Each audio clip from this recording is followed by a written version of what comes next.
Foreword of Autobiography of Theodore Roosevelt. Naturally, there are chapters of my autobiography which cannot now be written. It seems to me that, for the nation as for the individual, what is most important is to insist on the vital need of combining certain sets of qualities which separately are common enough, and alas, useless enough. Practical efficiency is common, and lofty idealism not uncommon. It is the combination which is necessary, and the combination is rare. Love of peace is common among weak, short-sighted, timid, and lazy persons, and on the other hand courage is found among many men of evil temper and bad character. Neither quality shall by itself avail. Justice among the nations of mankind, and the uplifting of humanity, can be brought about only by those strong and daring men who with wisdom love peace, but who love righteousness more than peace. Facing the immense complexity of modern social and industrial conditions, there is need to use freely and unhesitatingly the collective power of all of us, and yet no exercise of collective power will ever avail if the average individual does not keep his or her sense of moral duty, initiative, and responsibility. There is need to develop all the virtues that of the state for their sphere of action, but these virtues are as dust in a windy street, unless back of them lie the strong and tender virtues of a family life based on the love of the one man for the one woman, and on their joyous and fearless acceptance of their common obligation to the children that are theirs. There must be the keenest sense of duty, and with it must go the joy of living. There must be shame at the thought of shirking the hard work of the world, and at the same time delight in the many-sided beauty of life. With soul of flame and temper of steel, we must act as our cool judgment bids us. We must exercise the largest charity towards the wrongdoer that is compatible with relentless war against the wrongdoing. We must be just to others, generous to others, and yet we must realize that it is shameful and a wicked thing not to withstand oppression with high heart and heady hand.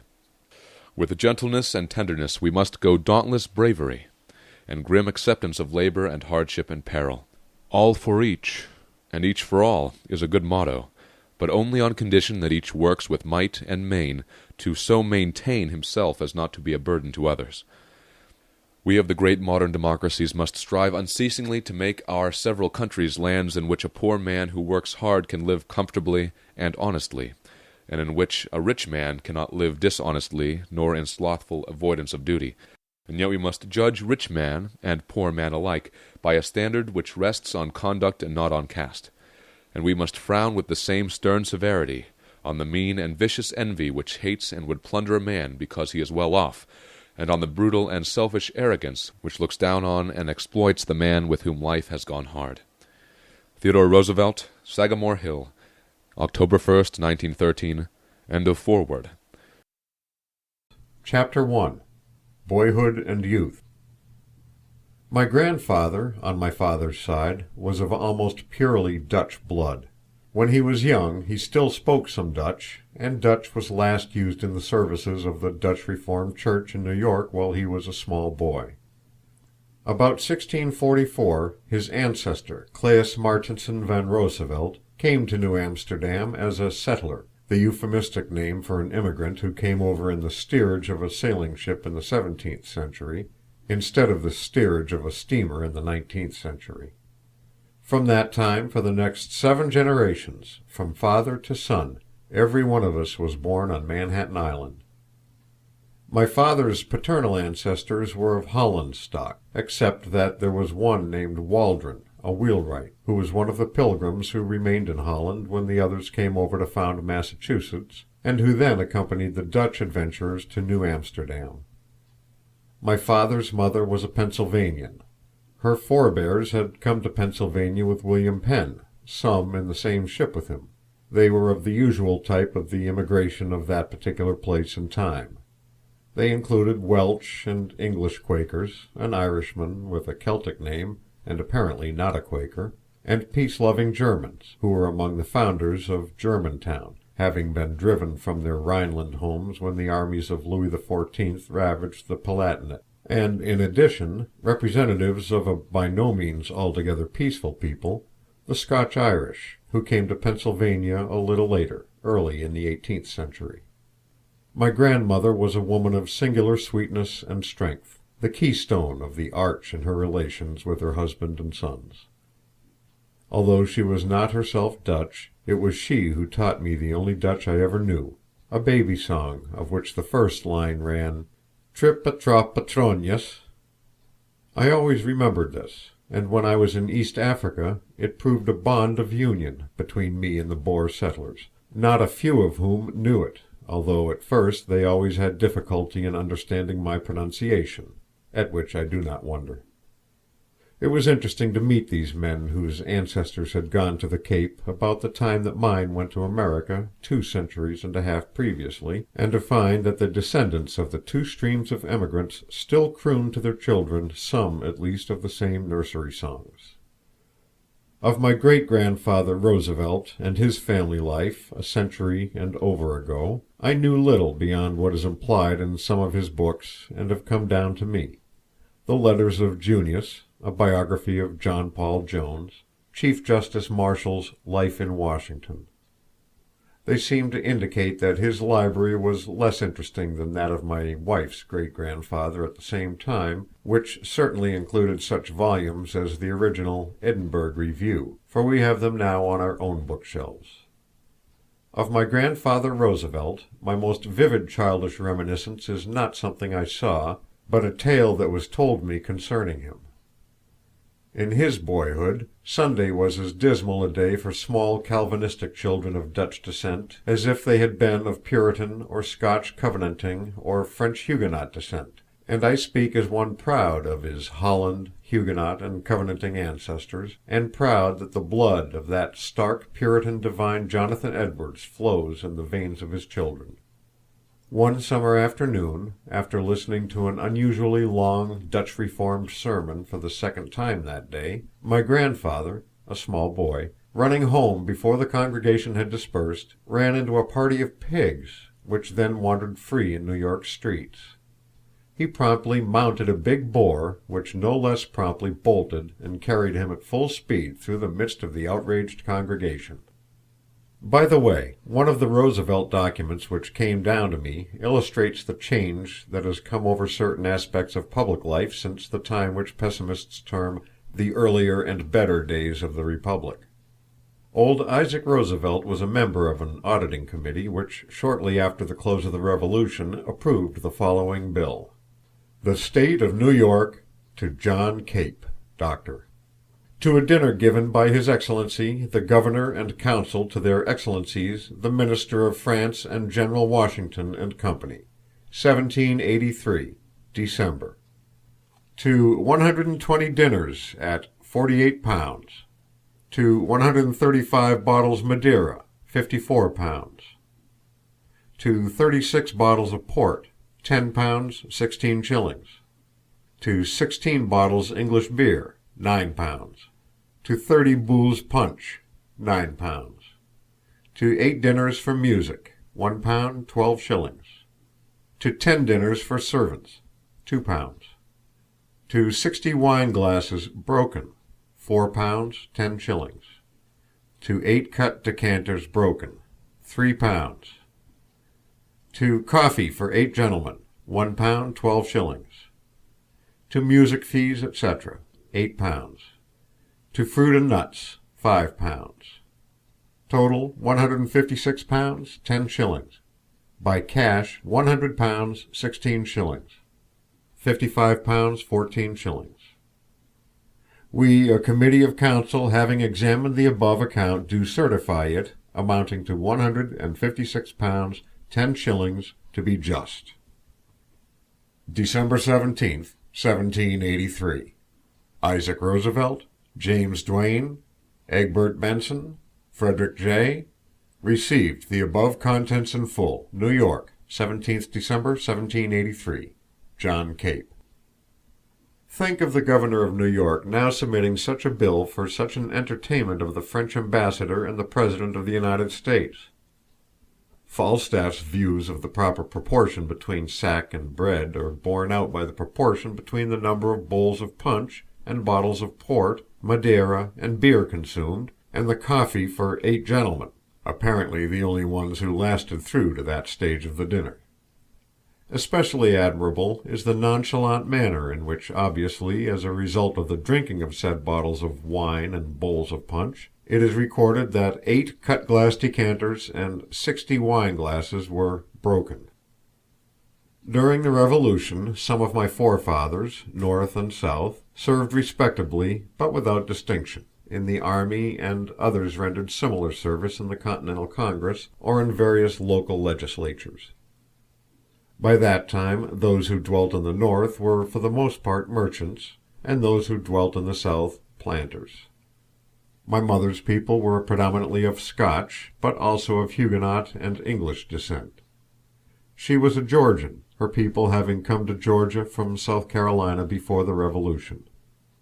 The original Bullock was a lad from near Glasgow, who came hither a couple of centuries ago, just as hundreds of thousands of needy, enterprising Scotchmen have gone to the 4 quarters of the globe in the intervening 200 years. My mother's great-grandfather, Archibald Bullock, was the first Revolutionary President of Georgia. My grandfather, her father, spent the winters in Savannah and the summers at Roswell in the Georgia uplands near Atlanta, finally making Roswell his permanent home. He used to travel thither with his family and their belongings in his own carriage, followed by a baggage wagon. I never saw Roswell until I was president, but my mother told me so much about the place that when I did see it I felt as if I already knew every nook and corner of it, and as if it were haunted by the ghosts of all the men and women who have lived there. I do not mean merely my own family, I mean the slaves. My mother and her sister, my aunt, used to tell us children all kinds of story about the slaves. One of the most fascinating referred to a very old darky called Bear Bob, because in the early days of settlement he had been partially scalped by a black bear. Then there was Mom Grace, who was for a time my mother's nurse, and whom I had supposed to be dead, but who greeted me when I did come to Roswell, very respectable and apparently with years of life before her. The 2 chief personages of the drama that used to be repeated to us were Daddy Luke, the Negro overseer, and his wife, Mom Charlotte. I never saw either Daddy Luke or Mom Charlotte, but I inherited the care of them when my mother died. After the close of the war they resolutely refused to be emancipated or leave the place. The only demand they made upon us was enough money annually to get a new critter, that is, a mule. With a certain lack of ingenuity, the mule was reported each Christmas as having passed away, or at least as having become so infirm as to necessitate a successor, a solemn fiction which neither deceived nor was intended to deceive, but which furnished a gauge for the size of the Christmas gift. My maternal grandfather's house was on the line of Sherman's march to the sea, and pretty much everything in it that was portable was taken by the boys in blue, including most of the books in the library. When I was president, the facts about my ancestry were published, and a former soldier in Sherman's army sent me back one of the books with my grandfather's name in it. It was a little copy of the poems of Mr. Gray, an 18th century edition printed in Glasgow. On October 27th, 1858, I was born at number 28 East 20th Street, New York City, in a house in which we lived during the time that my 2 sisters and my brother and I were small children. It was furnished in the canonical taste of the New York which George William Curtis described in the Potiphar Papers. The black haircloth furniture in the dining room scratched the bare legs of the children when they sat on it. The middle room was a library, with tables, chairs, and bookcases of gloomy respectability. It was without windows, and so was available only at night. The front room, the parlor, seemed to us children to be a room of much splendor, but was open for general use only on Sunday evening, or on rare occasions when there were parties. The Sunday evening family gathering was the redeeming feature in a day which otherwise we children did not enjoy, chiefly because we were all of us made to wear clean clothes and keep neat. The ornaments of that parlor I remember now, including the gas chandelier decorated with a great quantity of cut-glass prisms. These prisms struck me as possessing peculiar magnificence. One of them fell off one day, and I hastily grabbed it and stowed it away, passing several days of furtive delight in the treasure, a delight always alloyed with fear that I would be found out and convicted of larceny.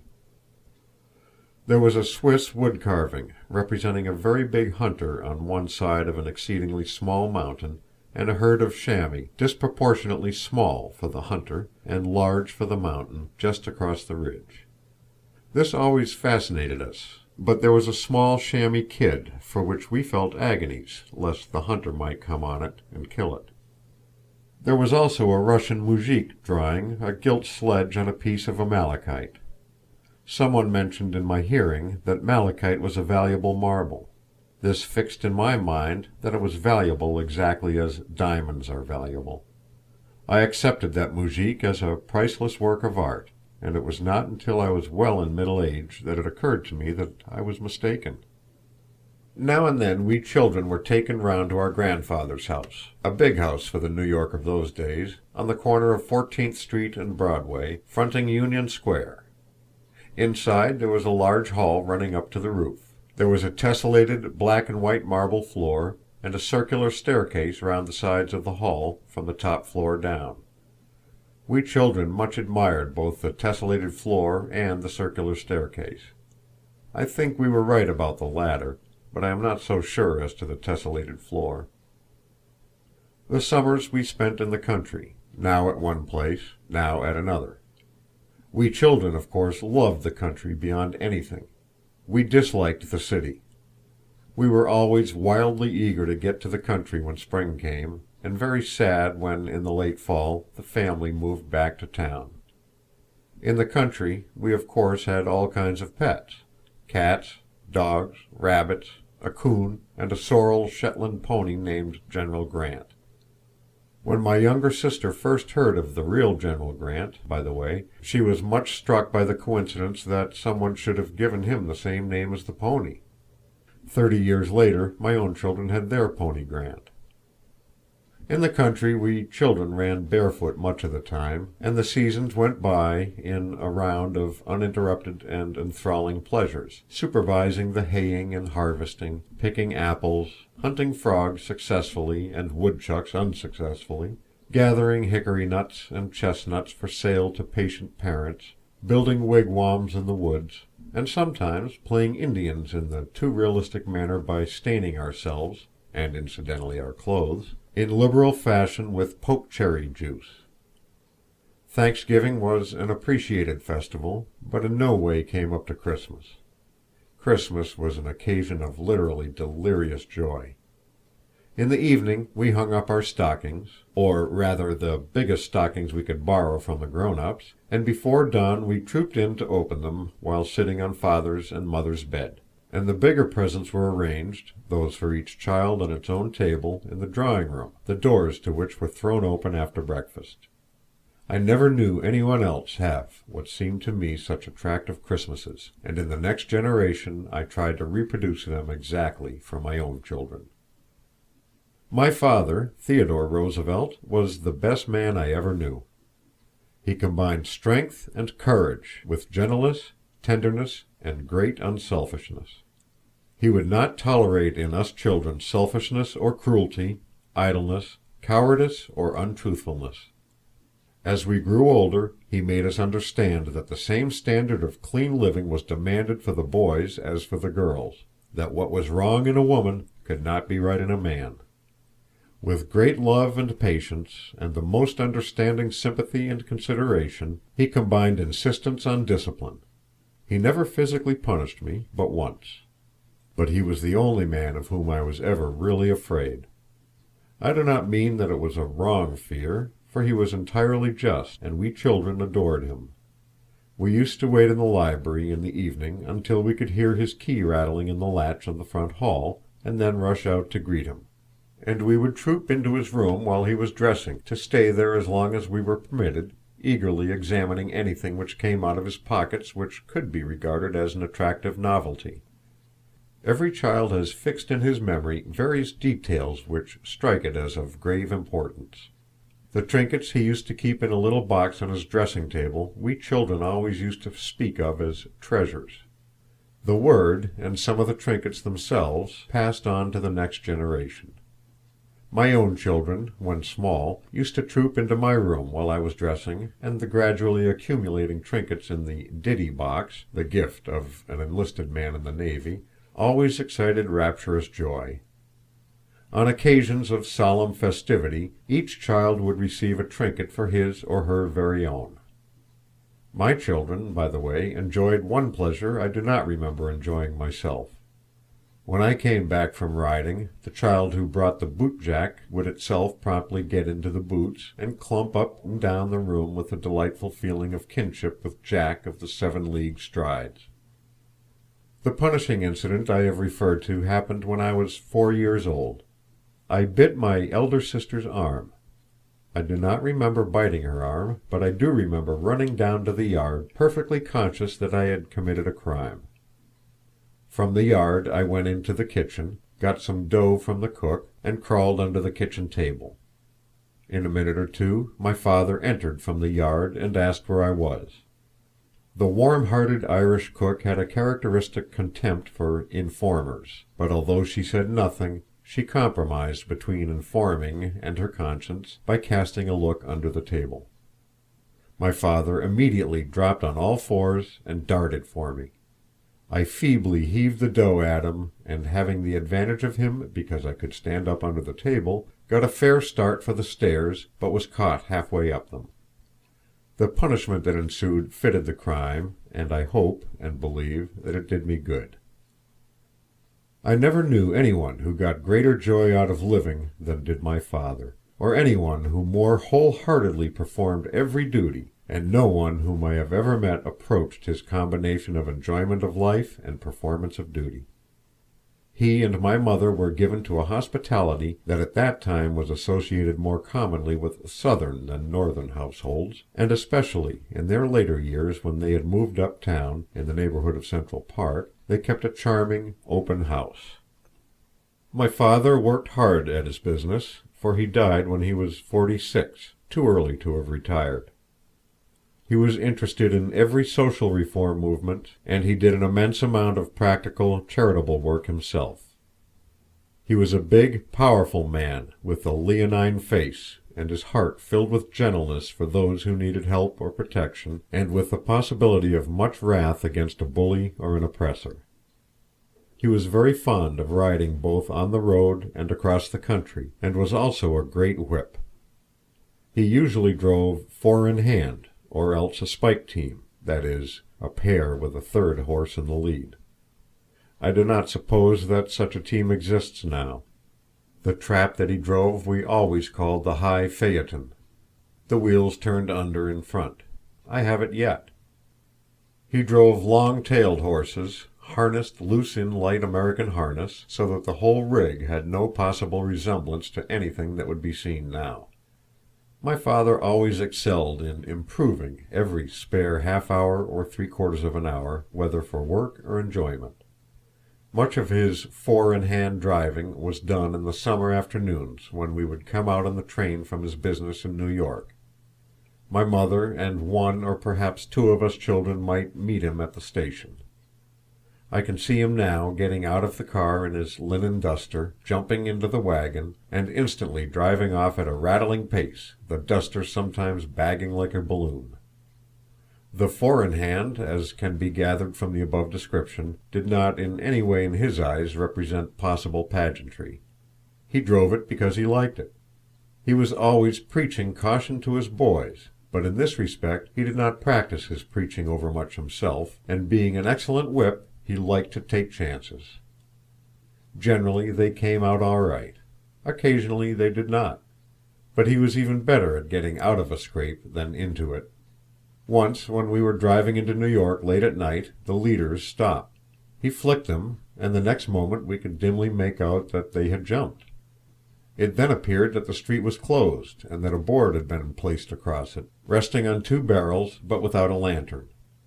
Over this board the leaders had jumped, and there was considerable excitement before we got the board taken off the barrels and resumed our way. When in the city on Thanksgiving or Christmas, my father was very apt to drive my mother and a couple of friends up to the racing park to take lunch. But he was always back in time to go to the dinner at the newsboys' lodging-house, and not infrequently also to Miss Sattery's night school for little Italians. At a very early age we children were taken with him and were required to help. He was a staunch friend of Charles Loring Brace, and was particularly interested in the newsboys' lodging-house, and in the night schools, and in getting the children off the streets and out on farms in the West. When I was president, the governor of Alaska under me, Governor Brady, was one of these ex-newsboys who had been sent from New York out west by Mr. Brace and my father. My father was greatly interested in the societies to prevent cruelty to children and cruelty to animals. On Sundays he had a mission class. On his way to it he used to drop us children at our Sunday school in Dr. Adams's Presbyterian Church on Madison Square. I remember hearing my aunt, my mother's sister, saying that when he walked along with us children he always reminded her of Greatheart in Bunyan.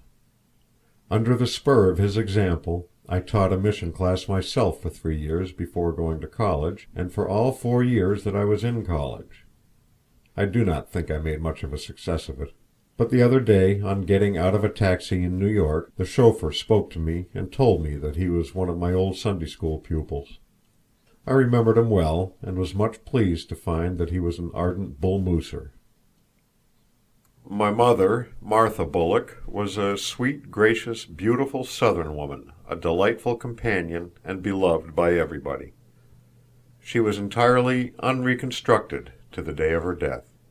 Her mother, my grandmother, one of the dearest of old ladies, lived with us, and was distinctly overindulgent to us children, being quite unable to harden her heart towards us even when the occasion demanded it.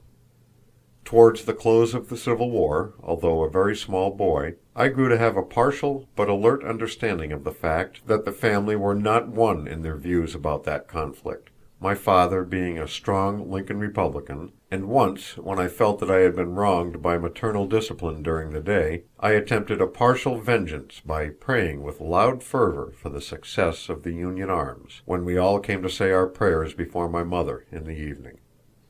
She was not only a most devoted mother, but was also blessed with a strong sense of humor, and she was too much amused to punish me. But I was warned not to repeat the offense under penalty of my father's being informed, he being the dispenser of serious punishment. Morning prayers were with my father. We used to stand at the foot of the stairs, and when father came down, we called out, "I speak for you and the cubbyhole too." There were 3 of us young children, and we used to sit with father on the sofa while he conducted morning prayers. The place between father and the arm of the sofa we called the cubbyhole. The children who got that place we regarded as especially favored, both in comfort and somehow or other in rank and title. The 2 who were left to sit in the much wider expanse of sofa on the other side of father were outsiders for the time being. My Aunt Anna, my mother's sister, lived with us. She was as devoted to us children as was my mother herself, and we were equally devoted to her in return. She taught us our lessons while we were little. She and my mother used to entertain us by the hour with tales of life on the Georgia plantations, of hunting fox, deer, and wildcat, of the long-tailed driving horses, Boone and Crockett, and of the riding horses, one of which was named Buena Vista, in a fit of patriotic exultation during the Mexican War, and of the queer goings-on in the Negro quarters. She knew all the Brer Rabbit stories, and I was brought up on them.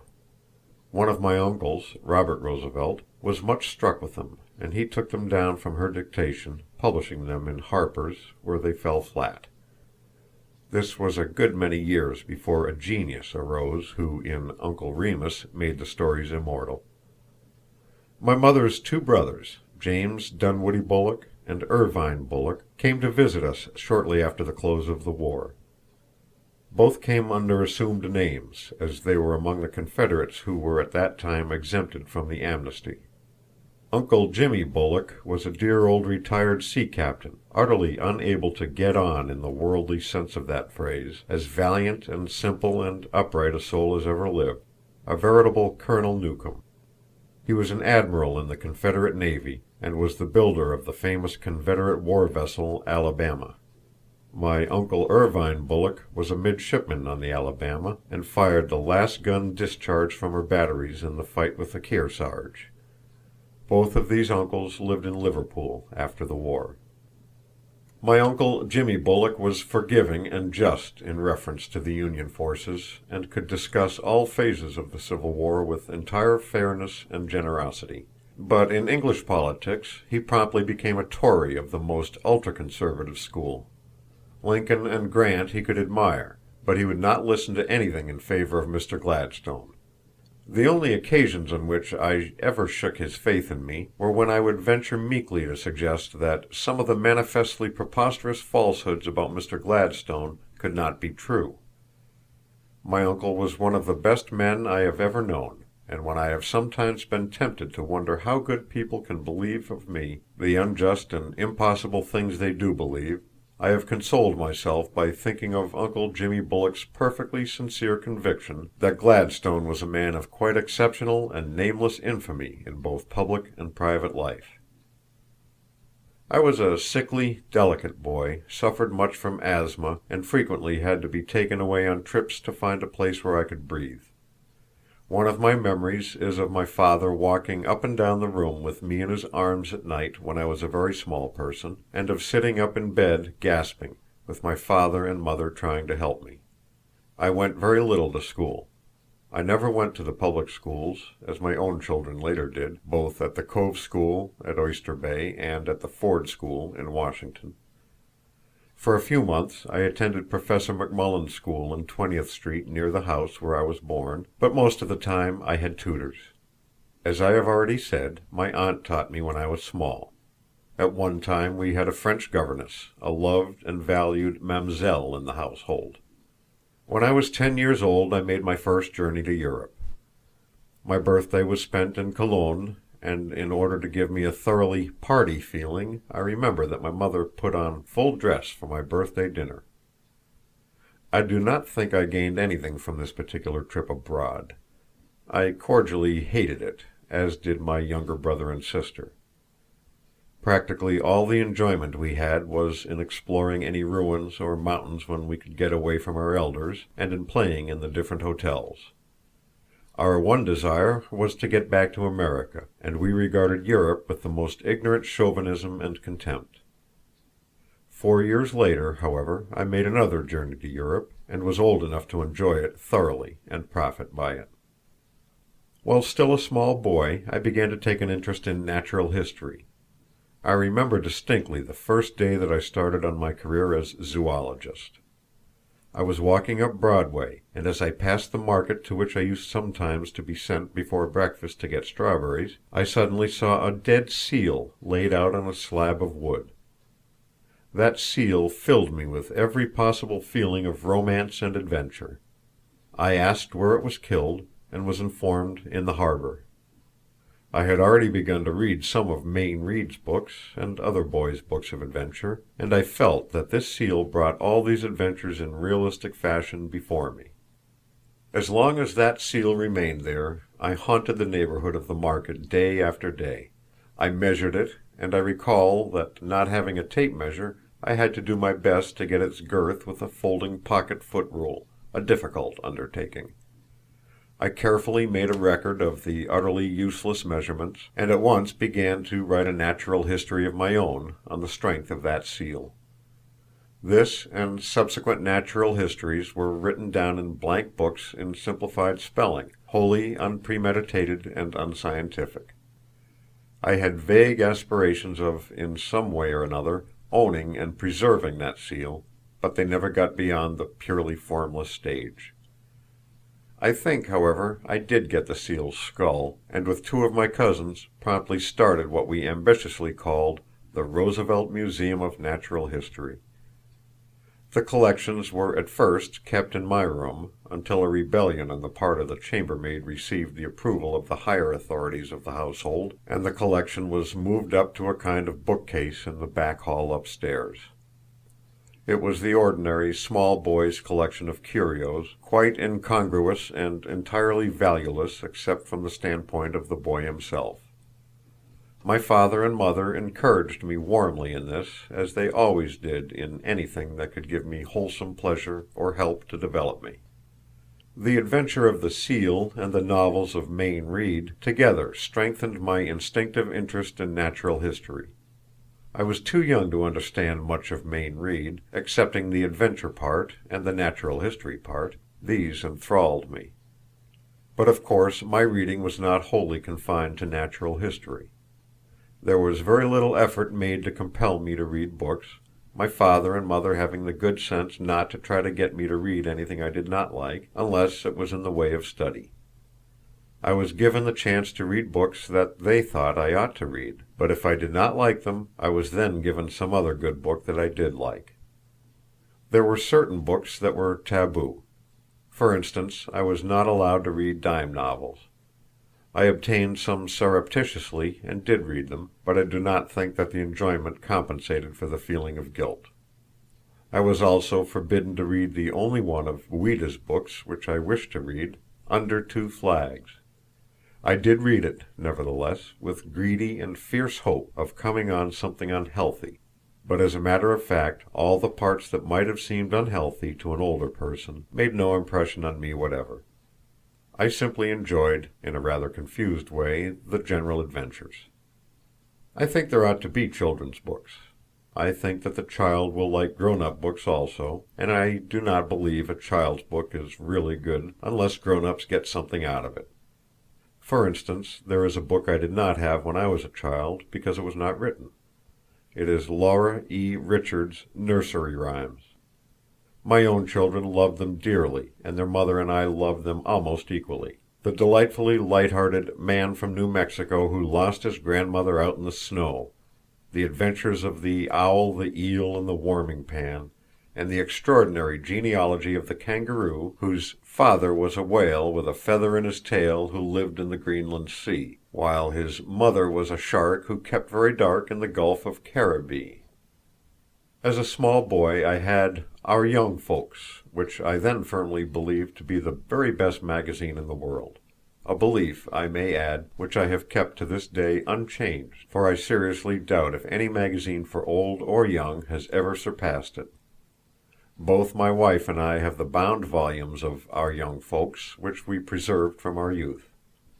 I have tried to read again the Mayne Reid books which I so dearly loved as a boy, only to find, alas, that it is impossible. But I really believe that I enjoy going over Our Young Folks now clearly as much as ever.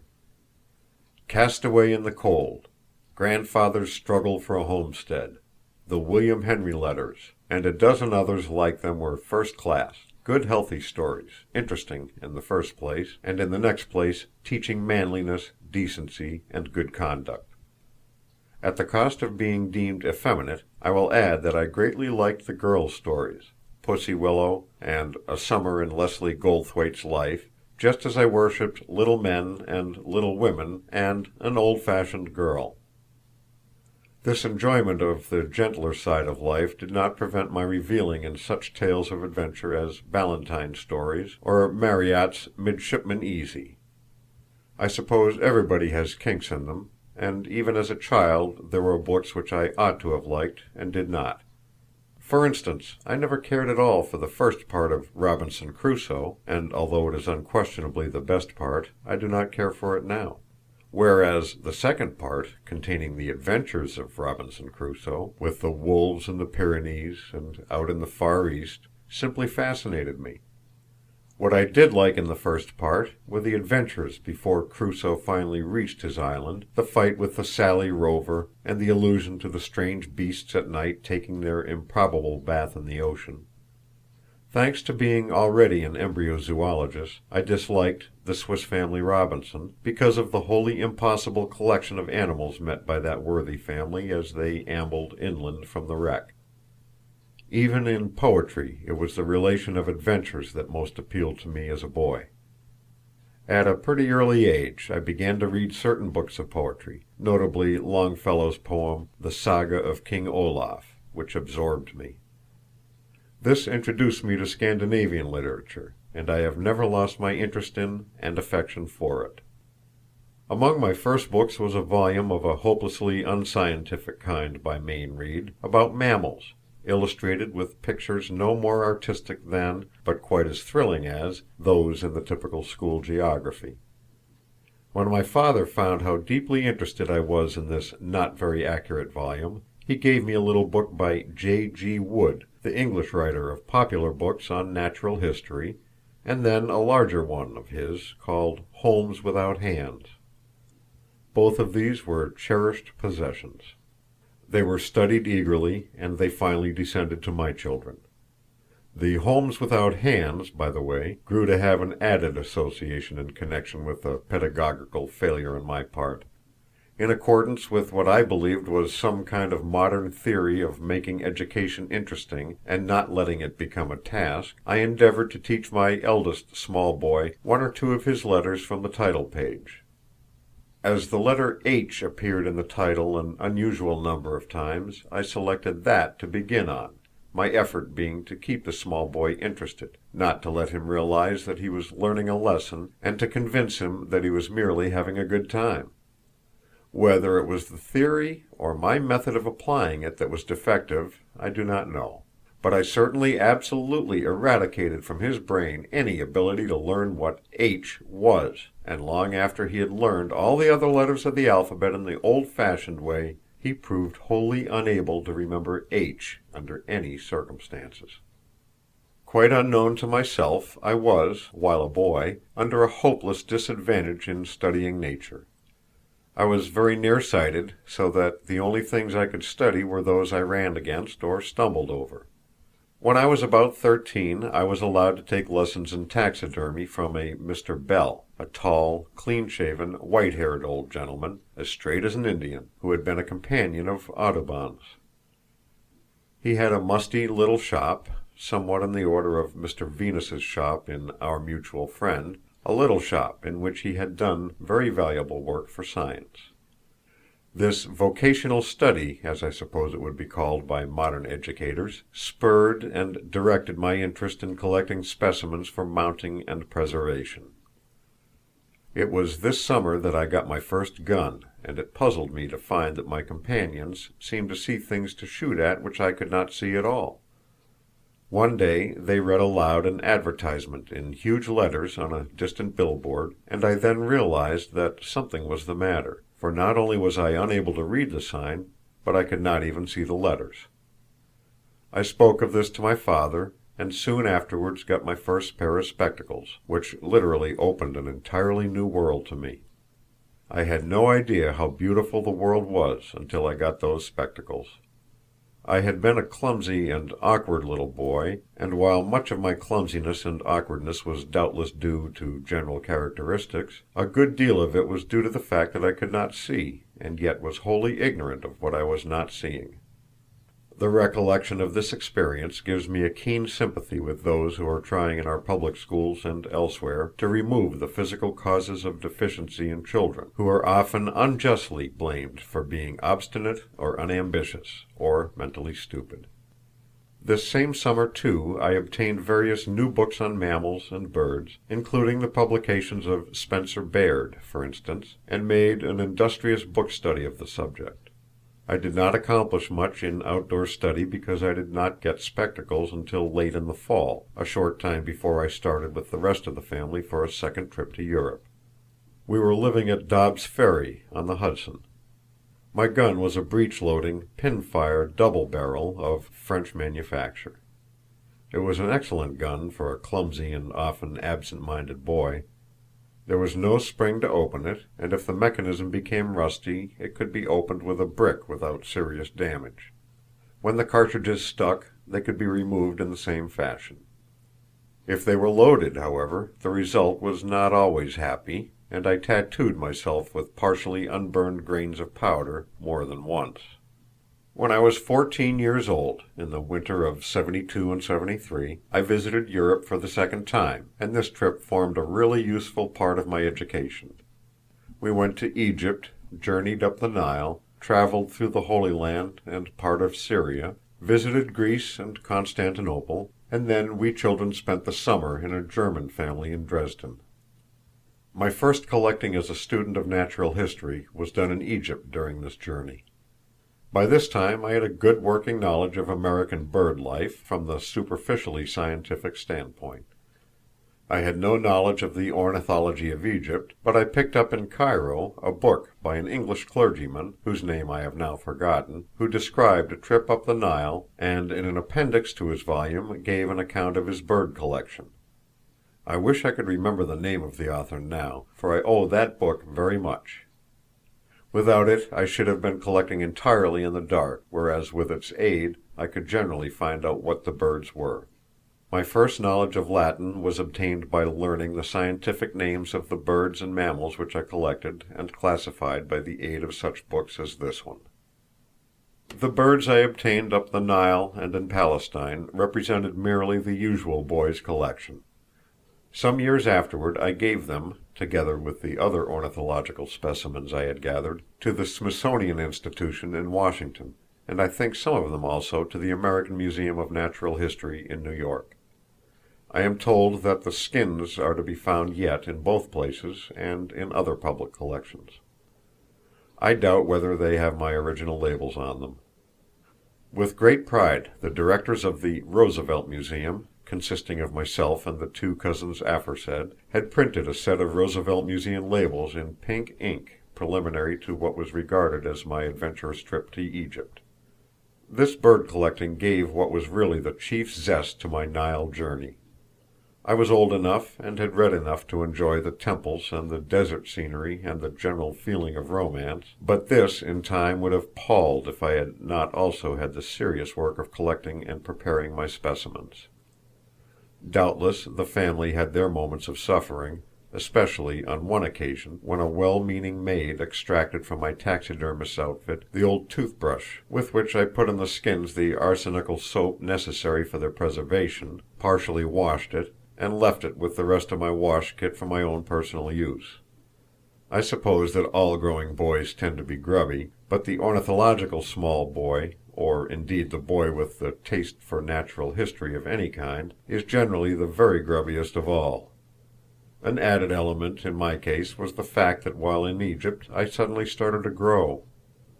As there were no tailors up the Nile, when I got back to Cairo I needed a new outfit. But there was one suit of clothes too good to throw away, which we kept for a change, and which was known as my Smike suit, because it left my wrists and ankles as bare as those of poor Smike himself. When we reached Dresden, we younger children were left to spend the summer in the house of Herr Minkwitsch, a member of either the municipal or the Saxon government, I have forgotten which. It was hoped that in this way we would acquire some knowledge of the German language and literature. They were the very kindest family imaginable. I shall never forget the unwearied patience of the two daughters.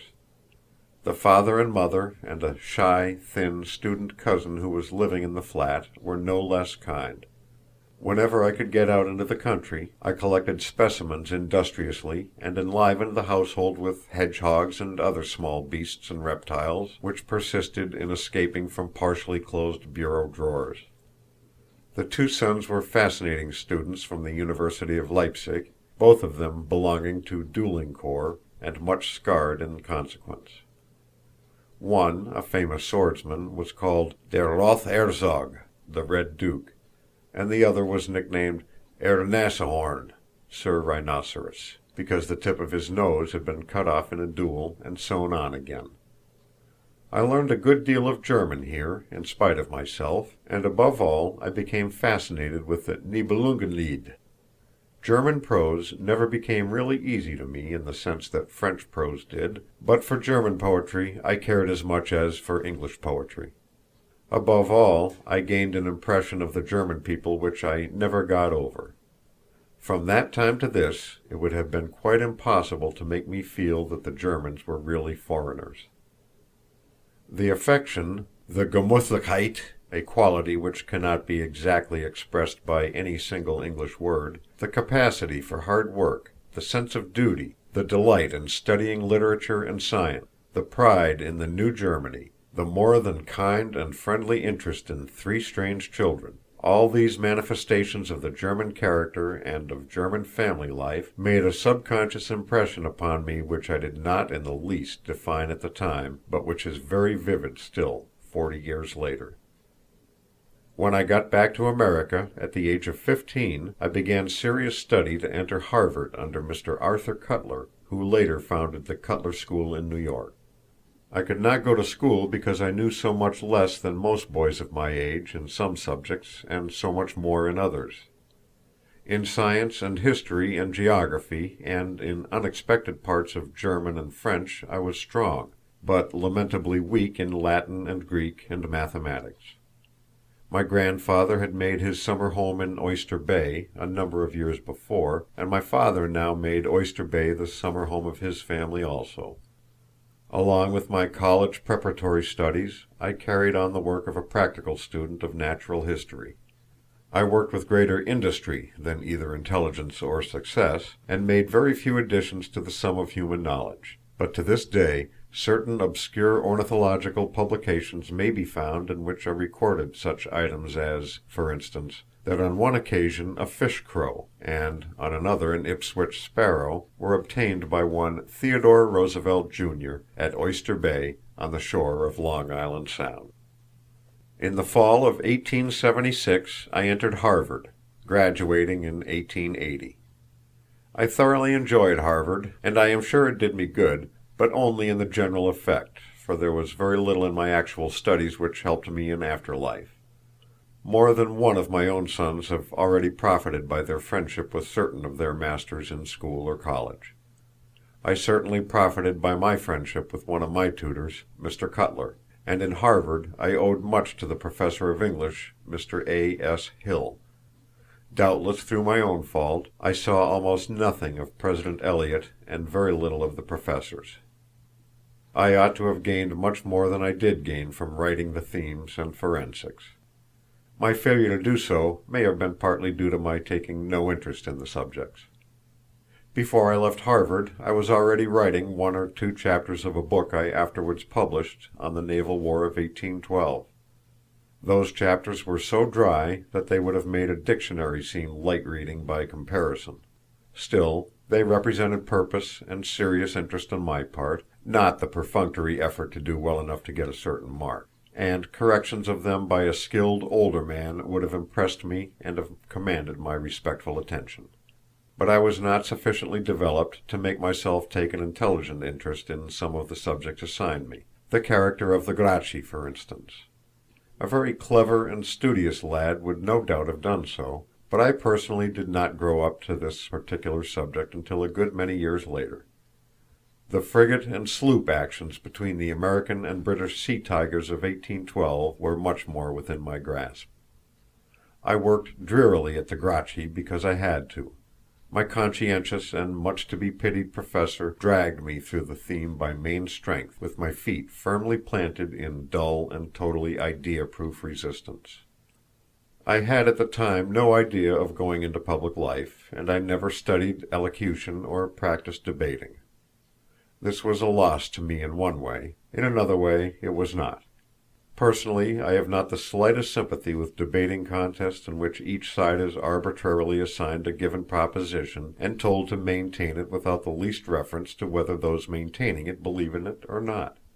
I know that under our system this is necessary for lawyers, but I emphatically disbelieve in it as regards general discussion of political, social, and industrial matters. What we need is to turn out of our colleges young men with ardent convictions on the side of the right, not young men who can make a good argument for either right or wrong as their interest bids them.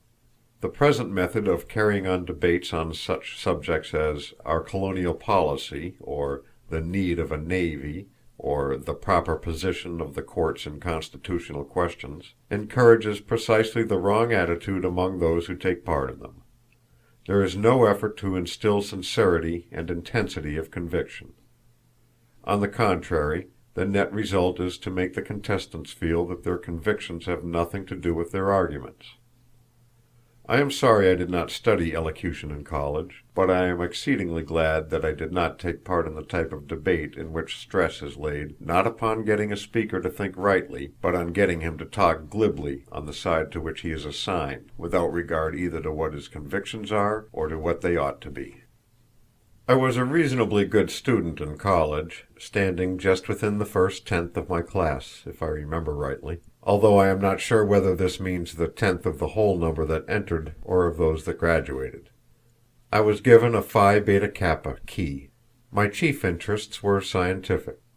When I entered college I was devoted to out-of-doors natural history, and my ambition was to be a scientific man of the Audubon or Wilson or Baird or Coué type, a man like Hart Merriam or Frank Chapman or Hornaday today. My father had from the earliest days instilled into me the knowledge that I was to work and to make my own way in the world, and I had always supposed that this meant that I must enter business. But in my freshman year, he died when I was a sophomore, he told me that if I wished to become a scientific man I could do so.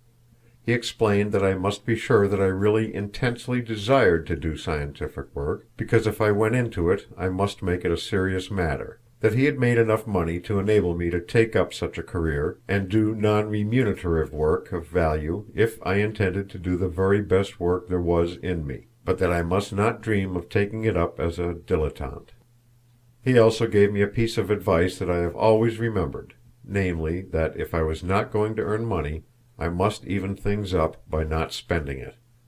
As he expressed it, I had to keep the fraction constant, and if I was not able to increase the numerator, then I must reduce the denominator. In other words, if I went into a scientific career, I must definitely abandon all thought of the enjoyment that would accompany a money-making career, and must find my pleasures elsewhere. After this conversation I fully intended to make science my life work. I did not, for the simple reason that at that time Harvard, and I suppose our other colleges, utterly ignored the possibilities of the faunal naturalist, the outdoor naturalist, and observer of nature.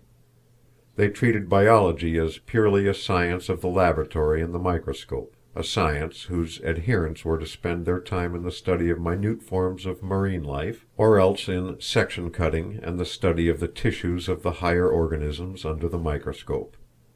This attitude was, no doubt, in part due to the fact that in most colleges then there was a not always intelligent copying of what was done in the great German universities.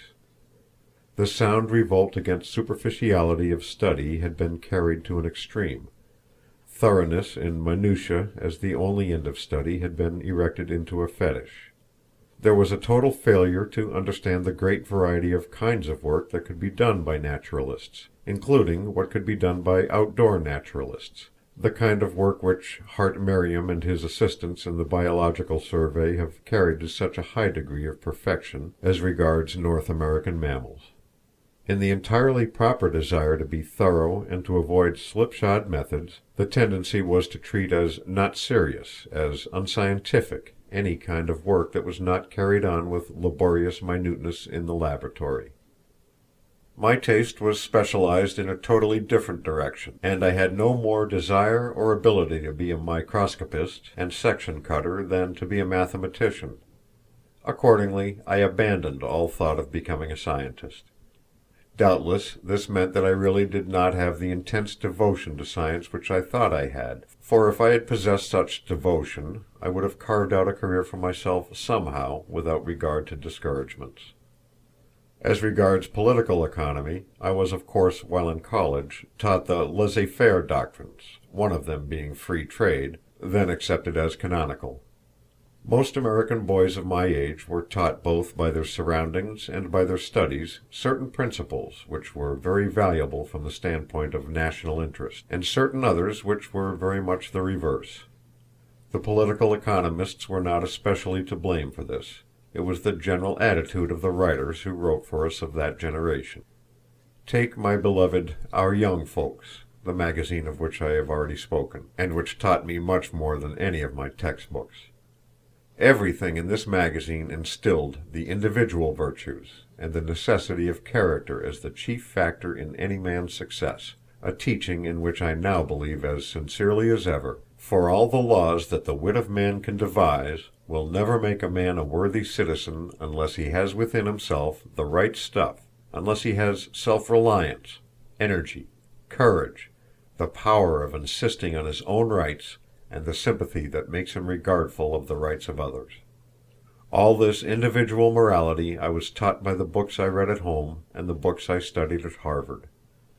But there was almost no teaching of the need for collective action, and of the fact that in addition to, not as a substitute for, individual responsibility, there is a collective responsibility. Books such as Herbert Croly's Promise of American Life and Walter E. Weil's New Democracy would generally at that time have been treated either as unintelligible or else as pure heresy. The teaching which I received was genuinely democratic in one way. It was not so democratic in another. I grew into manhood thoroughly imbued with the feeling that a man must be respected for what he made of himself. But I had also, consciously or unconsciously, been taught that socially and industrially pretty much the whole duty of the man lay in thus making the best of himself, that he should be honest in his dealings with others, and charitable in the old-fashioned way to the unfortunate, but that it was no part of his business to join with others in trying to make things better for the many by curbing the abnormal and excessive development of individualism in a few. Now, I do not mean that this training was by any means all bad. On the contrary, the insistence upon individual responsibility was, and is, and always will be, a prime necessity.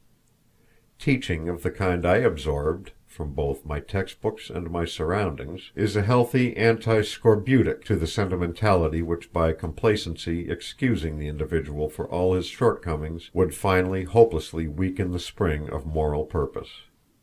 It also keeps alive that virile vigor for the lack of which in the average individual no possible perfection of law or of community action can ever atone.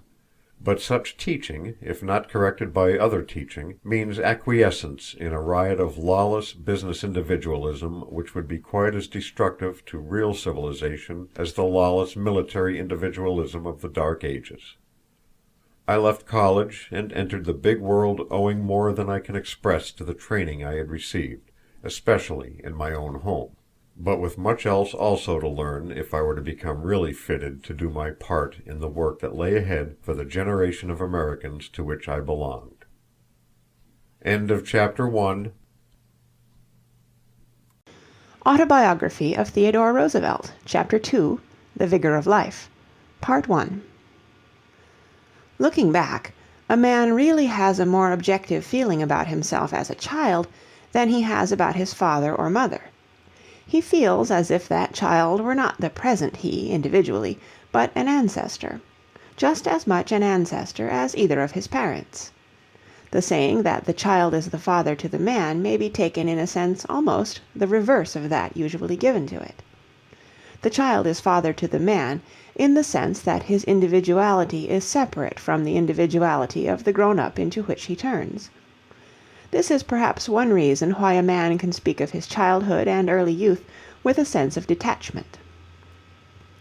Having been a sickly boy, with no natural bodily prowess, and having lived much at home, I was at first quite unable to hold my own when thrown into contact with other boys of rougher antecedents. I was nervous and timid.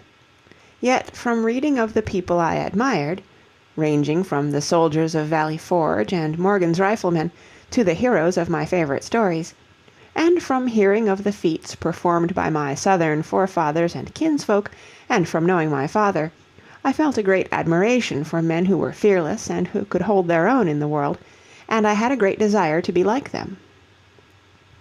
Until I was nearly 14, I let this desire take no more definite shape than daydreams. Then an incident happened that did me real good. Having an attack of asthma, I was sent off by myself to Moosehead Lake. On the stagecoach ride thither, I encountered a couple of other boys who were about my own age, but very much more competent, and also much more mischievous.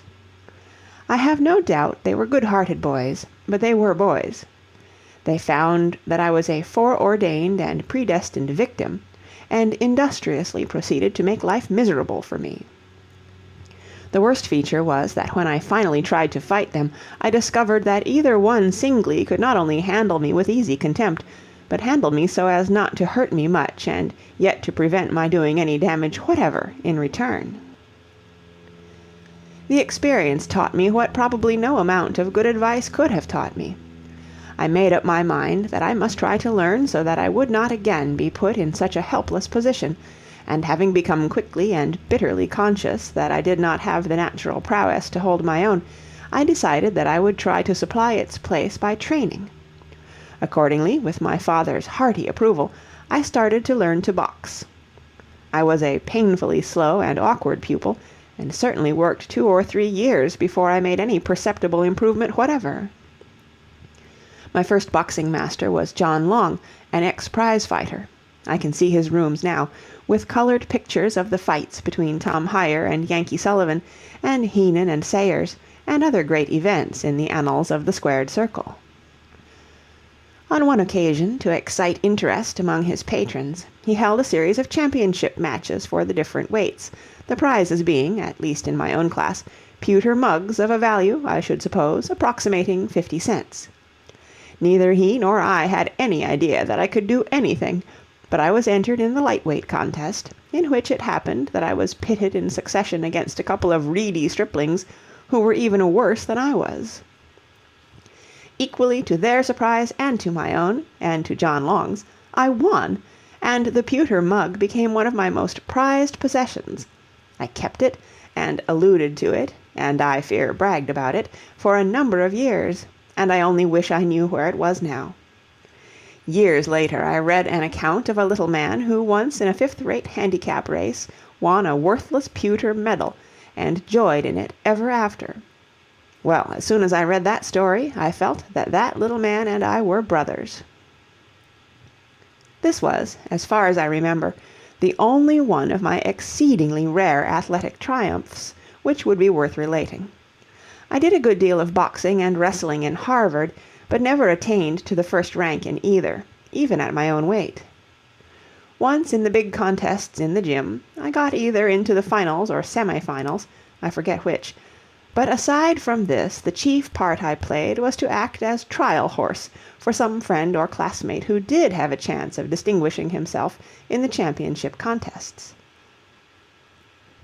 I was fond of horseback riding, but I took to it slowly and with difficulty, exactly as with boxing. It was a long time before I became even a respectable rider, and I never got much higher. I mean by this that I never became a first-flight man in the hunting field, and never even approached the bronco-busting class in the West. Any man, if he chooses, can gradually school himself to the requisite nerve, and gradually learn the requisite seat and hands that will enable him to do respectably across country, or to perform the average work on a ranch. Of my ranch experiences I shall speak later.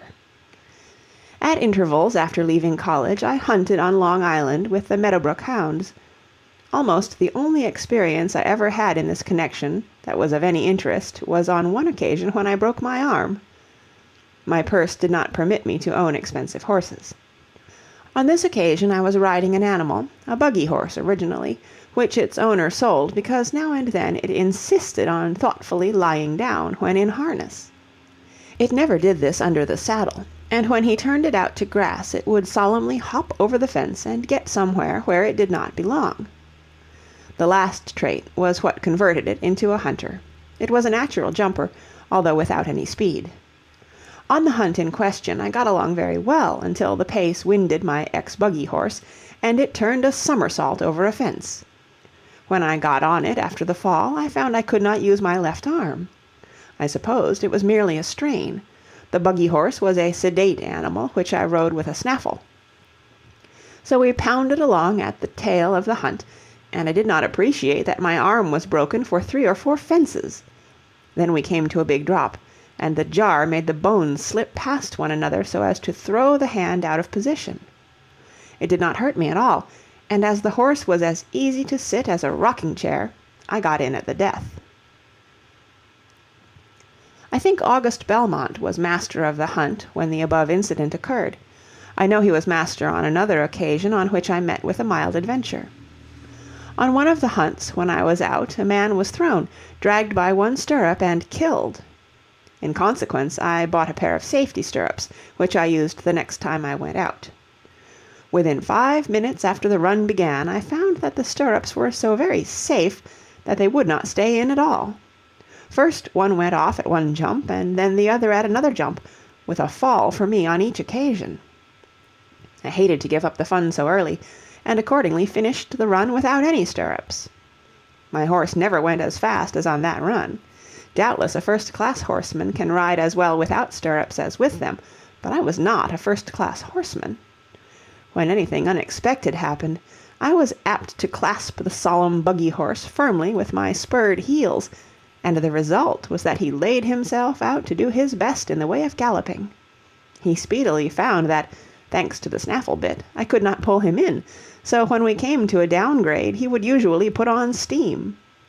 Then if there was a fence at the bottom and he checked at all, I was apt to shoot forward, and in such event we went over the fence in a way that reminded me of Leech's picture, in Punch, of Mr. Tom Noddy and his mare jumping a fence in the following order: Mr. Tom Noddy 1, his mare 2. However, I got in at the death this time also. I was fond of walking and climbing. As a lad I used to go to the North Woods, in Maine, both in fall and winter. There I made life friends of 2 men, Will Dow and Bill Sewell. I canoed with them, and tramped through the woods with them, visiting the winter logging camps on snowshoes. Afterward they were with me in the West. Will Dow is dead. Bill Sewell was collector of customs under me, on the Aroostook border. Except when hunting, I never did any mountaineering, save for a couple of conventional trips up the Matterhorn and the Jungfrau, on one occasion when I was in Switzerland. I never did much with the shotgun, but I practiced a good deal with the rifle. I had a rifle range at Sagamore Hill, where I often took friends to shoot. Once or twice, when I was visited by parties of released Boer prisoners, after the close of the South African War, they and I held shooting matches together. The best man with both pistol and rifle who ever shot there was Stuart Edward White. Among the many other good men was a staunch friend, Baron Speck von Sternberg, afterwards German ambassador at Washington during my presidency. He was a capital shot, rider, and walker, a devoted and most efficient servant of Germany, who had fought with distinction in the Franco-German War when barely more than a boy. He was the hero of the story of the pig dog in Archibald Forbes's volume of reminiscences. It was he who first talked over with me the raising of a regiment of horse riflemen from among the ranchmen and cowboys of the plains. When ambassador, the poor, gallant, tender-hearted fellow was dying of a slow and painful disease, so that he could not play with the rest of us, but the agony of his mortal illness never in the slightest degree interfered with his work. Among the other men who shot and rode and walked with me was Cecil Spring Rice, who has just been appointed British ambassador to the United States. He was my groomsman, my best man, when I was married, at St. George's, Hanover Square, which made me feel as if I were living in one of Thackeray's novels. My own experience as regards marksmanship was much the same as my experience as regards horsemanship. There are men whose eye and hand are so quick and so sure that they achieve a perfection of marksmanship to which no practice will enable ordinary men to attain. There are other men who cannot learn to shoot with any accuracy at all. In between come the mass of men of ordinary abilities who, if they choose resolutely to practice, can by sheer industry and judgment make themselves fair rifle shots. The men who show this requisite industry and judgment can without special difficulty raise themselves to the second class of respectable rifle shots, and it is to this class that I belong. But to have reached this point of marksmanship with the rifle at a target by no means implies ability to hit game in the field, especially dangerous game. All kinds of other qualities, moral and physical, enter into being a good hunter, and especially a good hunter after dangerous game, just as all kinds of other qualities, in addition to skill with the rifle, enter into being a good soldier. With dangerous game, after a fair degree of efficiency with the rifle has been attained, The prime requisites are cool judgment and that kind of nerve which consists in avoiding being rattled. Any beginner is apt to have buck fever, and therefore no beginner should go at dangerous game. Buck fever means a state of intense nervous excitement which may be entirely divorced from timidity. It may affect a man the first time he has to speak to a large audience, just as it affects him the first time he sees a buck or goes into battle. What such a man needs is not courage, but nerve control, cool-headedness. This he can get only by actual practice. He must, by custom and repeated exercise of self-mastery, get his nerves thoroughly under control. This is largely a matter of habit, in the sense of repeated effort and repeated exercise of willpower. If the man has the right stuff in him, his will grows stronger and stronger with each exercise of it, and if he has not the right stuff in him, he had better keep clear of dangerous game hunting, or indeed of any other form of sport or work in which there is bodily peril. After he has achieved the ability to exercise wariness and judgment and the control over his nerves, which will make him shoot as well at the game as at a target, he can begin his essays at dangerous game hunting, and he will then find that it does not demand such abnormal prowess as the outsider is apt to imagine. A man who can hit a soda-water bottle at the distance of a few yards can brain a lion or a bear or an elephant at that distance, and if he cannot brain it when it charges, he can at least bring it to a standstill. All he has to do is to shoot as accurately as he would at a soda-water bottle, and to do this requires nerve, at least as much as it does physical address. Having reached this point, the hunter must not imagine that he is warranted in taking desperate chances. There are degrees in proficiency, and what is a warrantable and legitimate risk for a man to take when he has reached a certain grade of efficiency may be a foolish risk for him to take before he has reached that grade. A man who has reached the degree of proficiency indicated above is quite warranted in walking in at a lion at bay, in an open plain, to, say, within 100 yards. If the lion has not charged, the man ought, at that distance, to knock him over and prevent his charging, and if the lion is already charging, the man ought, at that distance, to be able to stop him. But the amount of prowess which warrants a man in relying on his ability to perform this feat does not by any means justify him in thinking that, for instance, he can crawl after a wounded lion into thick cover. I have known men of indifferent prowess to perform this latter feat successfully, but at least as often they have been unsuccessful, and in these cases the result has been unpleasant. The man who habitually follows wounded lions into thick cover must be a hunter of the highest skill, or he can count with certainty on an ultimate mauling.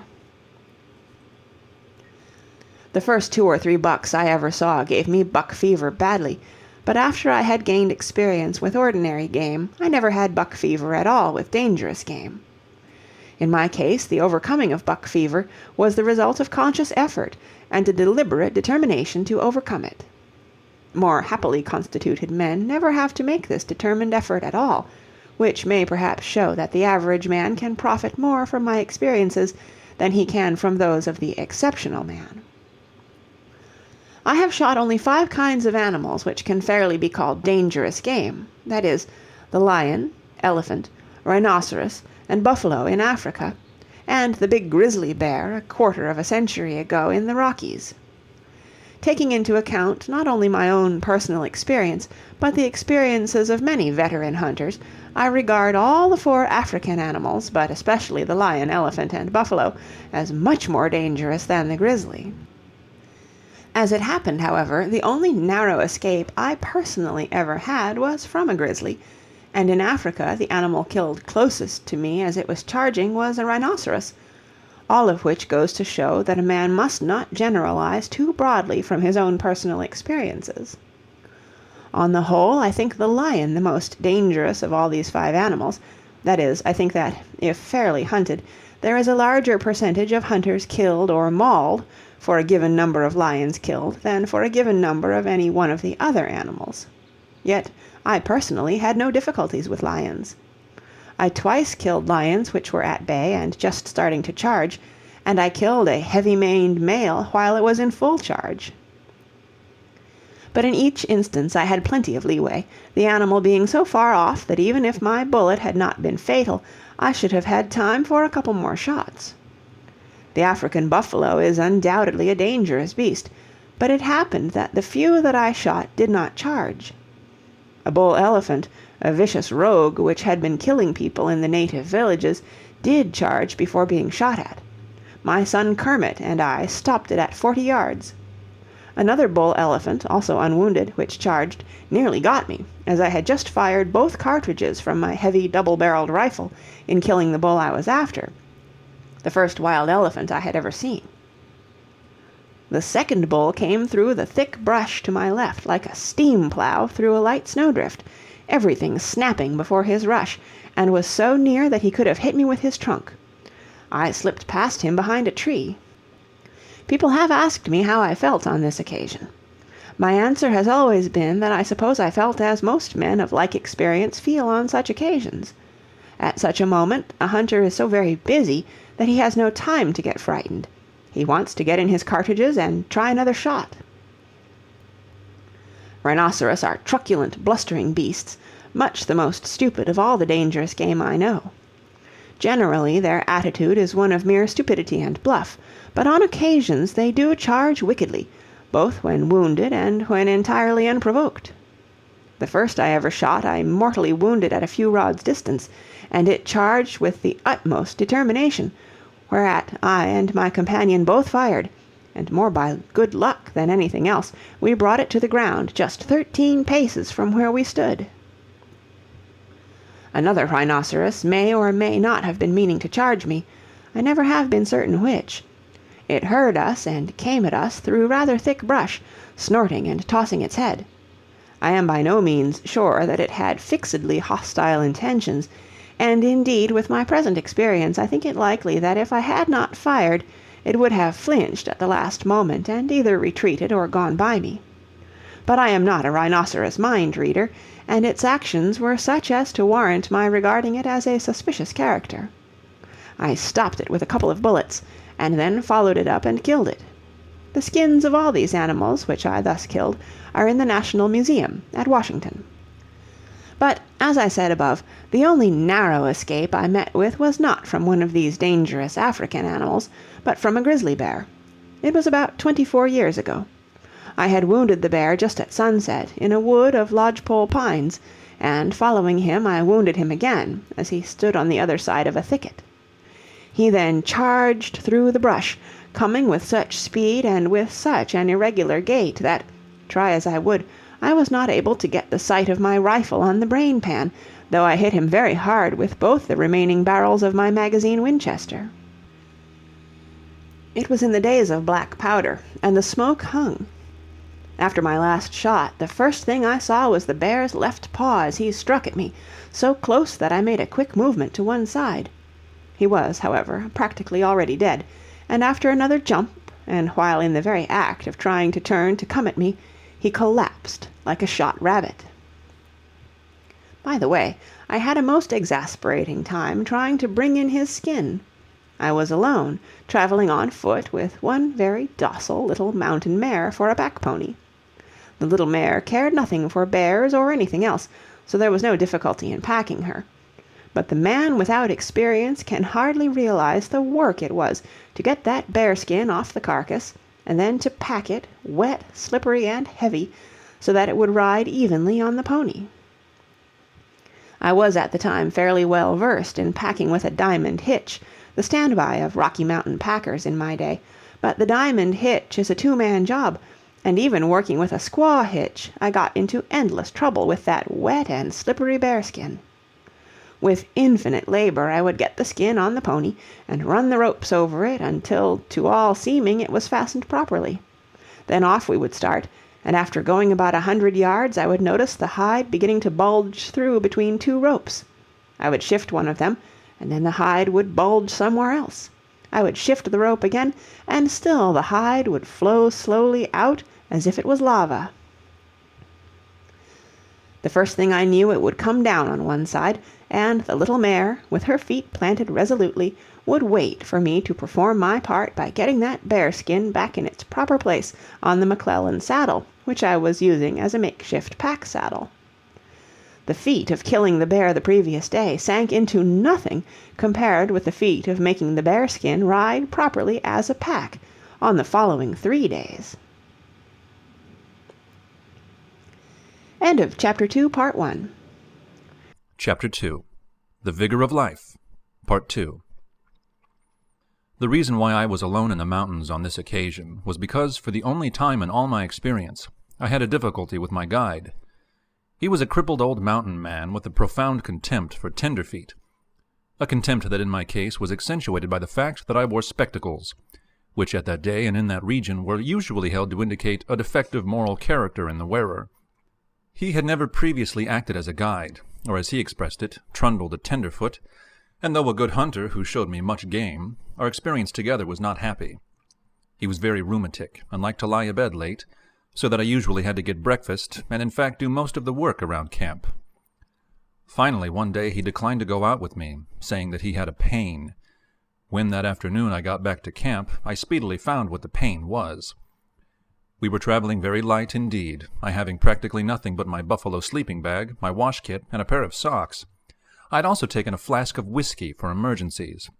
Although as I found that the emergencies never arose, and that tea was better than whiskey when a man was cold or done out, I abandoned the practice of taking whiskey on hunting trips 20 years ago. When I got back to camp, the old fellow was sitting on a tree trunk, very erect, with his rifle across his knees, and in response to my nod of greeting, he merely leered at me. I leaned my rifle against a tree, walked over to where my bed was lying, and happening to rummage in it for something, I found the whiskey flask was empty. I turned on him at once and accused him of having drunk it, to which he merely responded by asking what I was going to do about it. There did not seem much to do, so I said that we would part company. We were only 4 or 5 days from a settlement, and I would go in alone, taking one of the horses. He responded by cocking his rifle and saying that I could go alone and be damned to me, but I could not take any horse. I answered, all right, that if I could not, I could not, and began to move around to get some flour and salt pork. He was misled by my quietness and by the fact that I had not in any way resented either his actions or his language during the days we had been together, and did not watch me as closely as he ought to have done. He was sitting with the cocked rifle across his knees, the muzzle to his left. My rifle was leaning against a tree near the cooking things to his right. Managing to get near it, I whipped it up and threw the bead on him, calling, "Hands up!" He, of course, put up his hands, and then said, "Oh, come, I was only joking." To which I answered, "Well, I am not. Now straighten your legs and let your rifle go to the ground." He remonstrated, saying the rifle would go off, and I told him to let it go off. However, he straightened his legs in such a fashion that it came to the ground without a jar. I then made him move back and picked up the rifle. By this time he was quite sober, and really did not seem angry, looking at me quizzically. He told me that if I would give him back his rifle, he would call it quits and we could go on together. I did not think it best to trust him, so I told him that our hunt was pretty well through anyway, and that I would go home. There was a blasted pine on the trail, in plain view of the camp, about a mile off, and I told him that I would leave his rifle at that blasted pine if I could see him in camp, but that he must not come after me, for if he did I should assume that it was with hostile intent and would shoot. He said he had no intention of coming after me, and as he was very much crippled with rheumatism, I did not believe he would do so. Accordingly, I took the little mare, with nothing but some flour, bacon, and tea, and my bedroll, and started off.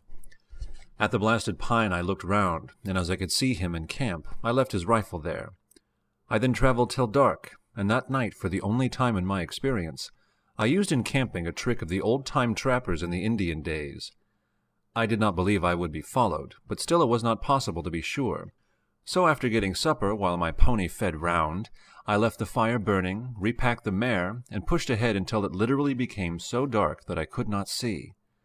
Then I picketed the mare, slept where I was without a fire until the first streak of dawn, and then pushed on for a couple of hours before halting to take breakfast and to let the little mare have a good feed. No plainsman needs to be told that a man should not lie near a fire if there is danger of an enemy creeping up on him, and that above all a man should not put himself in a position where he can be ambushed at dawn. On the second day I lost the trail, and toward nightfall gave up the effort to find it, camped where I was, and went out to shoot a grouse for supper. It was while hunting in vain for a grouse that I came on the bear and killed it as above described. When I reached the settlement and went into the storekeeper identified me by remarking, "You're the tenderfoot that old Hank was trundling, ain't you?" I admitted that I was. A good many years later, after I had been elected vice president, I went on a cougar hunt in northwestern Colorado with Johnny Goff, a famous hunter and mountain man. It was midwinter. I was rather proud of my achievements, and pictured myself as being known to the few settlers in the neighborhood as a successful mountain lion hunter. I could not help grinning when I found out that they did not even allude to me as the vice president-elect, let alone as a hunter, but merely as Johnny Goff's tourist. Of course, during the years when I was most busy at serious work, I could do no hunting, and even my riding was of a decorous kind. But a man whose business is sedentary should get some kind of exercise if he wishes to keep himself in as good physical trim as his brethren who do manual labor. When I worked on a ranch, I needed no form of exercise except my work. But when I worked in an office, the case was different. A couple of summers I played polo with some of my neighbors. I shall always believe we played polo in just the right way for middle-aged men with stables of the general utility order. Of course, it was polo which was chiefly of interest to ourselves, the only onlookers being the members of our faithful families. My 2 ponies were the only occupants of my stable, except a cart horse. My wife and I rode and drove them, and they were used for household errands and for the children, and for 2 afternoons a week they served me as polo ponies. Polo is a good game, infinitely better for vigorous men than tennis or golf or anything of that kind. There is all the fun of football with the horse thrown in, and if only people would be willing to play it in a simple fashion, it would be almost as much within their reach as golf. But at Oyster Bay our great and permanent amusements were rowing and sailing. I do not care for the latter, and am fond of the former. I suppose it sounds archaic, but I cannot help thinking that the people with motorboats miss a great deal. If they would only keep to rowboats or canoes, and use oar or paddle themselves, they would get infinitely more benefit than by having their work done for them by gasoline. But I rarely took exercise merely as exercise. Primarily I took it because I liked it. Play should never be allowed to interfere with work, and a life devoted merely to play is, of all forms of existence, the most dismal. But the joy of life is a very good thing, and while work is the essential in it, play also has its place. When obliged to live in cities, I for a long time found that boxing and wrestling enabled me to get a good deal of exercise in condensed and attractive form. I was reluctantly obliged to abandon both as I grew older. I dropped the wrestling earliest. When I became governor, the champion middleweight wrestler of America happened to be in Albany, and I got him to come round 3 or 4 afternoons a week. Incidentally, I may mention that his presence caused me a difficulty with the controller, who refused to audit a bill I put in for a wrestling mat, explaining that I could have a billiard table, billiards being recognized as a proper gubernatorial amusement, but that a wrestling mat symbolized something unusual and unheard of and could not be permitted. The middleweight champion was, of course, so much better than I was that he could not only take care of himself, but of me too, and see that I was not hurt, for wrestling is a much more violent amusement than boxing. But after a couple of months he had to go away, and he left as a substitute a good-humored, stalwart professional oarsman. The oarsman turned out to know very little about wrestling. He could not even take care of himself, not to speak of me. By the end of our second afternoon, one of his long ribs had been caved in, and 2 of my short ribs badly damaged, and my left shoulder blade so nearly shoved out of place that it creaked. He was nearly as pleased as I was when I told him I thought we would vote the war a failure and abandon wrestling. After that I took up boxing again. While president, I used to box with some of the aides, as well as play single-stick with General Wood. After a few years I had to abandon boxing as well as wrestling, for in one bout a young captain of artillery cross-countered me on the eye, and the blow smashed the little blood vessels. Fortunately it was my left eye, but the sight has been dim ever since, and if it had been the right eye I should have been entirely unable to shoot. Accordingly I thought it better to acknowledge that I had become an elderly man, and would have to stop boxing. I then took up jiu-jitsu for a year or 2. When I was in the legislature and was working very hard, with little chance of getting out of doors, all the exercise I got was boxing and wrestling. A young fellow turned up who was a second-rate prize fighter, the son of one of my old boxing teachers. For several weeks I had him come round to my rooms in the morning to put on the gloves with me for half an hour. Then he suddenly stopped, and some days later I received a letter of woe from him from the jail. I found that he was by profession a burglar, and merely followed boxing as the amusement of his lighter moments, or when business was slack. Naturally, being fond of boxing, I grew to know a good many prize fighters, and to most of those I knew I grew genuinely attached.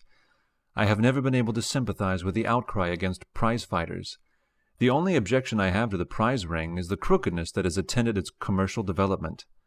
Outside of this, I regard boxing, whether professional or amateur, as a first-class sport, and I do not regard it as brutalizing.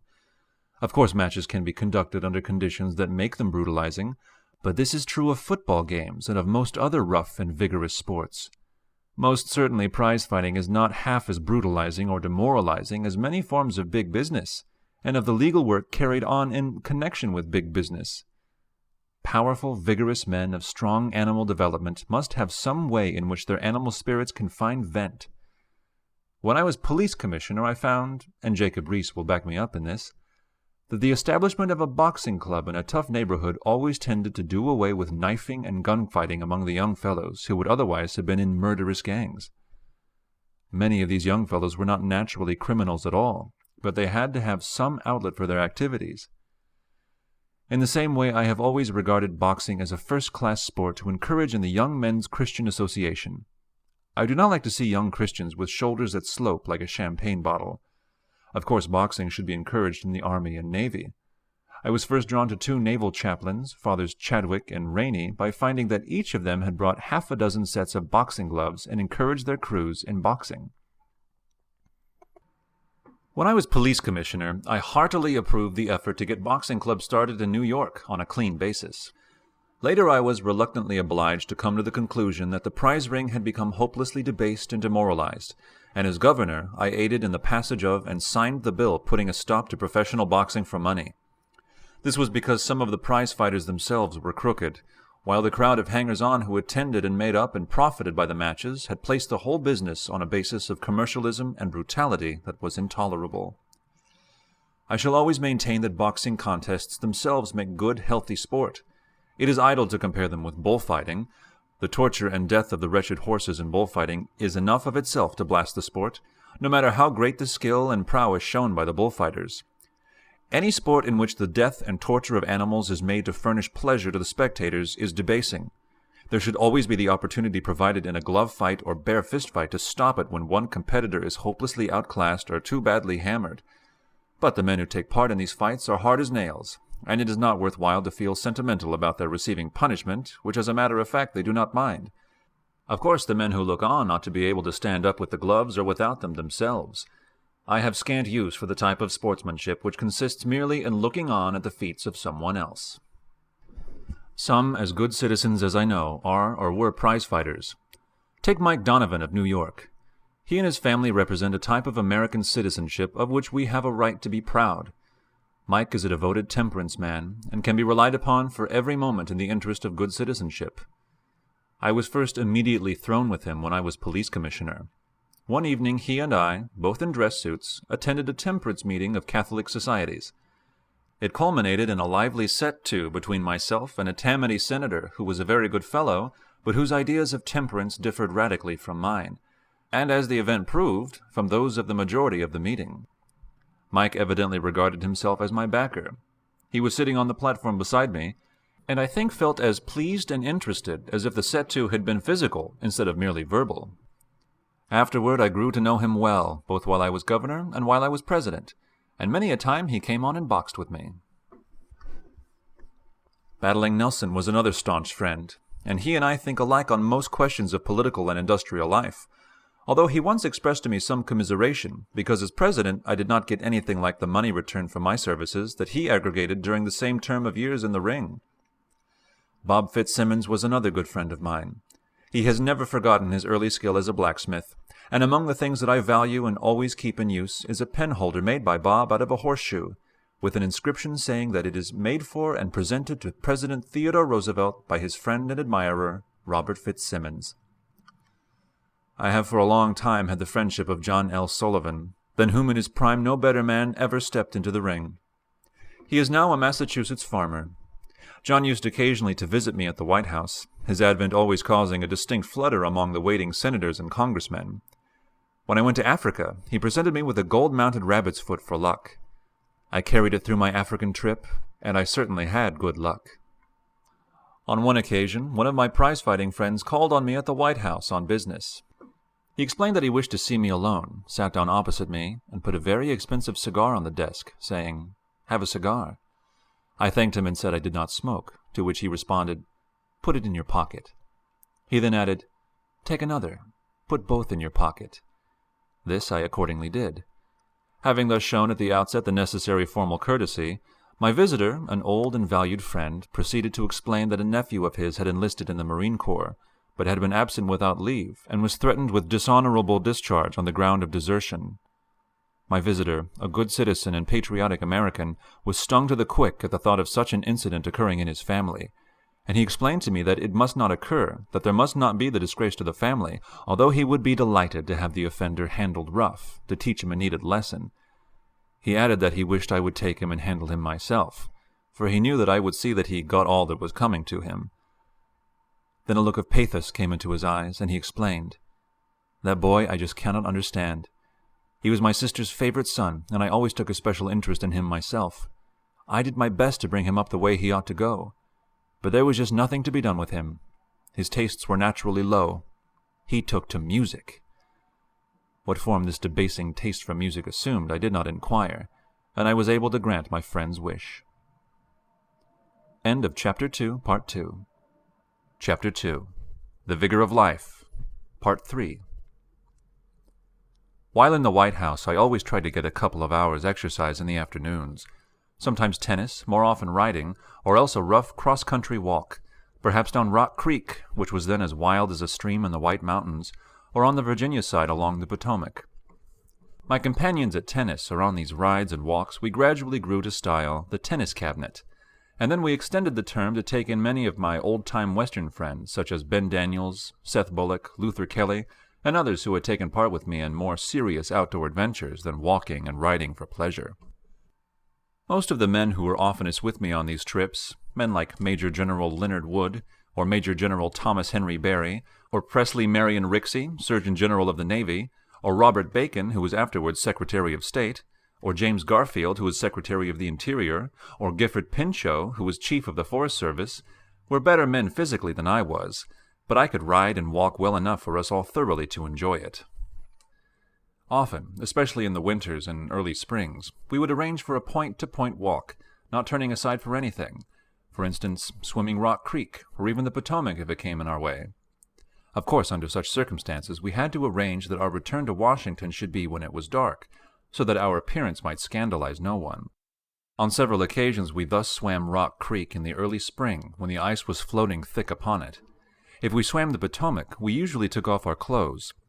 I remember one such occasion when the French ambassador Jusserand, who was a member of the tennis cabinet, was along, and just as we were about to get in to swim, somebody said, Mr. Ambassador, you haven't taken off your gloves," to which he promptly responded, "I think I will leave them on. We might meet ladies." We liked Rock Creek for these walks because we could do so much scrambling and climbing along the cliffs. There was almost as much climbing when we walked down the Potomac to Washington from the Virginia end of the Chain Bridge. I would occasionally take some big game friend from abroad, Sellis or St. George Littledale or Captain Radcliffe or Paul Nidick on these walks. Once I invited an entire class of officers who were attending lectures at the War College to come on one of these walks. I chose a route which gave us the hardest climbing along the rocks and the deepest crossings of the creek, and my Army friends enjoyed it hugely, being the right sort to a man. On March 1st, 1909, 3 days before leaving the presidency, various members of the tennis cabinet lunched with me at the White House. Tennis cabinet was an elastic term, and of course many who ought to have been at the lunch were, for one reason or another, away from Washington. But to make up for this, a goodly number of out-of-town honorary members, so to speak, were present. For instance, Seth Bullock, Luther Kelly, better known as Yellowstone Kelly in the days when he was an Army scout against the Sioux, and Abernathy, the wolf hunter. At the end of the lunch, Seth Bullock suddenly reached forward, swept aside a mass of flowers which made a centerpiece on the table, and revealed a bronze cougar by Proctor, which was a parting gift to me. The lunch party and the cougar were then photographed on the lawn. Some of the younger officers, who were my constant companions on these walks and rides, pointed out to me the condition of utter physical worthlessness into which certain of the elder ones had permitted themselves to lapse, and the very bad effect this would certainly have if ever the army were called into service. I then looked into the matter for myself, and was really shocked at what I found. Many of the older officers were so unfit physically that their condition would have excited laughter, had it not been so serious, to think that they belonged to the military arm of the government. A cavalry colonel proved unable to keep his horse at a smart trot for even half a mile when I visited his post. A major general proved afraid even to let his horse canter when he went on a ride with us, and certain otherwise good men proved as unable to walk as if they had been sedentary brokers. I consulted with men like Major Generals Wood and Bell, who were themselves of fine physique, with bodies fit to meet any demand. It was late in my administration, and we deemed it best only to make a beginning. Experience teaches the most inveterate reformer how hard it is to get a totally non-military nation to accept seriously any military improvement. Accordingly, I merely issued directions that each officer should prove his ability to walk 50 miles or ride 100 in 3 days. This is, of course, a test which many a healthy middle-aged woman would be able to meet, but a large portion of the press adopted the view that it was a bit of capricious tyranny on my part, and a considerable number of elderly officers, with desk rather than field experience, intrigued with their friends in Congress to have the order annulled. So one day I took a ride of a little over 100 miles myself, in company with Surgeon General Rixey and 2 other officers.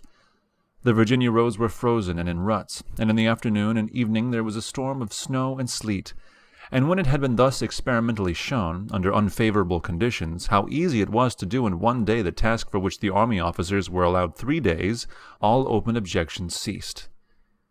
But some bureau chiefs still did as much underhanded work against the order as they dared, and it was often difficult to reach them.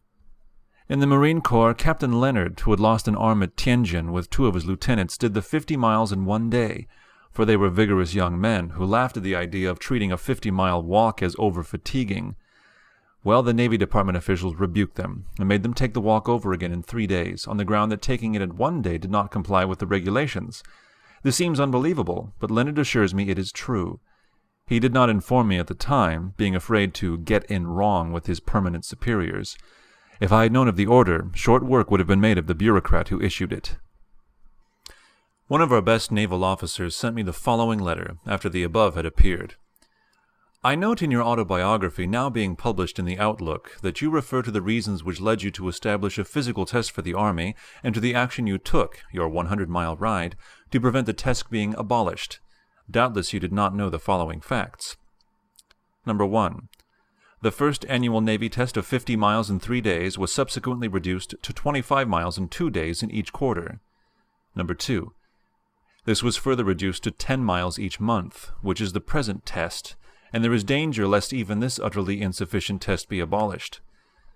I enclose a copy of a recent letter to the Surgeon General, which will show our present deplorable condition and the worst condition into which we are slipping back. The original test of 50 miles in 3 days did a very great deal of good.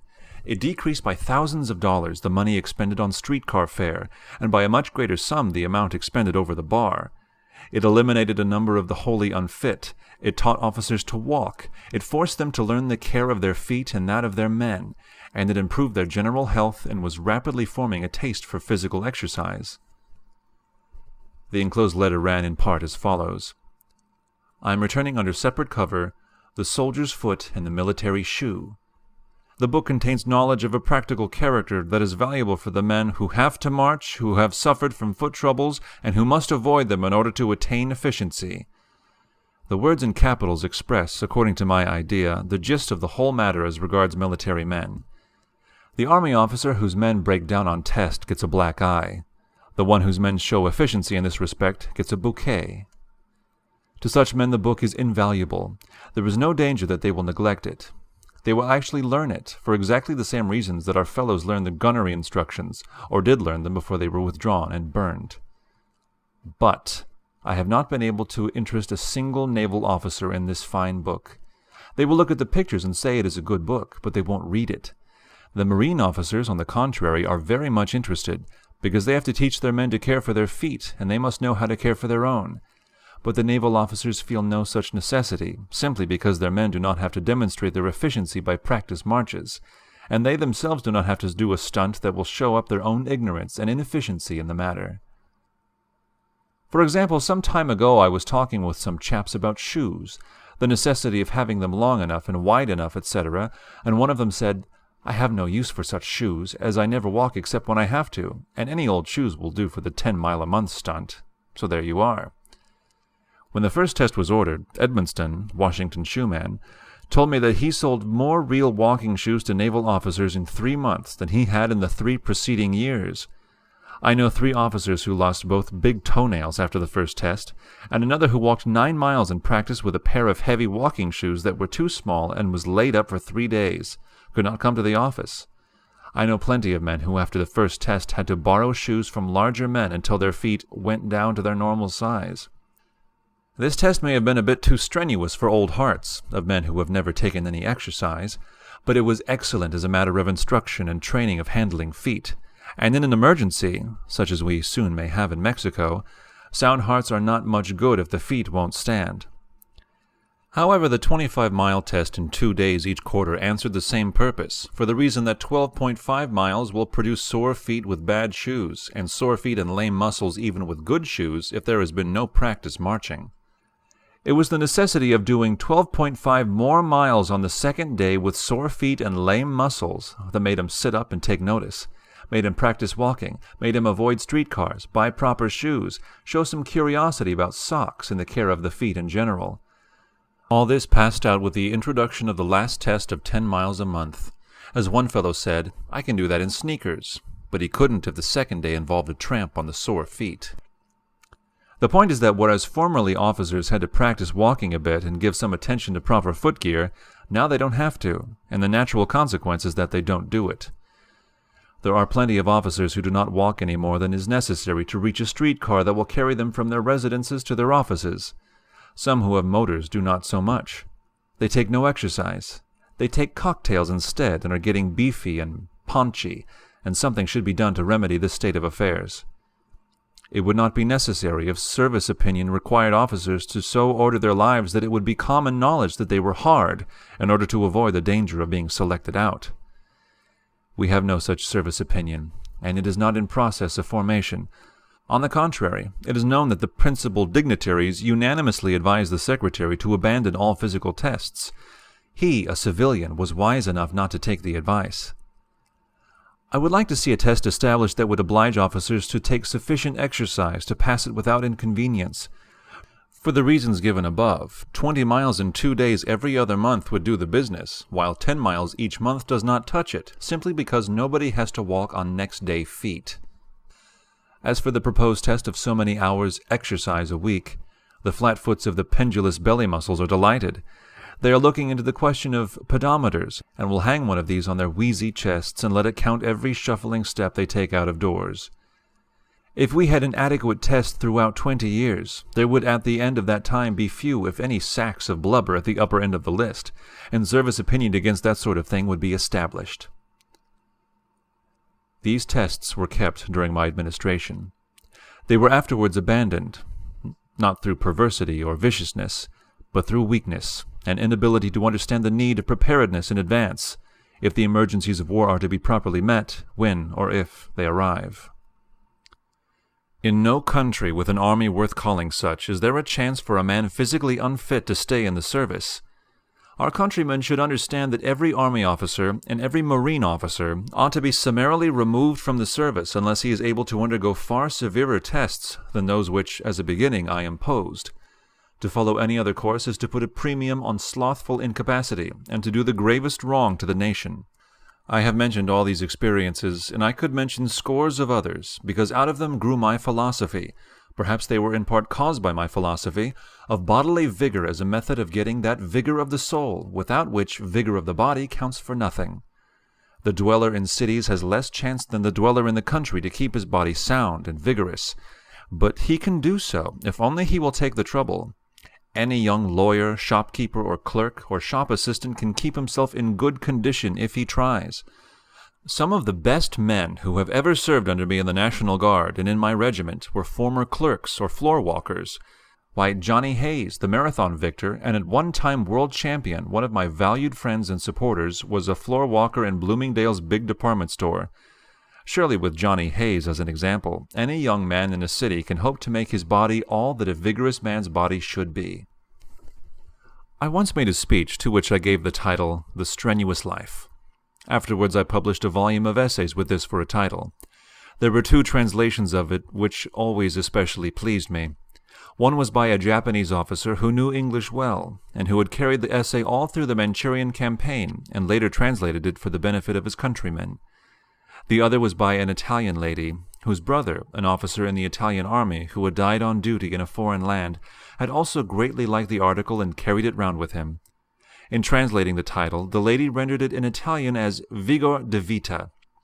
I thought this translation a great improvement on the original, and have always wished that I myself used the Vigor of Life as a heading to indicate what I was trying to preach, instead of the heading I actually did use. There are 2 kinds of success, or rather 2 kinds of ability displayed in the achievement of success. There is first the success either in big things or small things which comes to the man who has in him the natural power to do what no one else can do, and what no amount of training, no perseverance or willpower will enable any ordinary man to do. This success, of course, like every other kind of success, may be on a very big scale or on a small scale. The quality which the man possesses may be that which enables him to run 100 yards in 9 3/5 seconds, or to play 10 separate games of chess at the same time, blindfolded, or to add 5 columns of figures at once without effort, or to write the Ode to a Grecian Urn, or to deliver the Gettysburg speech, or to show the ability of Frederick at Leuthen or Nelson at Trafalgar. No amount of training of body or mind would enable any good, ordinary man to perform any one of these feats. Of course, the proper performance of each implies much previous study or training, but in no one of them is success to be attained save by the altogether exceptional man who has in him the something additional which the ordinary man does not have. This is the most striking kind of success, and it can be attained only by the man who has in him the quality which separates him in kind, no less than in degree, from his fellows. But much the commoner type of success in every walk of life and in every species of effort is that which comes to the man who differs from his fellows not by the kind of quality which he possesses, but by the degree of development which he has given that quality. This kind of success is open to a large number of persons, if only they seriously determine to achieve it. It is the kind of success which is open to the average man of sound body and fair mind, who has no remarkable mental or physical attributes, but who gets just as much as possible in the way of work out of the aptitudes that he does possess. It is the only kind of success that is open to most of us. Yet some of the greatest successes in history have been those of this second class. When I call it second class, I am not running it down in the least. I am merely pointing out that it differs in kind from the first class. To the average man, it is probably more useful to study the second type of success than to study the first. From the study of the first, he can learn inspiration. He can get uplift and lofty enthusiasm. From the study of the second, he can, if he chooses, find out how to win a similar success himself. I need hardly say that all the successes I have ever won have been of the second type. I never won anything without hard labor and the exercise of my best judgment and careful planning and working long in advance. Having been a rather sickly and awkward boy, I was as a young man at first both nervous and distrustful of my own prowess. I had to train myself painfully and laboriously, not merely as regards my body, but as regards my soul and spirit. When I was a boy, I read a passage in one of Marryat's books which always impressed me. In this passage, the captain of some small British man-of-war is explaining to the hero how to acquire the quality of fearlessness. He says that at the outset almost every man is frightened when he goes into action, but that the course to follow is for man to keep such a grip on himself that he can act just as if he was not frightened. After this is kept up long enough, it changes from pretense to reality, and the man does in very fact become fearless by sheer dint of practicing fearlessness when he does not feel it. I am using my own language, not Marryat's. This was the theory upon which I went. There were all kinds of things which I was afraid at first, ranging from grizzly bears to mean horses and gunfighters, but by acting as if I was not afraid, I gradually ceased to be afraid. Most men can have the same experience if they choose. They will first learn to bear themselves well in trials which they anticipate, and which they school themselves in advance to meet. After a while the habit will grow on them, and they will behave well in sudden and unexpected emergencies which come upon them unawares. It is, of course, much pleasanter if one is naturally fearless, and I envy and respect the men who are naturally fearless, but it is a good thing to remember that the man who does not enjoy this advantage can nevertheless stand beside the man who does, and can do his duty with a like efficiency if he chooses to. Of course, he must not let his desire take the form merely of a daydream. Let him dream about being a fearless man, and the more he dreams the better he will be, always provided he does his best to realize the dream in practice. He can do his part honorably and well, provided only he sets fearlessness before himself as an ideal, schools himself to think of danger merely as something to be faced and overcome, and regards life itself as he should regard it, not as something to be thrown away, but as a pawn to be promptly hazarded whenever the hazard is warranted by the larger interests of the great game in which we are all engaged. End of Chapter 2. Autobiography of Theodore Roosevelt, Chapter 3. Practical Politics, Part 1. When I left Harvard, I took up the study of law. If I had been sufficiently fortunate to come under Professor Thayer, of the Harvard Law School, it may be well that I would have realized that the lawyer can do a great work for justice and against legalism. But doubtless chiefly through my own fault, some of the teaching of the law books and of the classroom seemed to me to be against justice. The caveat emptor side of the law, like the caveat emptor side of business, seemed to me repellent. It did not make for social fair dealing. The let the buyer beware maxim, when translated into actual practice, whether in law or business, tends to translate itself further into the seller making his profit at the expense of the buyer, instead of by a bargain which shall be a profit of both. It did not seem to me that the law was framed to discourage, as it should, sharp practice, and other kinds of bargains except those which are fair and of benefit to both sides. I was young. There was much in the judgment which I then formed on this matter which I should now revise. But, then as now, many of the big corporation lawyers, to whom the ordinary members of the bar then as now looked up, held certain standards which were difficult to recognize as compatible with the idealism I supposed every high-minded young man is apt to feel. If I had been obliged to earn every cent I spent, I should have gone wholeheartedly into the business of making both ends meet, and should have taken up the law or any other respectable occupation, for I then held, and now hold, the belief that a man's first duty is to pull his own weight, and to take care of those dependent upon him, and I then believed, and now believe, that the greatest privilege and greatest duty for any man is to be happily married, and that no other form of success or service, for either man or woman, can be wisely accepted as a substitute or alternative. But it happened that I had been left enough money by my father not to make it necessary for me to think solely of earning bread for myself and my family. I had enough to get bread. What I had to do, if I wanted butter and jam, was to provide the butter and jam, but to count their cost as compared with other things. In other words, I made up my mind that, while I must earn money, I could afford to make earning money the secondary instead of the primary object of my career. If I had had no money at all, then my first duty would have been to earn it in any honest fashion. As I had some money, I felt that my need for more money was to be treated as a secondary need, and that while it was my business to make more money where I legitimately and properly could, yet that it was also my business to treat other kinds of work as more important than money-making. Almost immediately after leaving Harvard in 1880, I began to take an interest in politics. I did not then believe, and I do not now believe, that any man should ever attempt to make politics his only career. It is a dreadful misfortune for a man to grow to feel that his whole livelihood and whole happiness depend upon his staying in office. Such a feeling prevents him from being of real service to the people while in office, and always puts him under the heaviest strain of pressure to barter his convictions for the sake of holding office. A man should have some other occupation. I had several other occupations, to which he can resort if at any time he is thrown out of office, or if at any time he finds it necessary to choose a course which will probably result in his being thrown out, unless he is willing to stay in at cost to his conscience. At that day, in 1880, a young man of my bringing up and convictions could join only the Republican party, and join it I accordingly did. It was no simple thing to join it then.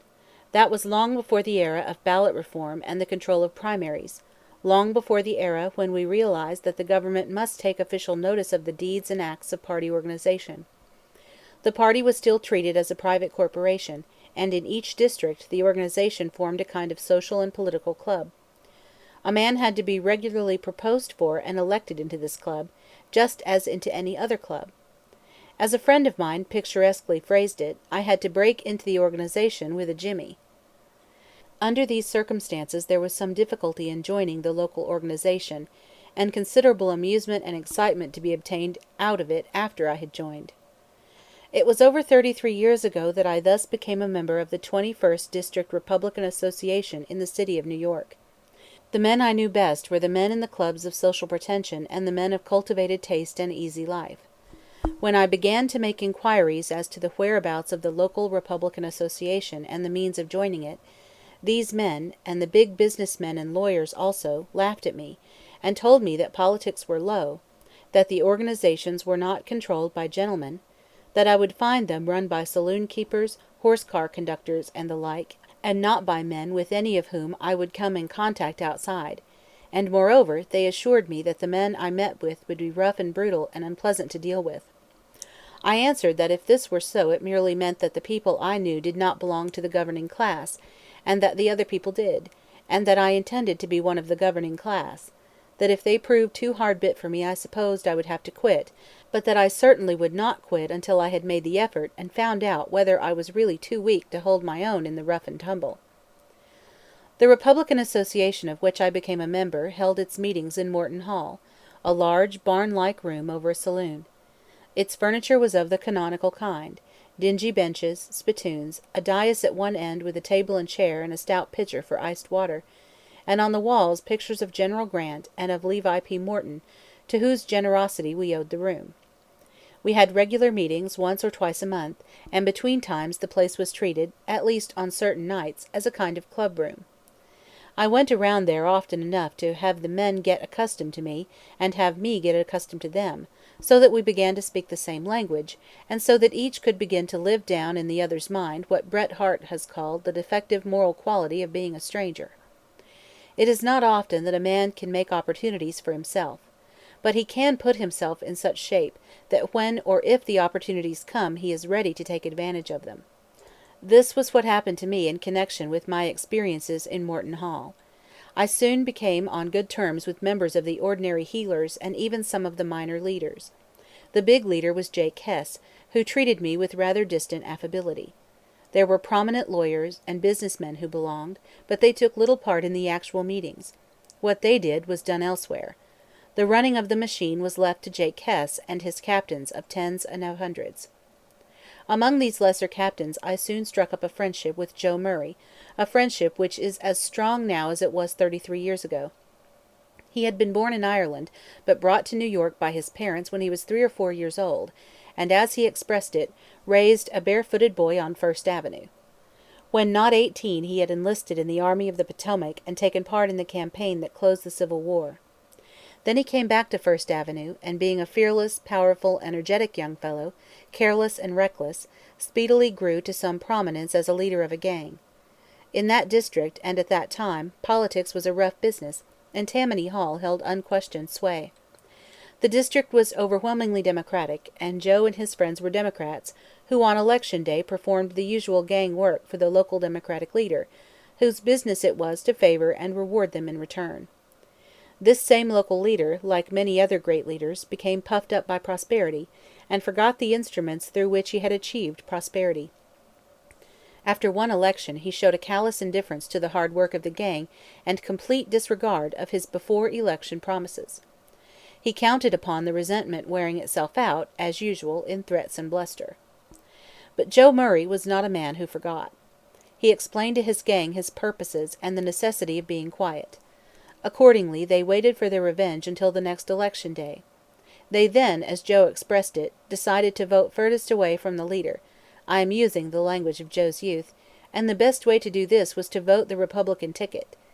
In those days each party had a booth near the polling place in each election district, where the party representative dispensed the party ballots. This had been a district in which, as a rule, very early in the day the Republican election leader had his hat knocked over his eyes, and his booth kicked over, and his ballots scattered, and then the size of the Democratic majority depended on an elastic appreciation of exactly how much was demanded from headquarters.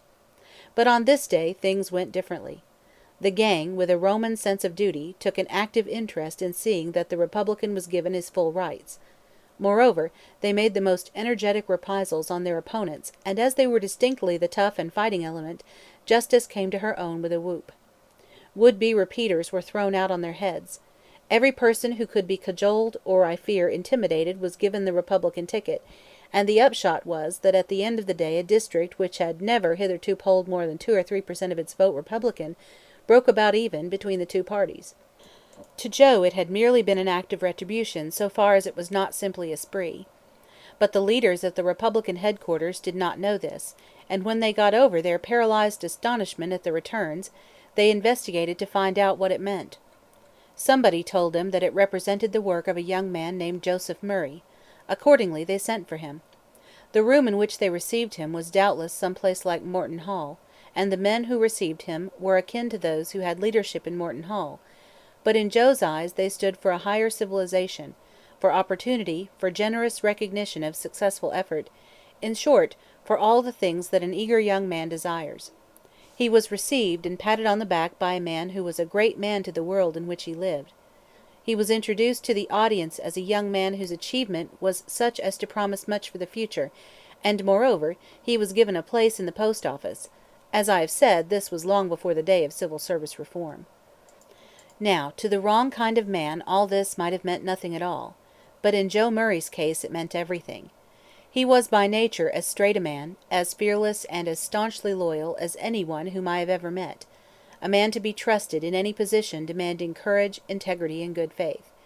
He did his duty in the public service, and became devotedly attached to the organization which he felt had given him his chance in life. When I knew him he was already making his way up, one of the proofs and evidences of which was the fact that he owned a first-class racing trotter, Alice Lane, behind which he gave me more than one spin. During this first winter I grew to like Joe and his particular cronies. But I had no idea that they especially returned the liking, and in the first row we had in the organization, which arose over a movement, that I backed, to stand by a non-partisan method of street cleaning, Joe and all his friends stood stiffly with the machine, and my side, the reform side, was left with only some half-dozen votes out of 300 or 400. I had expected no other outcome, and took it good-humoredly, but without changing my attitude. Next fall, as the elections drew near, Joe thought he would like to make a drive at Jake Hess, and after considerable planning decided that his best chance lay in the fight for the nomination to the Assembly, the lower house of the legislature. He picked me as the candidate with whom he would be most likely to win, and win he did. It was not my fight, it was Joe's, and it was to him that I owe my entry into politics. I had at that time neither the reputation nor the ability to have won the nomination for myself, and indeed would never have thought of trying for it. Jake Hess was entirely good-humored about it. In spite of my being anti-machine, my relations with him had been friendly and human, and when he was beaten he turned in to help Joe elect me. At first they thought they would take me on a personal canvass through the saloons along 6th Avenue. The canvass, however, did not last beyond the first saloon. I was introduced with proper solemnity to the saloon-keeper, a very important personage, for this was before the days when saloon-keepers became merely the mortgaged chattels of the brewers, and he began to cross-examine me, a little too much in the tone of one who was dealing with a suppliant for his favor. He said he expected that I would of course treat the liquor business fairly, to which I answered, none too cordially, that I hoped I should treat all interests fairly. He then said that he regarded the licenses as too high, to which I responded that I believed they were not really high enough, and that I should try to have them made higher. The conversation threatened to become stormy. Messrs. Murray and Hess, on some hastily improvised plea, took me out into the street, and then Joe explained to me that it was not worth while my staying in 6th Avenue any longer, that I had better go right back to 5th Avenue and attend to my friends there, and that he would look after my interests on 6th Avenue. I was triumphantly elected. Once before Joe had interfered in a similar fashion and secured the nomination of an assemblyman, and shortly after election he had grown to feel toward this assemblyman that he must have fed on the meat which rendered Caesar proud, as he became inaccessible to the ordinary mortals whose place of resort was Morton Hall. He eyed me warily for a short time to see if I was likely, in this respect, to follow in my predecessor's footsteps.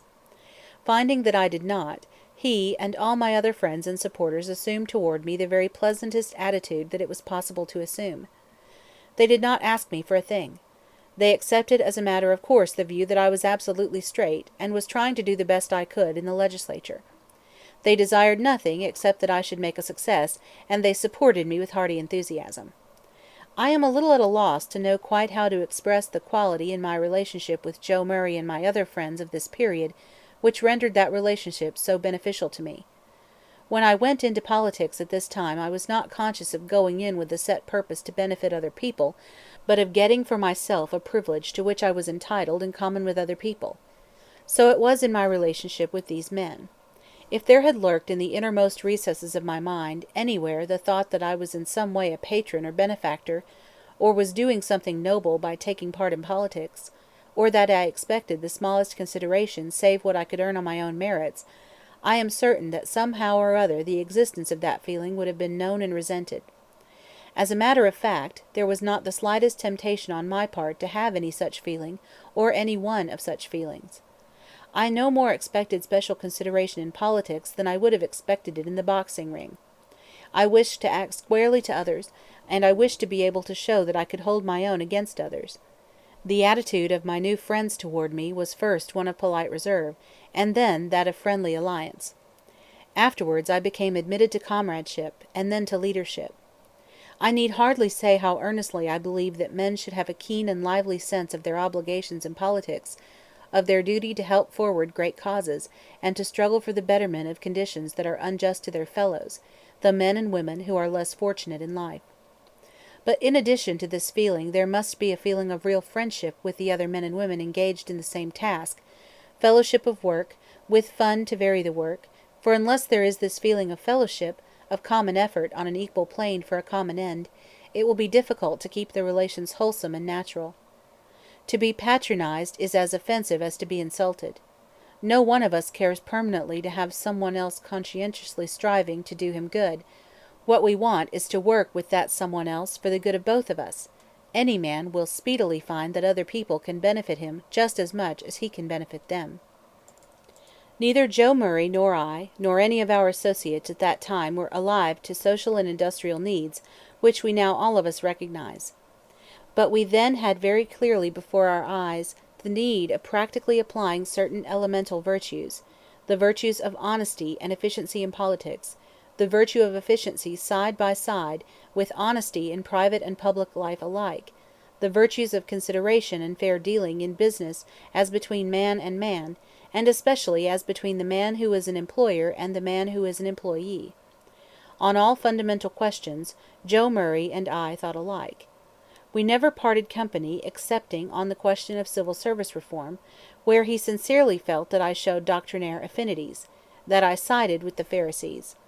We got back again into close relations as soon as I became police commissioner under Mayor Strong, for Joe was then made excise commissioner, and was, I believe, the best excise commissioner the city of New York ever had.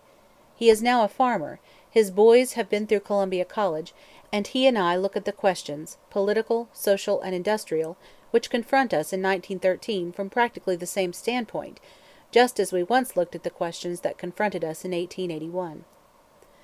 There are many debts that I owe Joe Murray, and some for which he was only unconsciously responsible. I do not think that a man is fit to do good work in our American democracy unless he is able to have a genuine fellow-feeling for, understanding of, and sympathy with his fellow Americans, whatever their creed or their birthplace, the section in which they live, or the work which they do, provided they possess the only kind of Americanism that really counts, the Americanism of the spirit. It was no small help to me, in the effort to make myself a good citizen and good American, that the political associate with whom I was on closest and most intimate terms during my early years was a man born in Ireland, by creed a Catholic, with Joe Murray's upbringing, just as it helped me greatly at a later period to work for certain vitally necessary public needs with Arthur von Briesen, in whom the spirit of the Acht und Versager idealist was embodied, just as my whole life was influenced by my long association with Jacob Riis, whom I am tempted to call the best American I ever knew, although he was already a young man when he came hither from Denmark. I was elected to the legislature in the fall of 1881, and found myself the youngest man in that body. I was re-elected the 2 following years. Like all young men and inexperienced members, I had considerable difficulty in teaching myself to speak. I profited much by the advice of a hard-headed old countryman, who was unconsciously paraphrasing the Duke of Wellington, who was himself doubtless paraphrasing somebody else. The advice ran, "Don't speak until you are sure you have something to say, and know just what it is, then say it and sit down." My first days in the legislature were much like those of a boy in a strange school. My fellow legislators and I eyed one another with mutual distrust. Each of us chose his seat, each began by following the lead of some veteran in the first routine matters, and then, in a week or two, we began to drift into groups according to our several affinities. The legislature was Democratic. I was a Republican from the Silk Stocking District, the wealthiest district in New York, and I was put, as one of the minority members, on the Committee of Cities. It was a coveted position. I did not make any effort to get on, and, as far as I know, was put there merely because it was felt to be in accordance with the fitness of things. A very short experience showed me that, as the legislature was then constituted, the so-called party contests had no interest whatever for me. There was no real party division on most of the things that were of concern in state politics, both Republicans and Democrats being for and against them. My friendships were made, not with regard to party lines, but because I found, and my friends found, that we had the same convictions on questions of principle and questions of policy. The only difference was that there was a larger proportion of these men among the Republicans than among the Democrats, and that it was easier for me at the outset to scrape acquaintance, among the men who felt as I did, with the Republicans. They were, for the most part, from the country districts. My closest friend for the 3 years I was there was Billy O'Neill, from the Adirondacks. He kept a small crossroads store.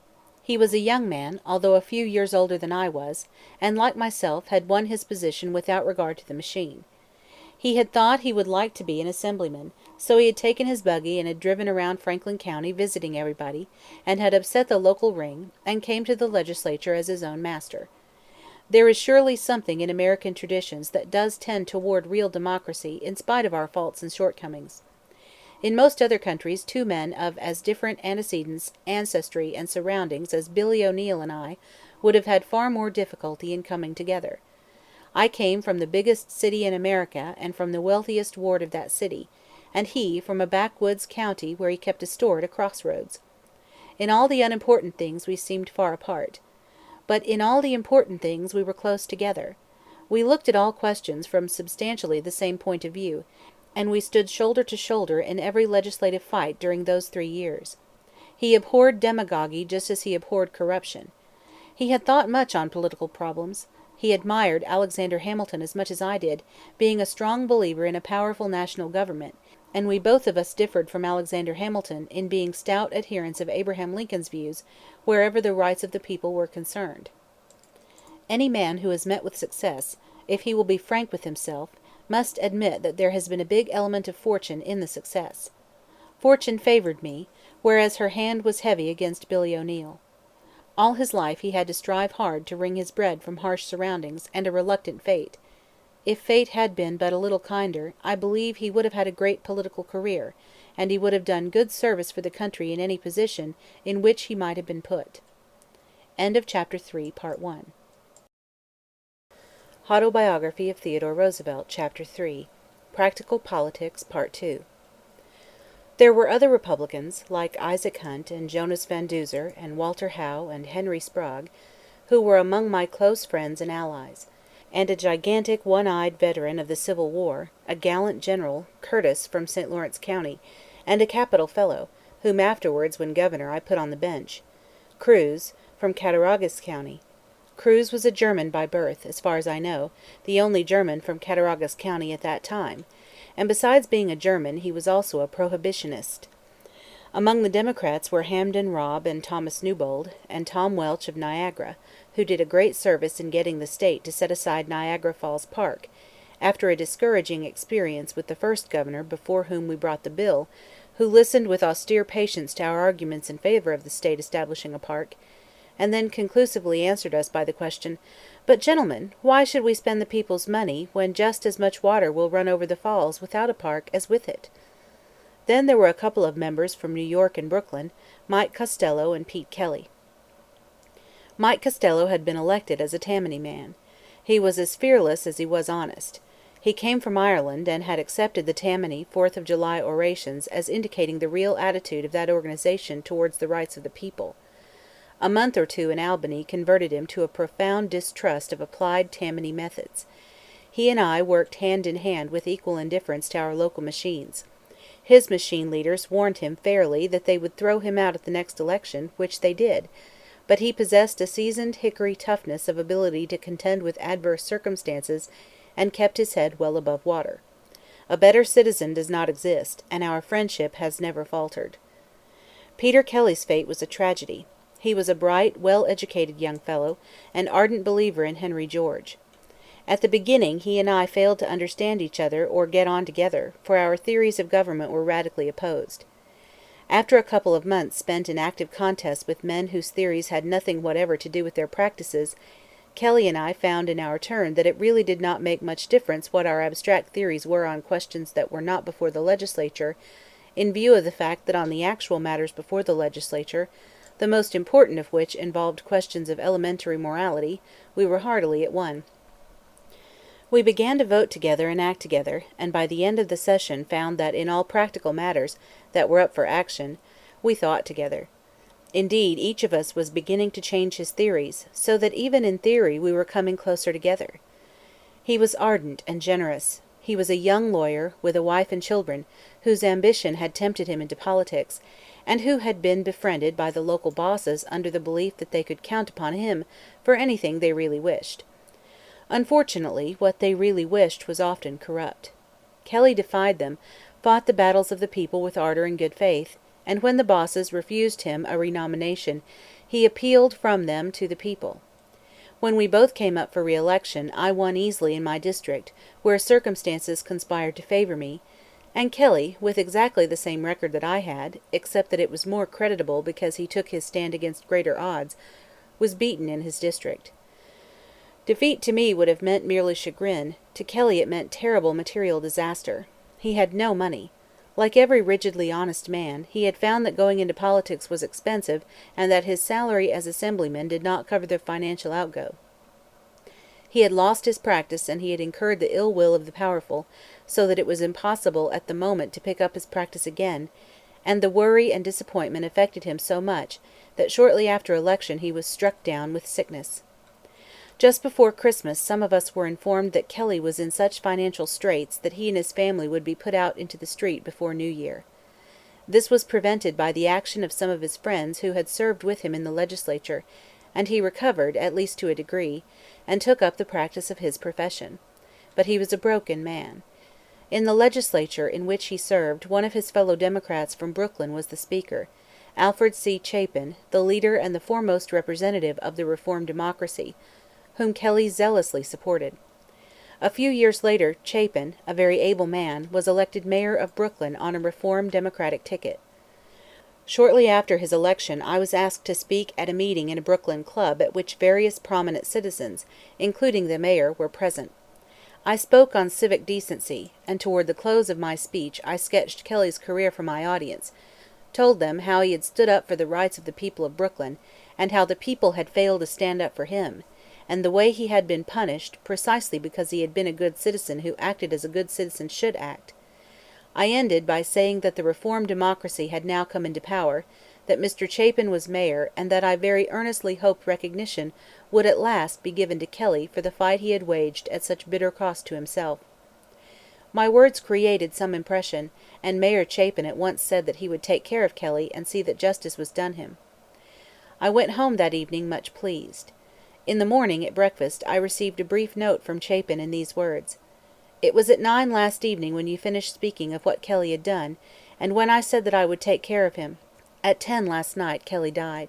He had been dying while I was making my speech, and he never knew that at last there was to be a tardy recognition of what he had done, a tardy justification for the sacrifices he had made. The man had fought, at heavy cost to himself and with entire disinterestedness, for popular rights, but no recognition for what he had done had come to him from the people, whose interest he had so manfully upheld. Where there is no chance of statistical or mathematical measurement, it is very hard to tell just the degree to which conditions change from one period to another. This is peculiarly hard to do when we deal with such a matter as corruption. Personally, I am inclined to think that in public life we are on the whole a little better and not a little worse than when we were 30 years ago, when I was serving in the New York legislature. I think the conditions are a little better in national, in state, and in municipal politics. Doubtless there are points in which they are worse, and there is an enormous amount that needs reformation, but it does seem to me as if, on the whole, things had slightly improved. When I went into politics, New York City was under the control of Tammany, which was from time to time opposed by some other, and evanescent, city Democratic organization. The up-country Democrats had not yet fallen under Tammany's sway, and were on the point of developing a big country political boss in the shape of David B. Hill. The Republican Party was split into the stalwart and half-breed factions. Accordingly, neither party had one dominant boss, or one dominant machine, each being controlled by jarring and warring bosses and machines. The corruption was not what it had been in the days of Tweed, when outside individuals controlled the legislators like puppets. Nor was there any such centralization of the boss system as occurred later. Many of the members were under the control of local bosses or local machines. But the corrupt work was usually done through the members directly. Of course I never had anything in the nature of legal proof of corruption, and the figures I am about to give are merely approximate. But 3 years' experience convinced me, in the first place, that there were a great many thoroughly corrupt men in the legislature, perhaps a third of the whole number, and in the next place, that the honest men outnumbered the corrupt men, and that if it were ever possible to get an issue of right or wrong put vividly and unmistakably before them, in a way that would arrest their attention, and that would arrest the attention of their constituents, we could count on the triumph of the right. The trouble was that in most cases the issue was confused. To read some kinds of literature one would come to the conclusion that the only corruption in legislative circles was in the form of bribery by corporations, and that the line was sharp between the honest man who was always voting against corporations and the dishonest man who was always bribed to vote for them. My experience was the direct contrary of this. For every one bill introduced, not passed, corruptly to favor a corporation, there were at least 10 introduced, not passed, and in this case not intended to be passed, to blackmail corporations. The majority of the corrupt members would be found voting for the blackmailing bills if they were not paid, and would also be found voting in the interests of the corporation if they were paid. The blackmailing, or as they were always called, the strike bills, could themselves be roughly divided into 2 categories: bills which it would have been proper to pass, and those that it would not have been proper to pass. Some of the bills aimed at corporations were utterly wild and improper, and of these a proportion might be introduced by honest and foolish zealots, whereas most of them were introduced by men who had not the slightest intention of passing them, but who wished to be paid not to pass them. The most profitable type of bill to the accomplished blackmailer, however, was a bill aimed at real corporate abuse, which the corporation, either from wickedness or folly, was unwilling to remedy. Of the measures introduced in the interest of corporations, there were also some that were proper and some that were improper. The corrupt legislators, the black horse cavalry as they were termed, would demand payment to vote as the corporations wished, no matter whether the bill was proper or improper. Sometimes, if the bill was a proper one, the corporation would have the virtue or the strength of mind to refuse to pay for its passage, and sometimes it would not. A very slight consideration of the above state of affairs will show how difficult it was at times to keep the issue clear, for honest and dishonest men were continually found side by side voting now against and now for a corporation measure, the one set from proper and the other set from grossly improper motives. Of course, part of the fault lay in the attitudes of the outsiders. It was very early borne in upon me that almost equal harm was done by indiscriminate defense of, and indiscriminate attack on, corporations. It was hard to say whether the man who prided himself upon always antagonizing the corporations, or the man who, on the plea that he was a good conservative, always stood up for them, was the more mischievous agent of corruption and demoralization. In one fight in the House over a bill as to which there was a bitter contest between 2 New York City street railway organizations, I saw lobbyists come down on the floor itself and draw venal men out into the lobbies with almost no pretense of concealing what they were doing. In another case, in which the elevated railway corporations of New York City, against the protest of the mayor and the other local authorities, rushed through a bill remitting over half their taxes, some of the members who voted for the measure probably thought it was right, but every corrupt man in the House voted with them, and the man must indeed have been stupid who thought that these votes were given disinterestedly. The effective fight against this bill for the revision of the elevated railway taxes, perhaps the most openly crooked measure which, during my time, was pushed at Albany, was waged by Mike Costello and myself. We used to spend a good deal of time in industrious research into the various bills introduced, so as to find out what their authors really had in mind. This research, by the way, being highly unappreciated and much resented by the authors. In the course of his researches, Mike had been puzzled by an unimportant bill, seemingly related to a constitutional amendment introduced by a local saloon keeper, whose interests, as far as we knew, were wholly remote from the Constitution or from any form of abstract legal betterment. However, the measure seemed harmless, we did not interfere, and it passed the House. Mike, however, followed its career in the Senate, and at the last moment, almost by accident, discovered that it had been amended by the simple process of striking out everything after the enacting clause and unobtrusively substituting the proposal to remit the elevated railway taxes. The authors of the change wished to avoid unseemly publicity. Their hope was to slip the measure through the legislature and have it instantly signed by the governor before any public attention was excited. In the Senate, their plan worked to perfection. There was in the Senate no fighting leadership of the forces of decency, and for such leadership of the non-fighting type, the representatives of corruption cared absolutely nothing. By bold and adroit management the substitution in the Senate was effected without opposition or comment. The bill, in reality of course an absolutely new and undebated bill, then came back to the House nominally as a merely amended measure, which, under the rules, was not open to debate unless the amendment was first by vote rejected. This was the great bill of the session for the lobby, and the lobby was keenly alive to the need of quick, wise action. No public attention whatever had so far been excited. Every measure was taken to secure immediate and silent action. A powerful leader, whom the beneficiaries of the bill trusted, a fearless and unscrupulous man, of much force and great knowledge of parliamentary law, was put in the chair. Costello and I were watched, and when for a moment we were out of the House, the bill was brought over from the Senate, and the clerk began to read it, all the Black Horse cavalry, in expectant mood, being in their seats. But Mike Costello, who was in the clerk's room, happened to catch a few words of what was being read. In he rushed, dispatched a messenger for me, and began a single-handed filibuster. The Speaker pro tem called him to order. Mike continued to speak in protest. The Speaker hammered him down. Mike continued his protest, the sergeant-at-arms was sent to arrest and remove him, and then I bounced in, and continued the protest, and refused to sit down or be silent. Amid wild confusion the amendment was declared adopted, and the bill was ordered engrossed and sent out to the governor. But we had carried our point. The next morning the whole press rang with what had happened. Every detail of the bill, and every detail of the way it had been slipped through the legislature, were made public. All the slow and cautious men in the House, who had been afraid of taking sides, now came forward in support of us. Another debate was held on the proposal to rescind the vote. The city authorities waked up to protest. The governor refused to sign the bill. 2 or 3 years later, after much litigation, the taxes were paid. In the newspapers it was stated that the amount was over $1,500,000. It was Mike Costello to whom primarily was due the fact that this sum was saved the public, and that the forces of corruption received a stinging rebuff. He did not expect recognition or reward for his services, and he got none. The public, if it knew of what he had done, promptly forgot it. The machine did not forget it, and turned him down at the next election.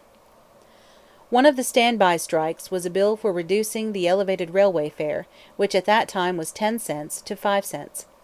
In one legislature the men responsible for the introduction of the bill suffered such an extraordinary change of heart that when the bill came up, being pushed by zealous radicals who really were honest, the introducers actually voted against it.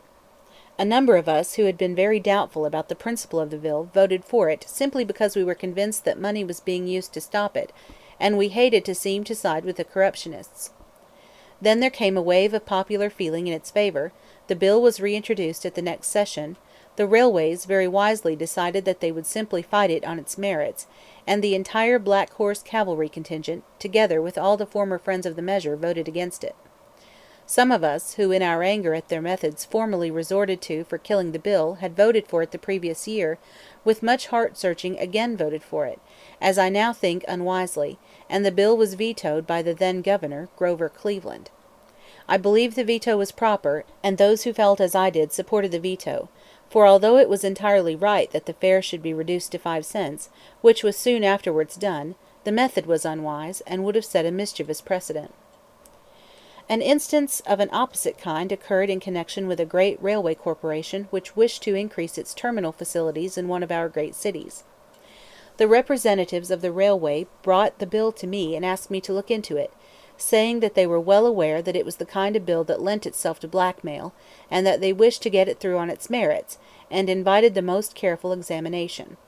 I looked carefully into it, found that the municipal authorities and the property owners whose property was to be taken favored it, and also found that it was an absolute necessity from the standpoint of the city no less than from the standpoint of the railway.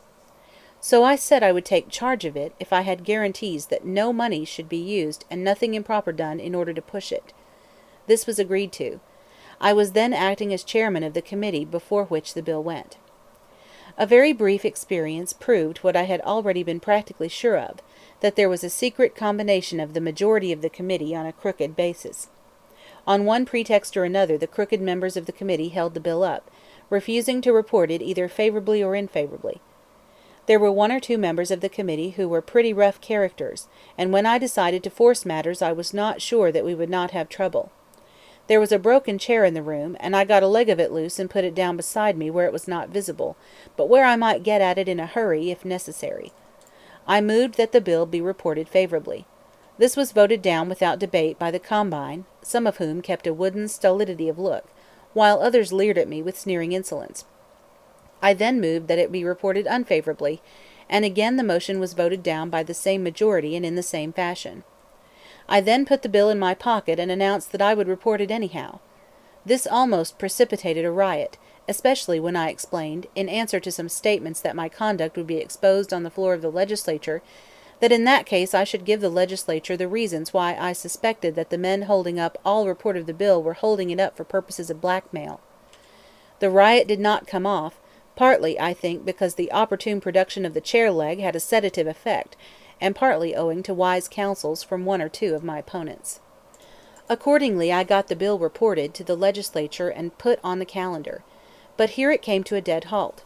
I think this was chiefly because most of the newspapers which noticed the matter at all treated it in such a cynical spirit as to encourage the men who wished to blackmail.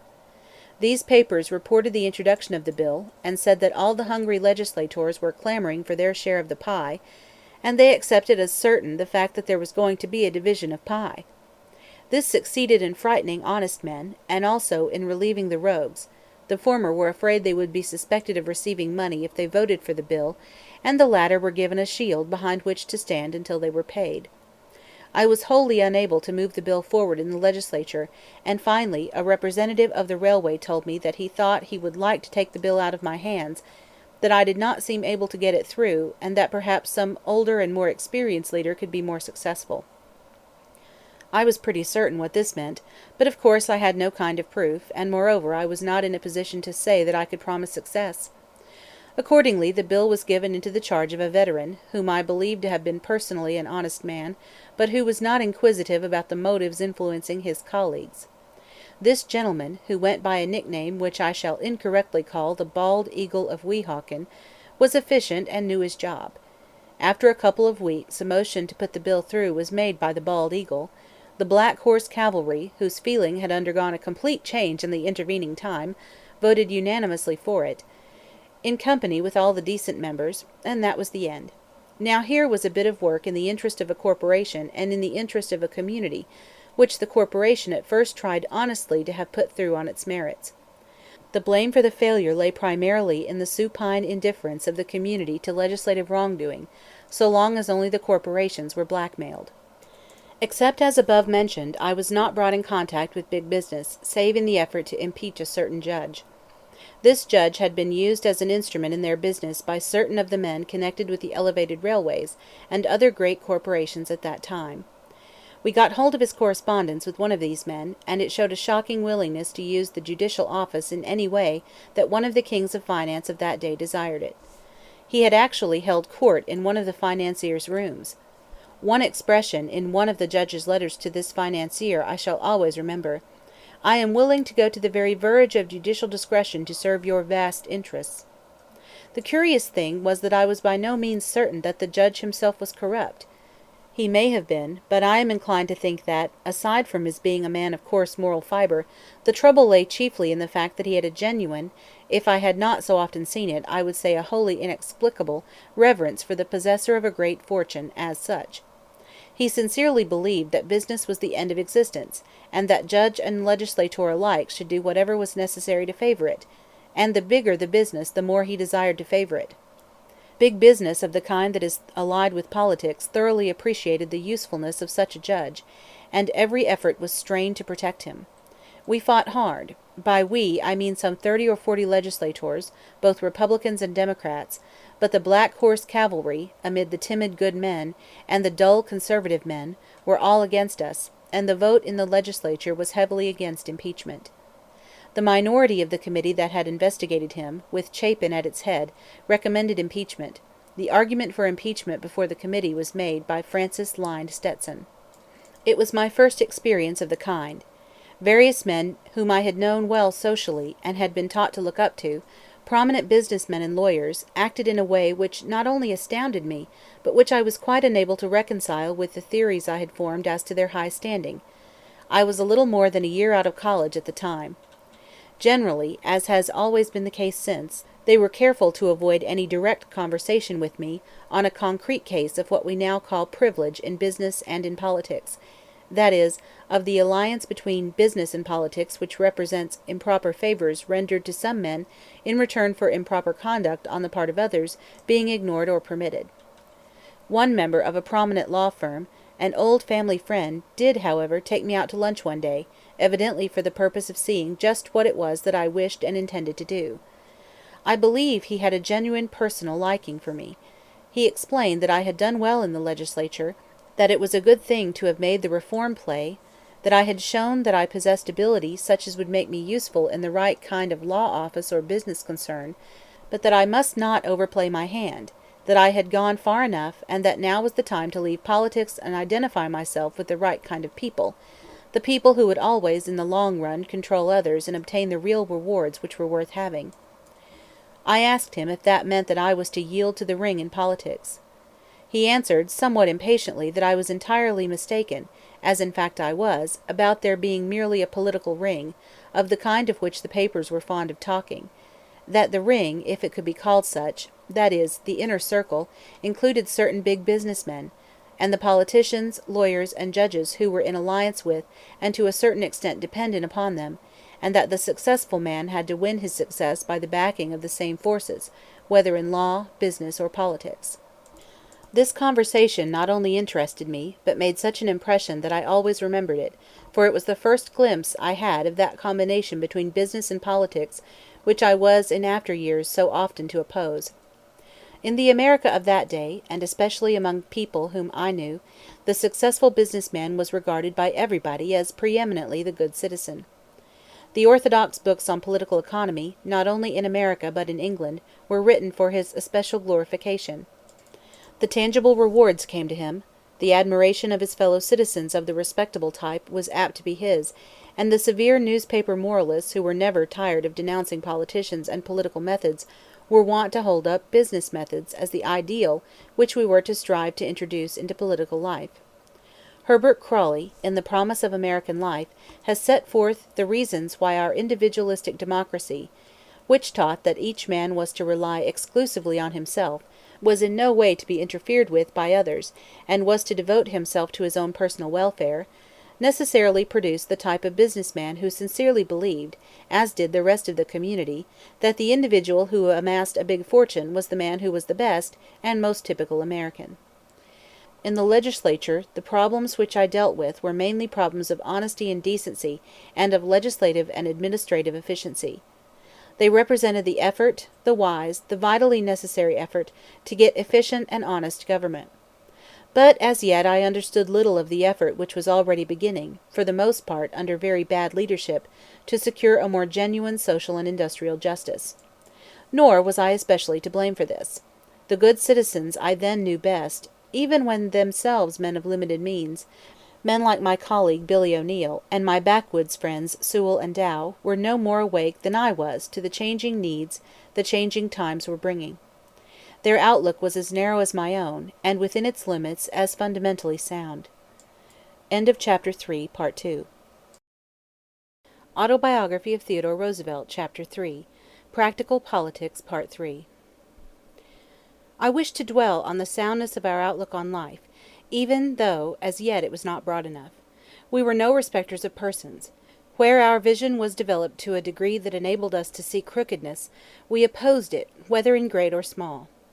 As a matter of fact, we found that it needed much more courage to stand up openly against labor men when they were wrong than against capitalists when they were wrong.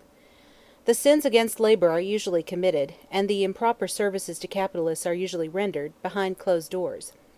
Very often the man with the moral courage to speak in the open against labor when it is wrong is the only man anxious to do effective work for labor when labor is right. The only kinds of courage and honesty which are permanently useful to good institutions anywhere are those shown by men who decide all cases with impartial justice on grounds of conduct, and not on grounds of class. We found that in the long run the men who in public blatantly insisted that labor was never wrong were the very men who in private could not be trusted to stand for labor when it was right. We grew heartily to distrust the reformer who never denounced wickedness unless it was embodied in a rich man. Human nature does not change, and that type of reformer is as noxious now as he ever was. The loud-mouthed upholder of popular rights who attacks wickedness only when it is allied with wealth, and who never publicly assails any misdeed, no matter how flagrant, if committed nominally in the interest of labor, has either a warped mind or a tainted soul, and should be trusted by no honest man. It was largely the indignant and contemptuous dislike aroused in our minds by the demagogues of this class which then prevented those of us whose instincts at bottom were sound from going as far as we ought to have gone along the lines of governmental control of corporations and governmental interference on behalf of labor. I did, however, have one exceedingly useful experience. A bill was introduced by the Cigar Makers' Union to prohibit the manufacture of cigars in tenement houses. I was appointed one of a committee of 3 to investigate conditions in the tenement houses and see if legislation should be had. Of my 2 colleagues on the committee, one took no interest in the measure and privately said he did not think it was right, but that he had to vote for it because the labor unions were strong in his district and he was pledged to support the bill. The other, a sporting Tammany man who afterwards abandoned politics for the race track, was a very good fellow. He told me frankly that he had to be against the bill because certain interests which were all-powerful and with which he had dealings required him to be against it, but that I was a free agent, and that if I would look into the matter he believed I would favor the legislation. As a matter of fact, I had supposed I would be against the legislation, and I rather think that I was put on the committee with that idea, for the respectable people I knew were against it.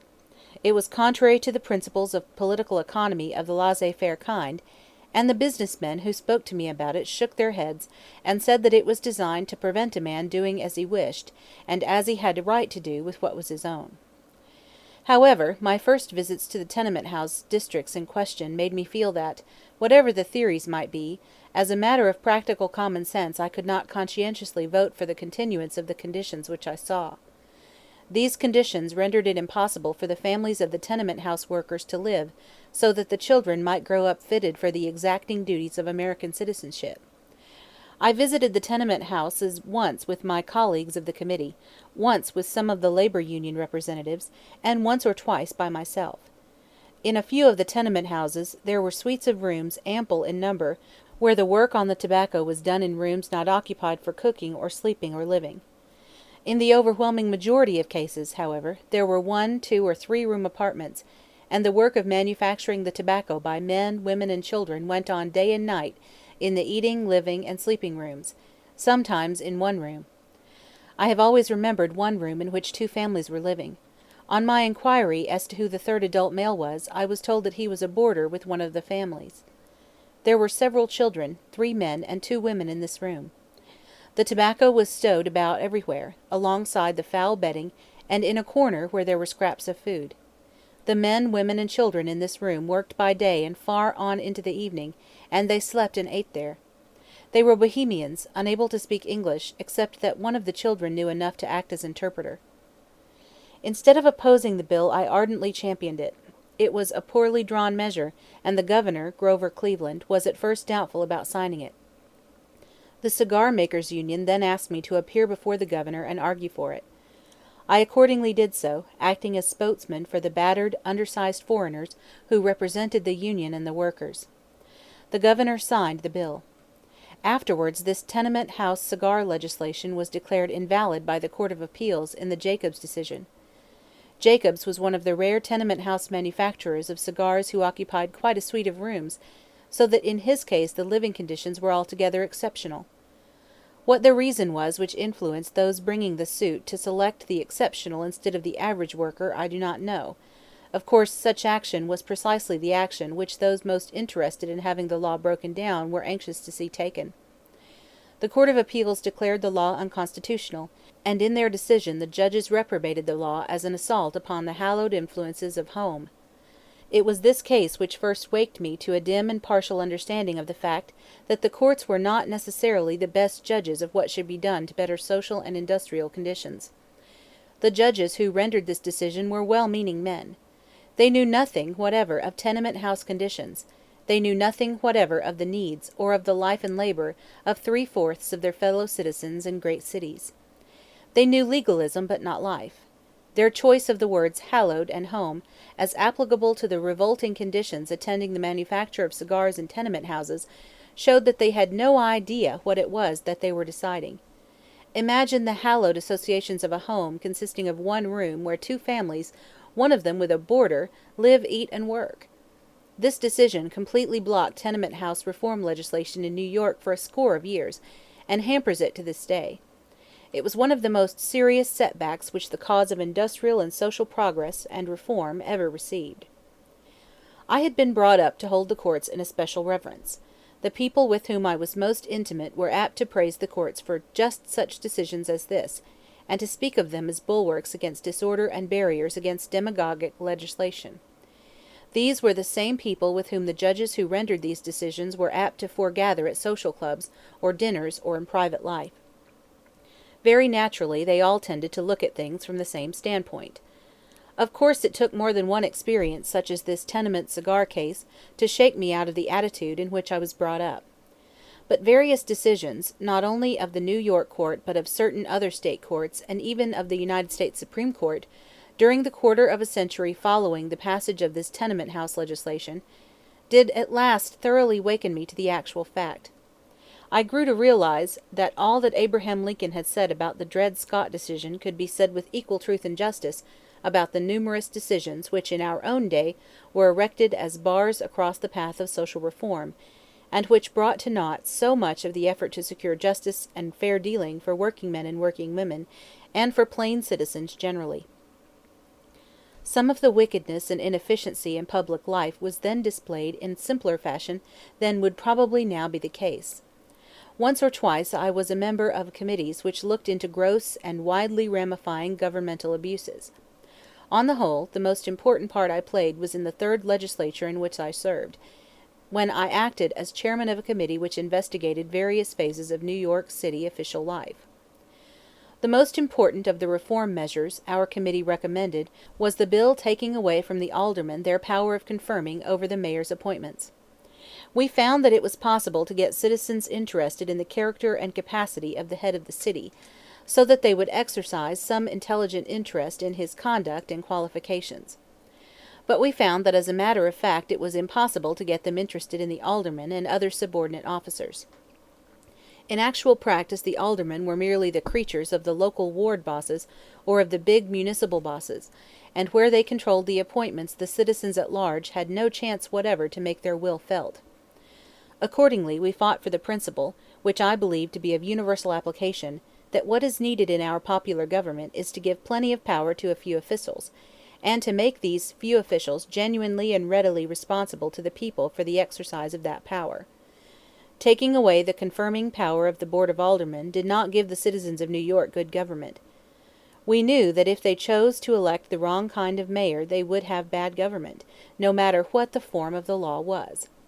But we did secure to them the chance to get good government if they desired, and this was impossible as long as the old system remained. The change was fought in the way in which all similar changes always are fought. The corrupt and interested politicians were against it, and the battle cries they used, which rallied to them most of the unthinking conservatives, were that we were changing the old constitutional system, that we were defacing the monuments of the wisdom of the founders of the government, that we were destroying that distinction between legislative and executive power which was the bulwark of our liberties, and that we were violent and unscrupulous radicals with no reverence for the past. Of course the investigations, disclosures, and proceedings of the investigating committee of which I was chairman brought me into bitter personal conflict with very powerful financiers, very powerful politicians, and with certain newspapers which these financiers and politicians controlled. A number of able and unscrupulous men were fighting, some for their financial lives, and others to keep out of unpleasantly close neighborhood to State's prison. This meant there were blows to be taken as well as given. In such political struggles, those who went in for the kind of things that I did speedily excited animosities among strong and cunning men who would stop at little to gratify their animosity. Any man engaged in this particular type of militant and practical reform movement was soon made to feel that he had better not undertake to push matters home unless his character was unassailable. On one of the investigating committees on which I served there was a countryman, a very able man, who, when he reached New York City, felt as certain Americans do when they go to Paris, that the moral restraints of his native place no longer applied. With all his ability, he was not shrewd enough to realize that the police department was having him, as well as the rest of us, carefully shadowed. He was caught red-handed by a plain-clothesman doing what he had no business to do, and from that time on he dared not act save as those who held his secret permitted him to act. Thenceforth those officials who stood behind the police department had one man on the committee on whom they could count. I never saw terror more ghastly on a strong man's face than on the face of this man on one or two occasions when he feared that events in the committee might take such a course as to force him into a position where his colleagues would expose him even if the city officials did not. However, he escaped, for we were never able to get the kind of proof which would warrant our asking for the action in which this man could not have joined. Traps were set for more than one of us, and if we had walked into these traps our public careers would have ended, at least so far as following them under the conditions which alone make it worth while to be in public life at all. A man can of course hold public office, and many a man does hold public office, and lead a public career of a sort, even if there are other men who possess secrets about him which he cannot afford to have divulged. But no man can lead a public career really worth leading. No man can act with rugged independence in serious crises, nor strike at great abuses, nor afford to make powerful and unscrupulous foes, if he is himself vulnerable in his private character. Nor will clean conduct by itself enable a man to render good service. I have always been fond of Josh Billings's remark that it is much easier to be a harmless dove than a wise serpent. There are plenty of decent legislators, and plenty of able legislators, but the blamelessness and the fighting edge are not always combined. Both qualities are necessary for the man who is to wage active battle against the powers that prey. He must be clean of life, so that he can laugh when his public or his private record is searched, and yet being clean of life will not avail him if he is either foolish or timid. He must walk warily and fearlessly, and while he should never brawl if he can avoid it, he must be ready to hit hard if the need arises. Let him remember, by the way, that the unforgivable crime is soft hitting. Do not hit at all if it can be avoided, but never hit softly. Like most young men in politics, I went through various oscillations of feeling before I found myself. At one period I became so impressed with the virtue of complete independence that I proceeded to act on each case purely as I personally viewed it, without paying any heed to the principles and prejudices of others. The result was that I speedily and deservedly lost all power of accomplishing anything at all, and I thereby learned the invaluable lesson that in the practical activities of life no man can render the highest service unless he can act in combination with his fellows, which means a certain amount of give and take between him and them. Again, I at one period began to believe that I had a future before me, and that it behooved me to be very far-sighted and scan each action carefully with a view to its possible effect on the future. This speedily made me useless to the public and an object of aversion to myself, and then I made up my mind that I would try not to think of the future at all, but would proceed on the assumption that each office I held would be the last I ever should hold, and that I would confine myself to trying to do my work as well as possible while I held that office. I found that for me personally this was the only way in which I could either enjoy myself or render good service to the country, and I never afterwards deviated from this plan. As regards political advancement, the bosses could of course do a good deal. At that time the warring stalwart and half-breed factions of the Republican party were supporting respectively President Arthur and Senator Miller. Neither side cared for me. The first year in the legislature I rose to a position of leadership, so that in the second year, when the Republicans were in a minority, I received the minority nomination for Speaker, although I was still the youngest man in the House, being 24 years old. The third year the Republicans carried the legislature, and the bosses at once took a hand in the speakership contest. I made a stout fight for the nomination, but the bosses of the two factions, the stalwarts and the half-breeds, combined, and I was beaten. I was much chagrined for the moment. But the fact that I had fought hard and efficiently, even though defeated, and that I had made the fight single-handed, with no machine back of me, assured my standing as a floor leader. My defeat in the end materially strengthened my position, and enabled me to accomplish far more than I could have accomplished as Speaker. As so often I found that the titular position was of no consequence, what counted was the combination of the opportunity with the ability to accomplish results. The achievement was the all-important thing. The position, whether titularly high or low, was of consequence only in so far as it widened the chance for achievement. After the session closed, 4 of us, who looked at politics from the same standpoint, were known as Independent or Anti-Machine Republicans, were sent by the State Convention as delegates at large to the Republican National Convention of 1884, where I advocated, as vigorously as I knew how, the nomination of Senator George F. Edmunds. Mr. Edmunds was defeated and Mr. Blaine nominated. Mr. Blaine was clearly the choice of the rank and file of the party. His nomination was won in fair and above-board fashion, because the rank and file of the party stood back of him, and I supported him to the best of my ability in the ensuing campaign. The speakership contest enlightened me as regards more things than the attitude of the bosses. I had already had some exasperating experiences with the silk-stocking reformer type, as Abraham Lincoln called it, the gentlemen who were very nice, very refined, who shook their heads over political corruption and discussed it in drawing-rooms and parlors, but who were wholly unable to grapple with real men in real life.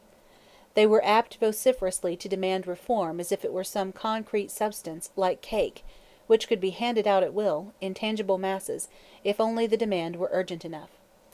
These parlor reformers made up for inefficiency in action by zeal in criticizing, and they delighted in criticizing the men who really were doing the things which they said ought to be done, but which they lacked the sinewy power to do.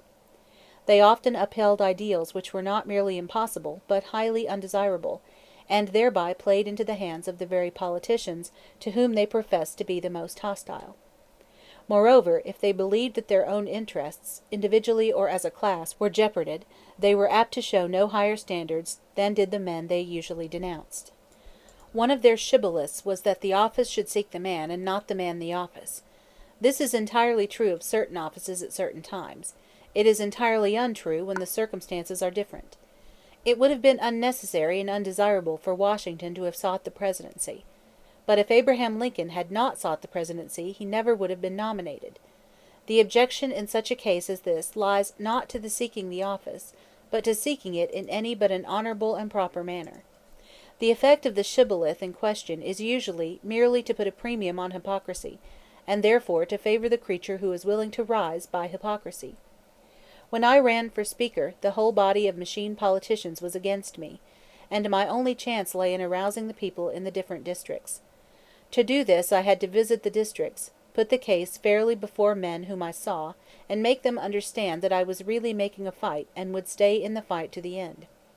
Yet there were reformers who shook their heads and deplored my activity in the canvass. Of course, The one thing which corrupt machine politicians most desire is to have decent men frown on the activity, that is, on the efficiency of the honest man who genuinely wishes to reform politics.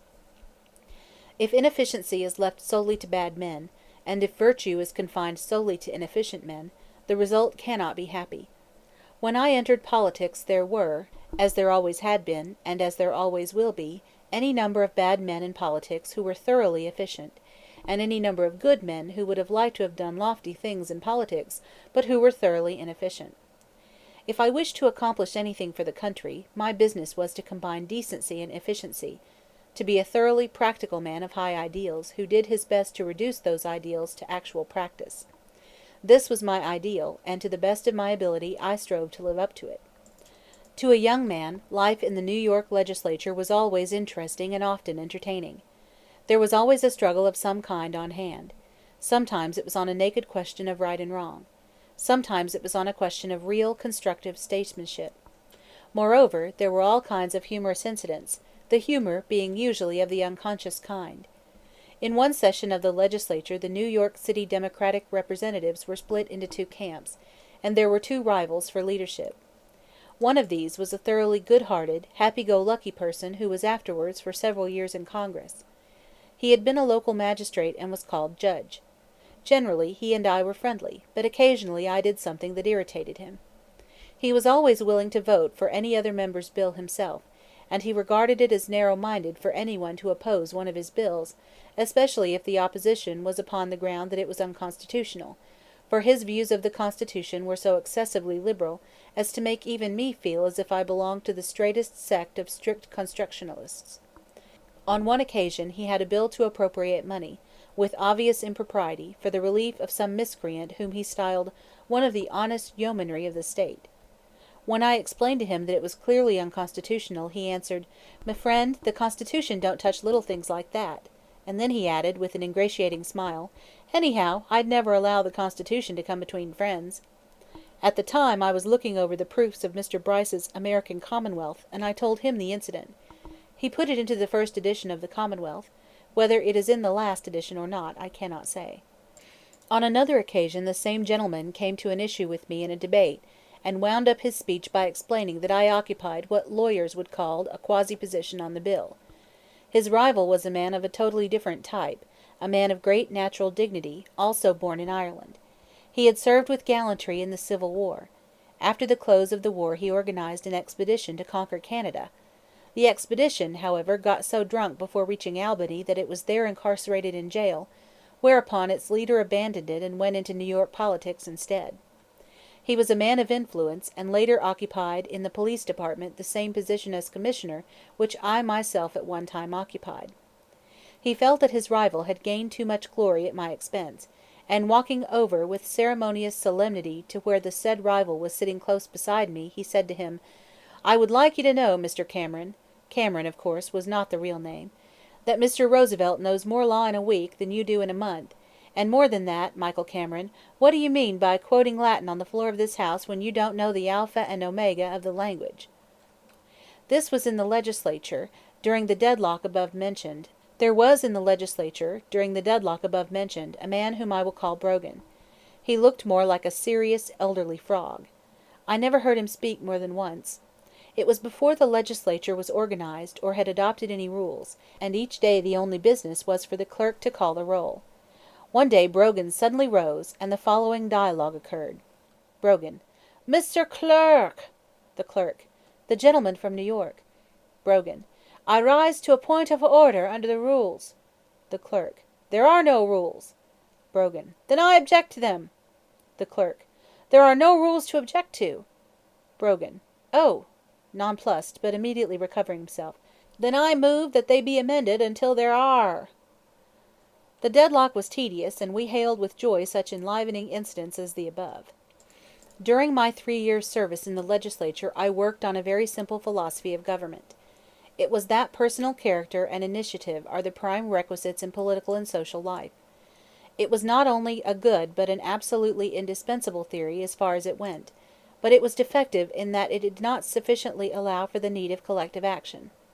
I shall never forget the men with whom I worked, hand in hand, in these legislative struggles, not only my fellow legislators, but some of the newspaper reporters, such as Spiney and Cunningham, and then in addition the men in the various districts who helped us.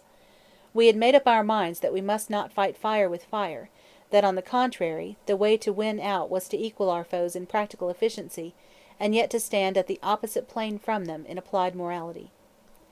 It was not always easy to keep the just middle, especially when it happened that on one side there were corrupt and unscrupulous demagogues, and on the other side corrupt and unscrupulous reactionaries. Our effort was to hold the scales even between both. We tried to stand with the cause of righteousness, even though its advocates were anything but righteous. We endeavored to cut out the abuses of property, even though good men of property were misled into upholding those abuses. We refused to be frightened into sanctioning improper assaults upon property, although we knew that the champions of property themselves did things that were wicked and corrupt. We were as yet by no means as thoroughly awake as we ought to have been to the need of controlling big business and to the damage done by the combination of politics with big business. In this matter I was not behind the rest of my friends. Indeed, I was ahead of them, for no serious leader in political life then appreciated the prime need of grappling with these questions. One partial reason, not an excuse or a justification, but a partial reason, for my slowness in grasping the importance of action in these matters was the corrupt and unattractive nature of so many of the men who championed popular reforms, their insincerity, and the folly of so many of the actions which they advocated. Even at that date I had neither sympathy with nor admiration for the man who was merely a money king, and I did not regard the money touch, when divorced from other qualities, as entitling a man to either respect or consideration. As recited above, we did on more than one occasion fight battles, in which we neither took nor gave quarter, against the most prominent and powerful financiers and financial interests of the day. But most of the fights in which we were engaged were for pure honesty and decency, and they were more apt to be against that form of corruption which found its expression in demagogy than against that form of corruption which defended or advocated privilege. Fundamentally, our fight was part of the eternal war against the powers that prey, and we cared not a whit in what rank of life these powers were found. To play the demagogue for purposes of self-interest is a cardinal sin against the people in a democracy, exactly as to play the courtier for such purposes is a cardinal sin against the people under other forms of government. A man who stays long in our American political life, if he has in his soul the generous desire to do effective service for great causes, inevitably grows to regard himself merely as one of many instruments, all of which it may be necessary to use, one at a time, one at another, in achieving the triumph of those causes, and whenever the usefulness of any one has been exhausted, it is to be thrown aside. If such a man is wise, he will gladly do the thing that is next, when the time and the need come together, without asking what the future holds for him.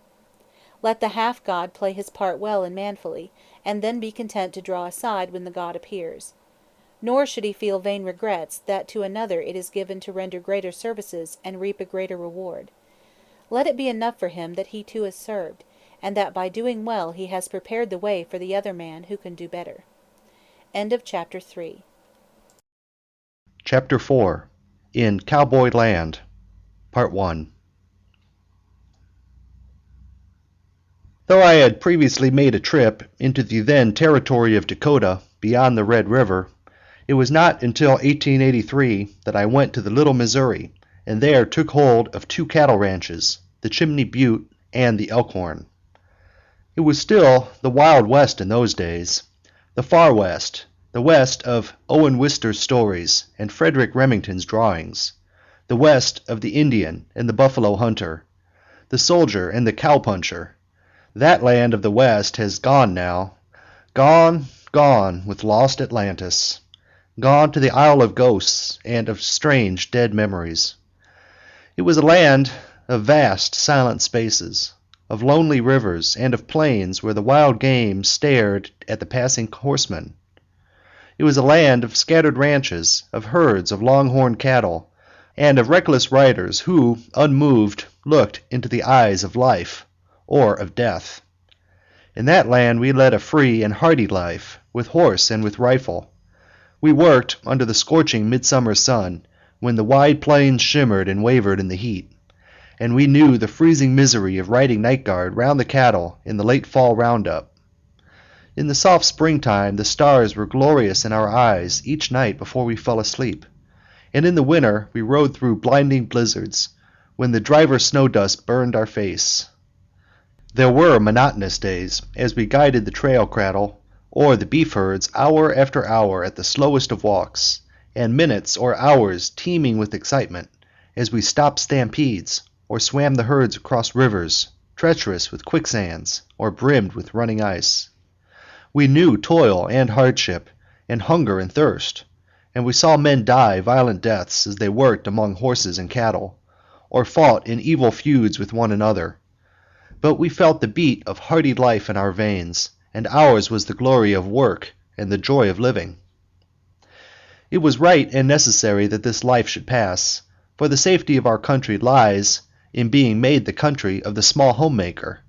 The great unfenced ranches and the days of free grass necessarily represented a temporary stage in our history. The large migratory flocks of sheep, each guarded by the hired shepherds of absentee owners, were the first enemies of the cattlemen, and owing to the way they ate out the grass and destroyed all other vegetation, these roving sheep bands represented little of permanent good to the country. But the homesteaders, the permanent settlers, the men who took up each his own farm on which he lived and brought up his family, these represented, from the national standpoint, the most desirable of all possible users of and dwellers on the soil. Their advent meant the breaking up of the big ranches, and the change was a national gain, although to some of us an individual loss. I first reached the Little Missouri on a Northern Pacific train about 3 in the morning on a cool September day in 1883. Aside from the station, the only building was a ramshackle structure called the Pyramid Park Hotel. I dragged my duffel bag thither and hammered at the door until the drowsy proprietor appeared, muttering oaths. He ushered me upstairs, where I was given one of the 14 beds in the room which by itself constituted the entire upper floor. Next day I walked over to the abandoned army post, and after some hours among the gray log shacks, a ranchman who had driven into the station agreed to take me out to his ranch, the Chimney Butte Ranch, where he was living with his brother and their partner. The ranch was a log structure with a dirt roof, a corral for the horses nearby, and a chicken house jabbed against the rear of the ranch house. Inside, there was only one room, with a table, 3 or 4 chairs, a cooking stove, and 3 bunks. The owners were Sylvain and Joe Ferris, and William J. Merrifield. Later, all 3 of them held my commissions while I was president. Merrifield was Marshal of Montana, and as presidential elector cast the vote of that state for me in 1904. Sylvain Ferris was the land officer in North Dakota, and Joe Ferris postmaster at Medora.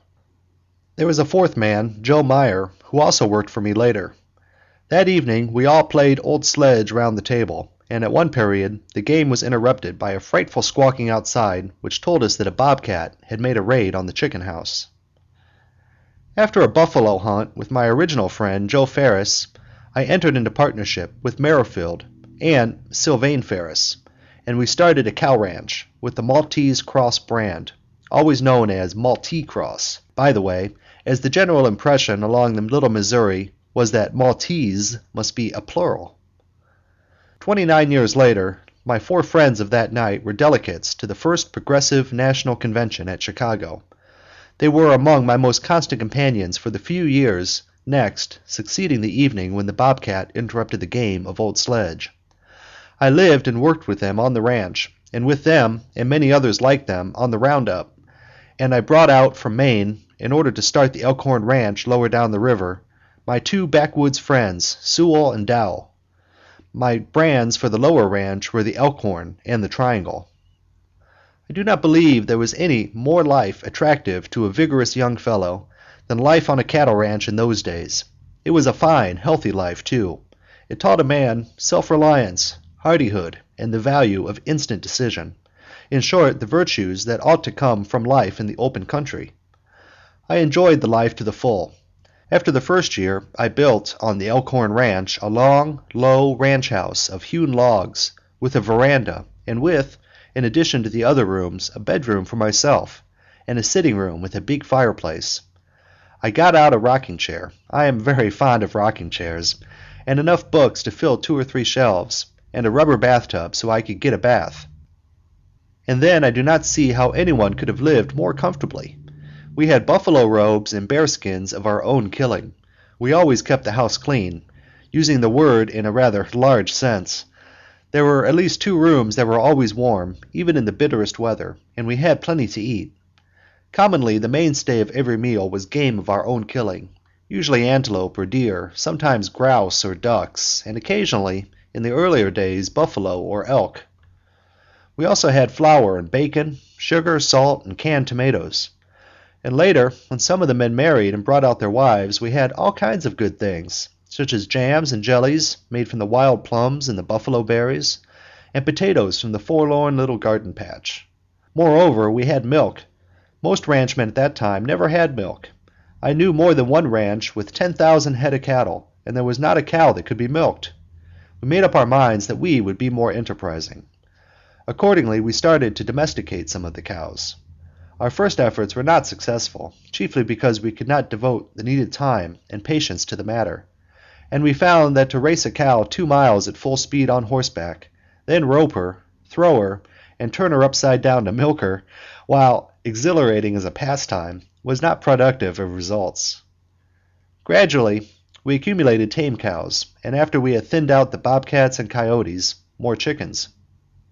The ranch house stood on the brink of a low bluff overlooking the broad, shallow bed of the Little Missouri, through which at most seasons there ran only a trickle of water, while at times of freshet it was filled brimful with the boiling, foaming, muddy torrent. There was no neighbor for 10 or 15 miles on either side of me. The river twisted down in long curves between narrow bottoms bordered by sheer cliff walls, for the Bad Lands, a chaos of peaks, plateaus, and ridges, rose abruptly from the edges of the level, tree-clad, or grassy alluvial meadows. In front of the ranch house veranda was a row of cottonwood trees, with gray-green leaves which quivered all day long if there was a breath of air. From these trees came the far-away, melancholy cooing of mourning doves, and little owls perched in them and called tremulously at night. In the long summer afternoons we would sometimes sit on the piazza when there was no work to be done, and for an hour or 2 at a time, watching the cattle on the sandbars and the sharply channeled and strangely carved amphitheater of cliffs across the bottom opposite, while the vultures wheeled overhead, their black shadows gliding across the glaring white of the dry riverbed. Sometimes from the ranch we saw deer, and once when we needed meat, I shot one across the river as I stood on the piazza. In the winter, in the days of iron cold, when everything was white under the snow, the river lay in its bed, fixed and immovable as a bar of bent steel, and then at night wolves and lynxes traveled up and down it as if it had been a highway passing in front of the ranch house.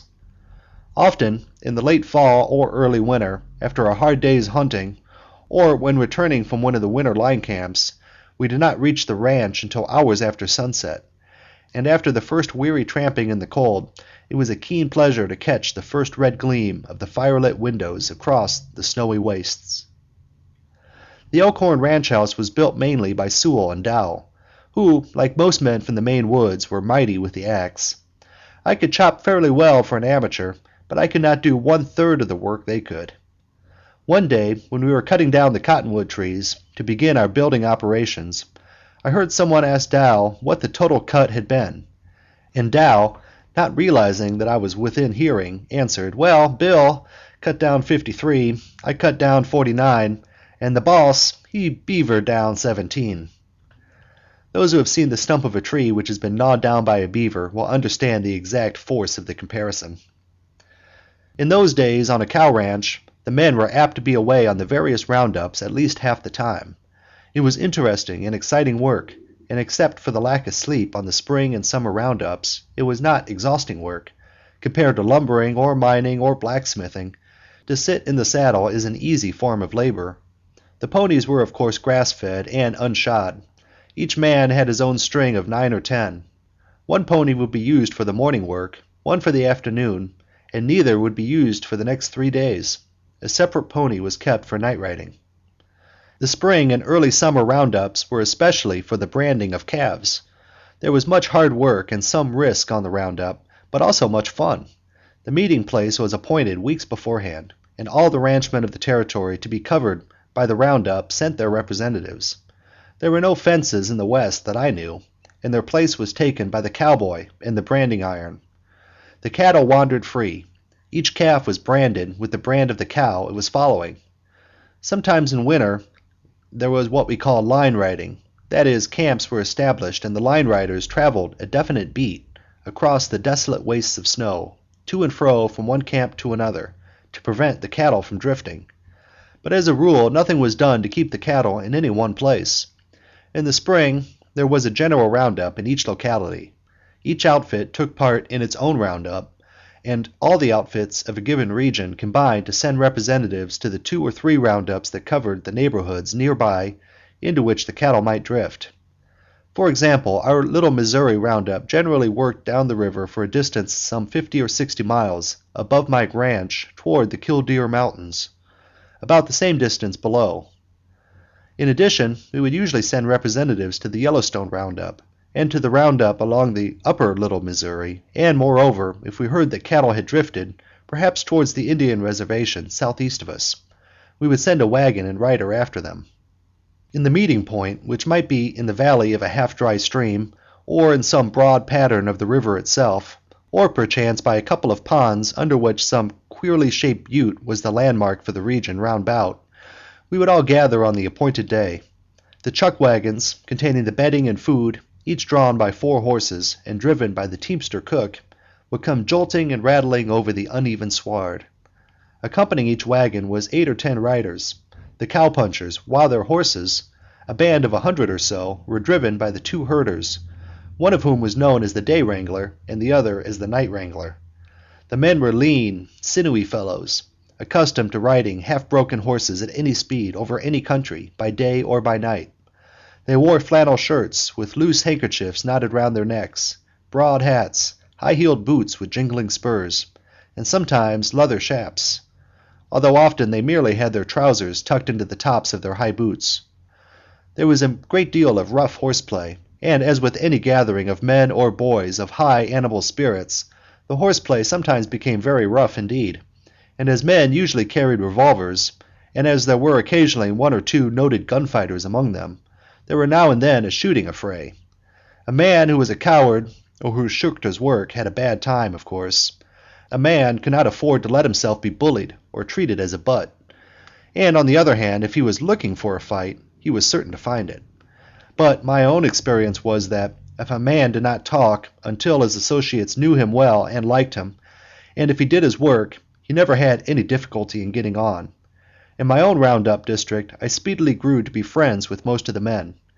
When I went among strangers, I always had to spend 24 hours in living down the fact that I wore spectacles, remaining as long as I could judiciously deaf to any side remarks about 4 eyes, until it became evident that my being quiet was misconstrued, and that it was better to bring matters to a head at once. If, for instance, I was sent off to represent the Little Missouri brands on some neighboring roundup, such as the Yellowstone, I usually showed that kind of diplomacy which consists in not uttering one word that can be avoided. I would probably have a couple of days' solitary ride, mounted on one horse, and driving 8 or 10 others before me, one of them carrying my bedding. Loose horses drive best at a trot or canter, and if a man is traveling alone in this fashion, it is a good thing to have them reach the campground sufficiently late to make them desire to feed and sleep where they are until morning. In consequence, I never spent more than 2 days on the journey from whatever point it was which I left the Little Missouri, sleeping the one night for as limited a number of hours as possible. As soon as I reached the meeting place, I would find out the wagon to which I was assigned. Riding to it, I turned my horses into the saddle band and reported to the wagon boss, or, in his absence, to the cook, always a privileged character, who was allowed and expected to order men around. He would usually grumble savagely and profanely about my having been put with his wagon, but this was merely conventional on his part, and if I sat down and said nothing, he would probably soon ask me if I wanted anything to eat, to which the correct answer was I was not hungry and I would wait until mealtime. The bedding rolls of the riders would be strewn round the grass, and I would put mine down a little outside the ring, where I would not be in anyone's way, with my 6 or 8 branding irons beside it. The men would ride in, laughing and talking with one another, and perhaps nodding to me. One of their number, usually the wagon foreman, might put some questions to me as to which brands I represented, but no other word would be addressed to me, nor would I be expected to volunteer any conversation. Supper would consist of bacon, Dutch oven bread, and possibly beef. Once I won the good graces of my companions at the outset by appearing with 2 antelope which I had shot. After supper I would roll up my bedding as soon as possible, and the others would follow suit at their pleasure. At 3 in the morning or thereabouts, at a yell from the cook, all hands would turn hurriedly out. Dressing was a simple affair.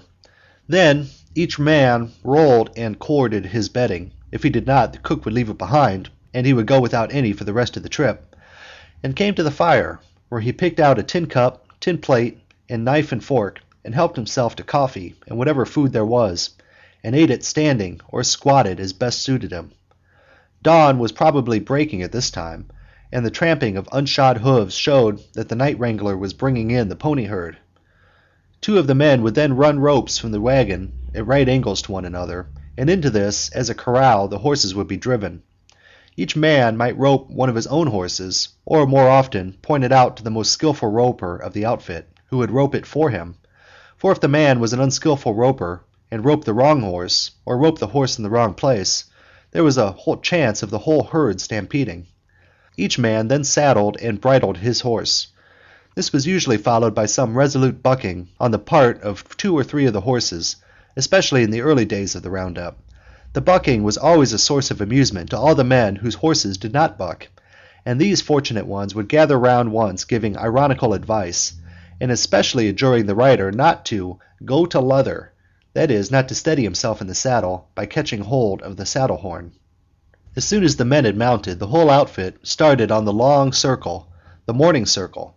Usually the ranch foreman who bossed a given wagon was put in charge of the men of one group by the roundup foreman. He might keep his men together until they had gone some 10 or 15 miles from camp, and then drop them in couples at different points. Each couple made its way towards the wagon, gathering all the cattle it could find. The morning's ride might last 6 or 8 hours, and it was still longer before some men got in. Singly and in 2s and 3s they appeared from every quarter on the horizon, the dust rising from the hooves of the steers and bulls, the cows and calves they had collected. 2 or 3 of the men were left to take care of the herd, while the others changed horses, ate a hasty dinner, and then came out to the afternoon work. This consisted of each man in succession being sent into the herd, usually with a companion, to cut out the cows of his brand or brands, which were followed by unbranded calves, and also to cut out any mavericks or unbranded yearlings. We worked each animal gently out to the edge of the herd, and then with a sudden dash took it off at a run. It was always desperately anxious to break back and rejoin the herd. There was much breakneck galloping and twisting and turning before its desire was thwarted, and it was driven out to join the rest of the cut, that is, the other animals which had been cut out and were being held by 1 or 2 of the other men. Cattle hate being alone, and it was no easy matter to hold the first 1 or 2 that were cut out, but soon they got a little herd of their own, and then they were contented. When the cutting out had been all done, the calves were branded, and all misadventures of the calf wrestlers, the men who seized, threw, and held each calf when roped by the mounted roper, were hailed with yelling laughter. Then the animals which, for one reason or another, it was desired to drive along with the roundup, were put into one herd and left in charge of a couple of night guards, and the rest of us would loaf back to the wagons for supper and bed. By this time I would have been accepted as one of the rest of the outfit, and all strangeness would have passed off, and the attitude of my fellow cowpunchers being one of friendly forgiveness even towards my spectacles. Night guards for the cattle herd were then assigned by the captain of the wagon, or perhaps by the roundup foreman, according to the needs of the case, the guard standing for 2 hours at a time from 8 in the evening till 4 in the morning. The first and last of the watches were preferable, because sleep was not broken, as in both of the other 2. If things went well, the cattle would soon bed down, and nothing further would occur till morning, when there was a repetition of the work, the wagon moving each day 8 or 10 miles to some appointed camping place. Each man would picket his night horse near the wagon, usually choosing the quietest animal in his string for that purpose, because to saddle and mount a mean horse at night is not pleasant. When utterly tired, it was hard to have to get up for one's trick at the night herd. Nevertheless, on ordinary nights, the 2 hours round the cattle in still darkness were pleasant. The loneliness, under the vast empty sky, and the silence, in which the breathing of the cattle sounded loudly, and the alert readiness to meet any emergency might suddenly arise out of the formless night, all combined to give one a sense of subdued interest. Then one soon got to know the cattle of marked individuality, the ones that led the others into mischief, and one who also grew to recognize the traits they all possessed in common, and the impulses which, for instance, made a whole herd get up towards midnight, each beast turning round, then lying down again. By the end of the watch each rider had studied the cattle until it grew monotonous, and hardly welcomed his relief guard. A newcomer, of course, had any amount to learn, and sometimes the simplest things were those which brought him to grief. One night, early in my career, I failed satisfactorily to identify the direction in which I was to go in order to reach the night herd. It was a pitch-dark night. I managed to get started wrong, and I never found either the herd or the wagon again until sunrise, when I was greeted with withering scorn by the injured cowpuncher, who had been obliged to stand double guard because I failed to relieve him. There were other misadventures that I met with where the excuse was greater. The punchers on night guard usually rode toward the cattle in reverse directions, calling and singing to them if the beasts seemed restless to keep them quiet. On rare occasions something happened that made the cattle stampede, and then the duty of the riders was to keep them as long as possible and try gradually to get control of them. End of Chapter 4, Part 1. Autobiography of Theodore Roosevelt, Chapter 4, In Cowboy Land, Part 2. One night there was a heavy storm, and all of us who were at the wagons were obliged to turn out hastily to help the night herders. After a while there was a terrific peal of thunder. The lightning struck right by the herd, and away all the beasts went, heads and horns and tails in the air. For a minute or two I could make out nothing except the dark forms of the beasts running on every side of me, and I should have been very sorry if my horse had stumbled, for those behind would have trodden me down. Then the herd split, part going to one side while the other part seemingly kept straight ahead, and I galloped as hard as ever beside them. I was trying to reach the point, the leading animals, in order to turn them, when suddenly there was a tremendous splashing in front. I could dimly make out that the cattle immediately ahead and to one side of me were disappearing, and the next moment the horse and I went off a cut bank into the Little Missouri. I bent away back in the saddle, and though the horse almost went down, he just recovered himself, and plunging and struggling through water and quicksand, we made the other side. Here I discovered that there was another cowboy with the same part of the herd that I was with, but almost immediately we separated. I galloped hard through a bottom covered with big cottonwood trees, and stopped the part of the herd that I was with, but very soon they broke on me again, and repeated this twice. Finally, toward the morning, the few I had left came to a halt. It had been raining hard for some time. I got off my horse and leaned against the tree, but before long the infernal cattle started on again, and I had to ride after them. Dawn came soon after this, and I was able to make out where I was and head the cattle back, collecting other little bunches as I went. After a while I came on a cowboy on foot, carrying his saddle on his head. He was my companion of the previous night. His horse had gone full speed into a tree and killed itself, the man, however, not being hurt. I could not help him, as I had all I could do to handle the cattle. When I got them to the wagon, most of the other men had already come in, and the riders were just starting on the long circle. One of the men changed my horse for me, while I ate a hasty breakfast, and then we were off for the day's work. As only about half of the night herd had been brought back, the circle riding was particularly heavy, and it was 10 hours before we were back at the wagon. We then changed horses again and worked the whole herd until after sunset, finishing just as it grew too dark to do anything more. By this time I had been nearly 40 hours in the saddle, changing horses 5 times, and my clothes had thoroughly dried on me, and I fell asleep as soon as I touched the bedding. Fortunately, some men who had gotten in late in the morning had had their sleep during the daytime, so the rest of us escaped night guard and were not called until 4 next morning. Nobody ever gets enough sleep on a round trip. The above was the longest number of consecutive hours I ever had to be in the saddle. But, as I have said, I changed horses 5 times, and it is a great lightening of labor for a writer to have a fresh horse. Once, with Sylvain Ferris, I spent about 16 hours on one horse, riding 70 or 80 miles.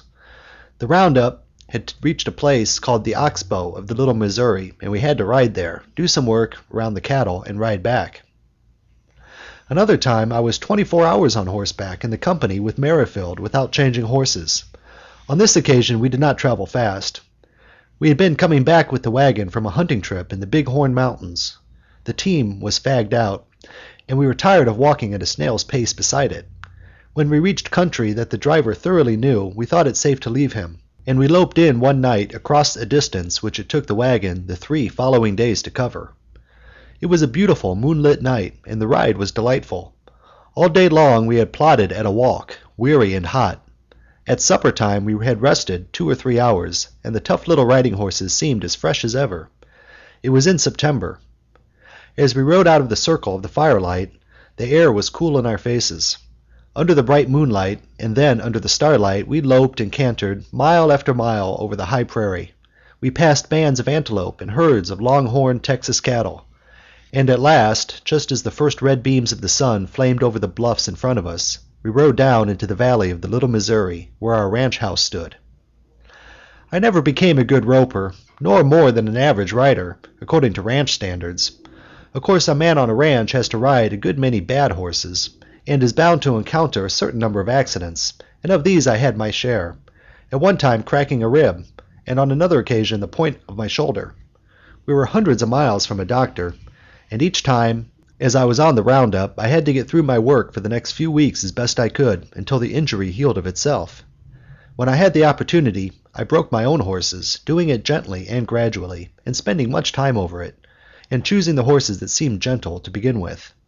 With these horses I never had any difficulty, but frequently there was neither time nor opportunity to handle our mounts so elaborately.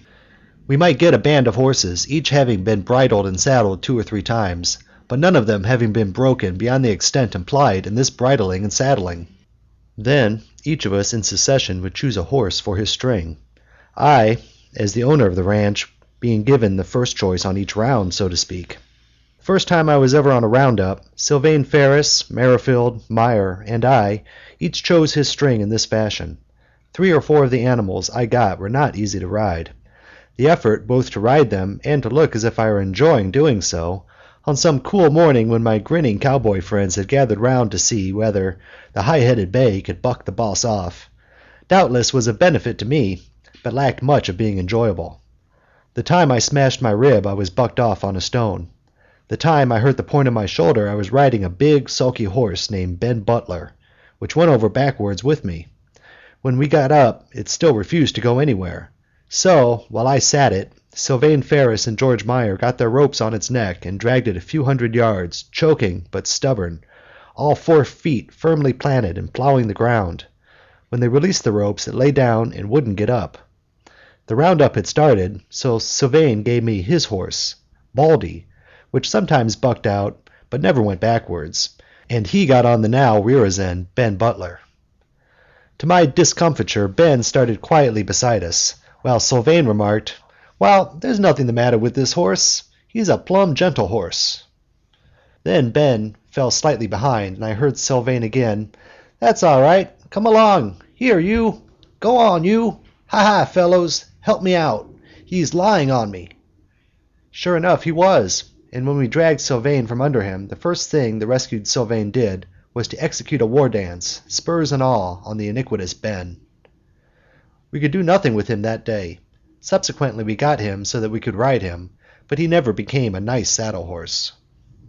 As with all other forms of work, so on the roundup, a man of ordinary power, who nevertheless does not shirk things merely because they are disagreeable or irksome, soon earns his place. There were crack riders and ropers who, just because they felt such overweening pride in their own prowess, were not really very valuable men. Continually on the circles, a cow or a calf would get into some thick patch of bulberry bush and refuse to come out, or when it was getting late we would pass some bad lands that would probably not contain cattle, but might. Or a steer would turn fighting mad, or a calf grow tired and want to lie down.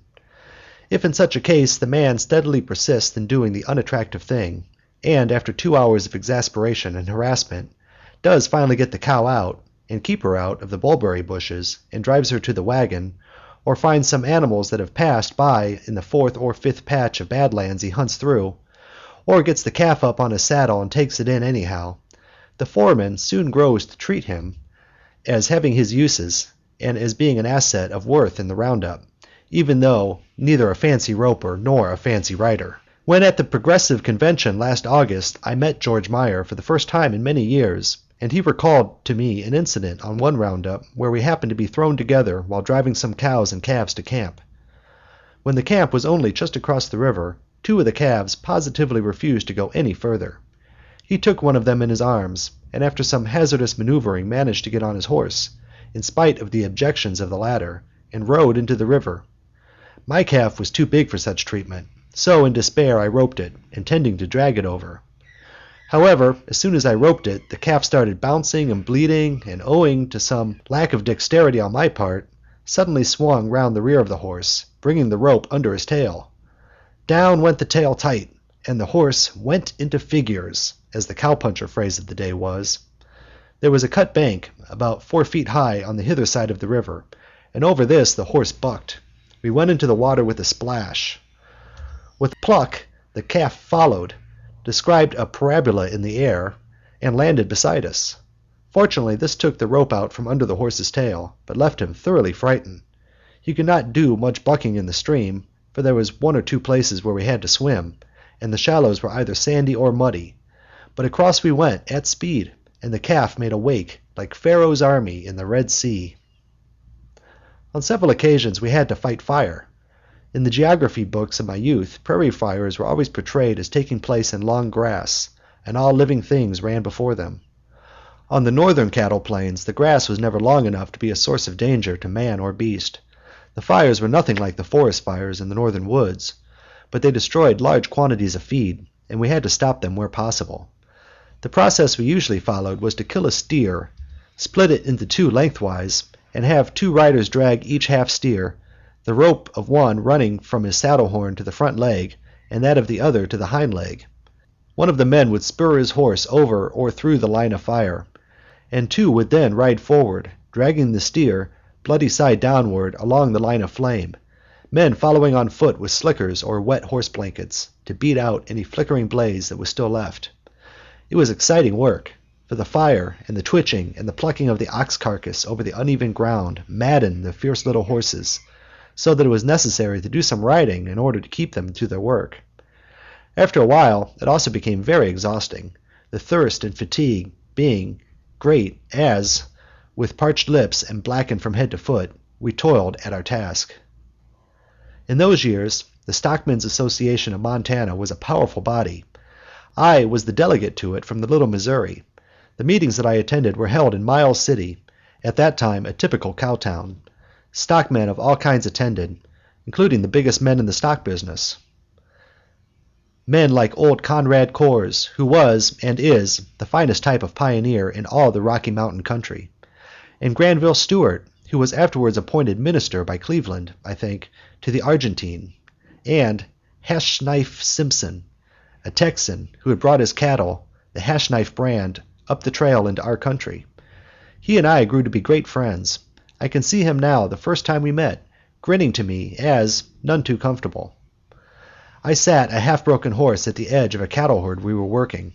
His son, Sloan Simpson, went to Harvard and was one of the first-class men in my regiment, and afterwards held my commission as postmaster at Dallas. At the stockmen's meeting in Miles cities, in addition to the big stockmen, there were always hundreds of cowboys galloping up and down the wide dusty streets at every hour of the day and night. It was a picturesque sight during the 3 days the meeting lasted. There was always at least one big dance at the hotel. There were few dress suits, but there was perfect decorum at the dance, and in the square dances most of the men knew the figures far better than I did. With such a crowd in town, sleeping accommodations of any sort were at a premium, and in the hotel there were 2 men in every bed. On one occasion I had a roommate whom I never saw, because he always went to bed much later than I did, and I always got up much earlier than he did. On the last day, however, he rose at the same time, and I saw that he was a man I knew named Carter, nicknamed Modesty Carter. He was a stalwart, good-looking fellow, and I was sorry when later I heard that he had been killed in a shooting row. When I went west, the last great Indian wars had just come to an end, but there were still sporadic outbreaks here and there, and occasionally bands of marauding young braves were a menace to outlying and lonely settlements. Many of the white men were themselves lawless and brutal, and prone to commit outrages on the Indians. Unfortunately, each race tended to hold all the members of the other race responsible for the misdeeds of a few, so that the crime of the miscreant, red or white, who committed the original outrage, too often invited retaliation upon entirely innocent people, and this action would in its turn arouse bitter feeling which found vent in still more indiscriminate retaliation.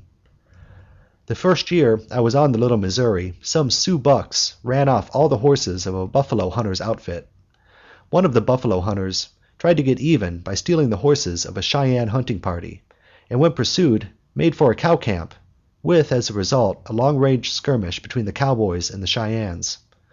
One of the latter was wounded, but this particular wounded man seemed to have had more sense than the other participants in the chain of wrongdoing, and discriminated among the whites. He came into our camp and had his wound dressed. A year later, I was at a desolate little mud road ranch on the Deadwood Trail. It was kept by a very capable and very forceful woman, with sound ideas of justice and abundantly well able to hold her own. Her husband was a worthless devil, who finally got drunk on some whiskey he obtained from an outfit of Missouri bullwhackers, that is, freighters driving ox wagons. Under the stimulus of the whiskey, he picked a quarrel with his wife and attempted to beat her. She knocked him down with a stove-lid lifter, and the admiring bullwhackers bore him off, leaving the lady in full possession of the ranch. When I visited her, she had a man named Crow Joe working for her, a slab-sided, shifty-eyed person who later, as I heard my foreman explain, skipped the country with a bunch of horses. The mistress of the ranch made first-class buckskin shirts of great durability. The one she made for me, and which I used for years, was used by one of my sons in Arizona a couple of winters ago. I had ridden down into the country after some lost horses, and visited the ranch to get her to make me the buckskin shirt in question. There were at the moment 3 Indians there, Sioux, well-behaved and self-respecting, and she explained to me that they had been resting there waiting for dinner, and that a white man had come along and tried to run off their horses. The Indians were on the lookout, however, and, running out, they caught the man, but, after retaking their horses and depriving him of his gun, they let him go. "I don't see why they let him go," exclaimed my hostess. "I don't believe in stealing Indians' horses any more than white folks, so I told 'em they can go along and hang 'em. I'd never cheep. Anyway, I won't charge them anything for their dinner," concluded my hostess. She was in advance of the usual morality of the time and place, which drew a sharp line between stealing citizens' horses and stealing horses from the government or the Indians. A fairly decent citizen, Jap Hunt, who long ago met a violent death, exemplified this attitude towards Indians in some remarks I once heard him make. He had started a horse ranch and had quite honestly purchased a number of broken-down horses of different brands with the view of doctoring them and selling them again. About this time there had been much horse-stealing and cattle-killing in our territory and in Montana, and under the direction of some of the big cattle growers, a committee of vigilantes had been organized to take action against the rustlers, as the horse thieves and cattle thieves were called. The vigilantes, or stranglers as they were locally known, did their work thoroughly, but, as always happens with bodies of the kind, toward the end they grew reckless in their actions, paid off private grudges, and hung men on slight provocation. Riding in to Jap Hunt's ranch, they nearly hung him because he had so many horses of different brands. He was finally let off. He was much upset by the incident, and explained again and again, "The idea of saying that I was a horse thief! Why, I never stole a horse in my life, leastways from a white man. I don't count Indians or the government, of course."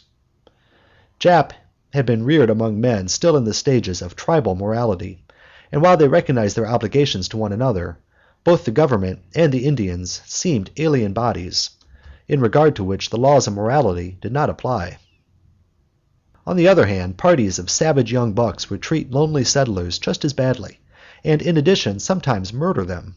Such a party was generally composed of young fellows burning to distinguish themselves. Some one of their number would have obtained a pass from the Indian agent allowing him to travel off the reservation, which pass would be flourished whenever their action was questioned by bodies of whites of equal strength. I once had a trifling encounter with such a band. I was making my way along the edge of the Bad Lands, northward from my lower ranch, and was just crossing the plateau when 5 Indians rode up over the further rim. The instant they saw me, they whipped out their guns and raced full speed at me, yelling and flogging their horses. I was on a favorite horse, Manitou, who was a wise old fellow, with nerves not to be shaken by anything. I at once leapt off him and stood with my rifle ready.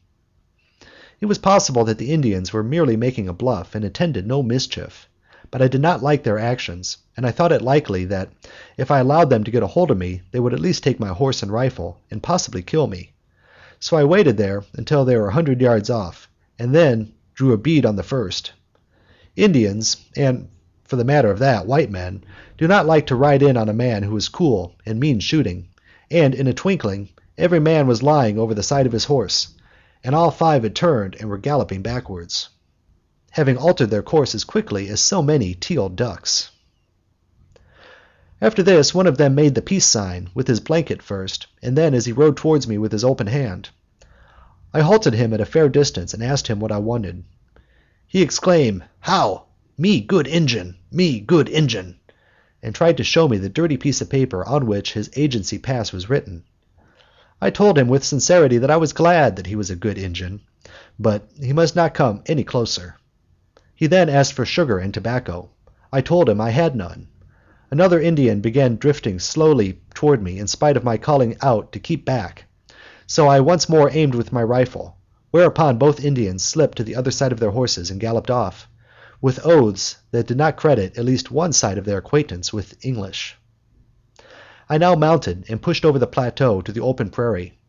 In those days an Indian, although not as good a shot as a white man, was infinitely better at crawling under and taking advantage of cover, and the worst thing a white man could do was to get into cover, whereas out in the open, if he kept his head, he had a good chance of standing off even a half a dozen assailants. The Indians accompanied me for a couple of miles. Then I reached the open prairie and resumed my northward ride, not being further molested. In the old days, in the ranch country, we depended upon game for fresh meat. Nobody liked to kill a beef, and although now and then a maverick yearling might be killed on the roundup, most of us looked askance at the deed, because if the practice of beef killing were ever allowed to start, the rustlers, the horse thieves, and cattle thieves would be sure to seize on it as an excuse for general slaughter. Getting meat for the ranch usually devolved upon me. I almost always carried a rifle when I rode, either in a scabbard under my thigh or across the pommel. Often I would pick up a deer or antelope while about my regular work when visiting a line camp or riding after the cattle. At other times I would make a day's trip after them. In the fall we sometimes took a wagon and made a week's hunt, returning with 8 or 10 deer carcasses, perhaps an elk or a mountain sheep as well. I never became more than a fair hunter, and at times I had the most exasperating experiences, either failing to see game which I ought to have seen, or committing some blunder in the stalk, or failing to kill when I fired. Looking back, I am inclined to say that if I had any good quality as a hunter, it was that of perseverance. It is dogged that does it, in hunting as in many other things. Unless in wholly exceptional cases when we are very hungry, I never killed anything but bucks. Occasionally I made long trips away from the ranch and among the Rocky Mountains with my ranch foreman Merrifield, or in later years with Tazewell Woody, John Willis, or John Goff. We hunted bears, both the black and the grizzly, cougars and wolves, and moose, wapiti, and white goat. On one of these occasions I killed a bison bull, and I also killed a bison bull on the Little Missouri some 50 miles south of my ranch on a trip which Joe Ferris and I took together. It was rather a rough trip. Each of us carried only his slicker behind him on the saddle, with some flour and bacon done up in it. We met with all kinds of misadventures. Finally, one night, when we were sleeping by a slimy little prairie pool where there was not a stick of wood, we had to tie the horses to the horns of our saddles, and then we went to sleep with our heads on the saddles. In the middle of the night something stampeded the horses, and away they went with the saddles after them. As we jumped to our feet, Joe eyed me with an evident suspicion that I was the Jonah of the party, and said, "Oh, Lord, I've never done anything to deserve this. Did you ever do anything to deserve this?" End of chapter 4, part 2.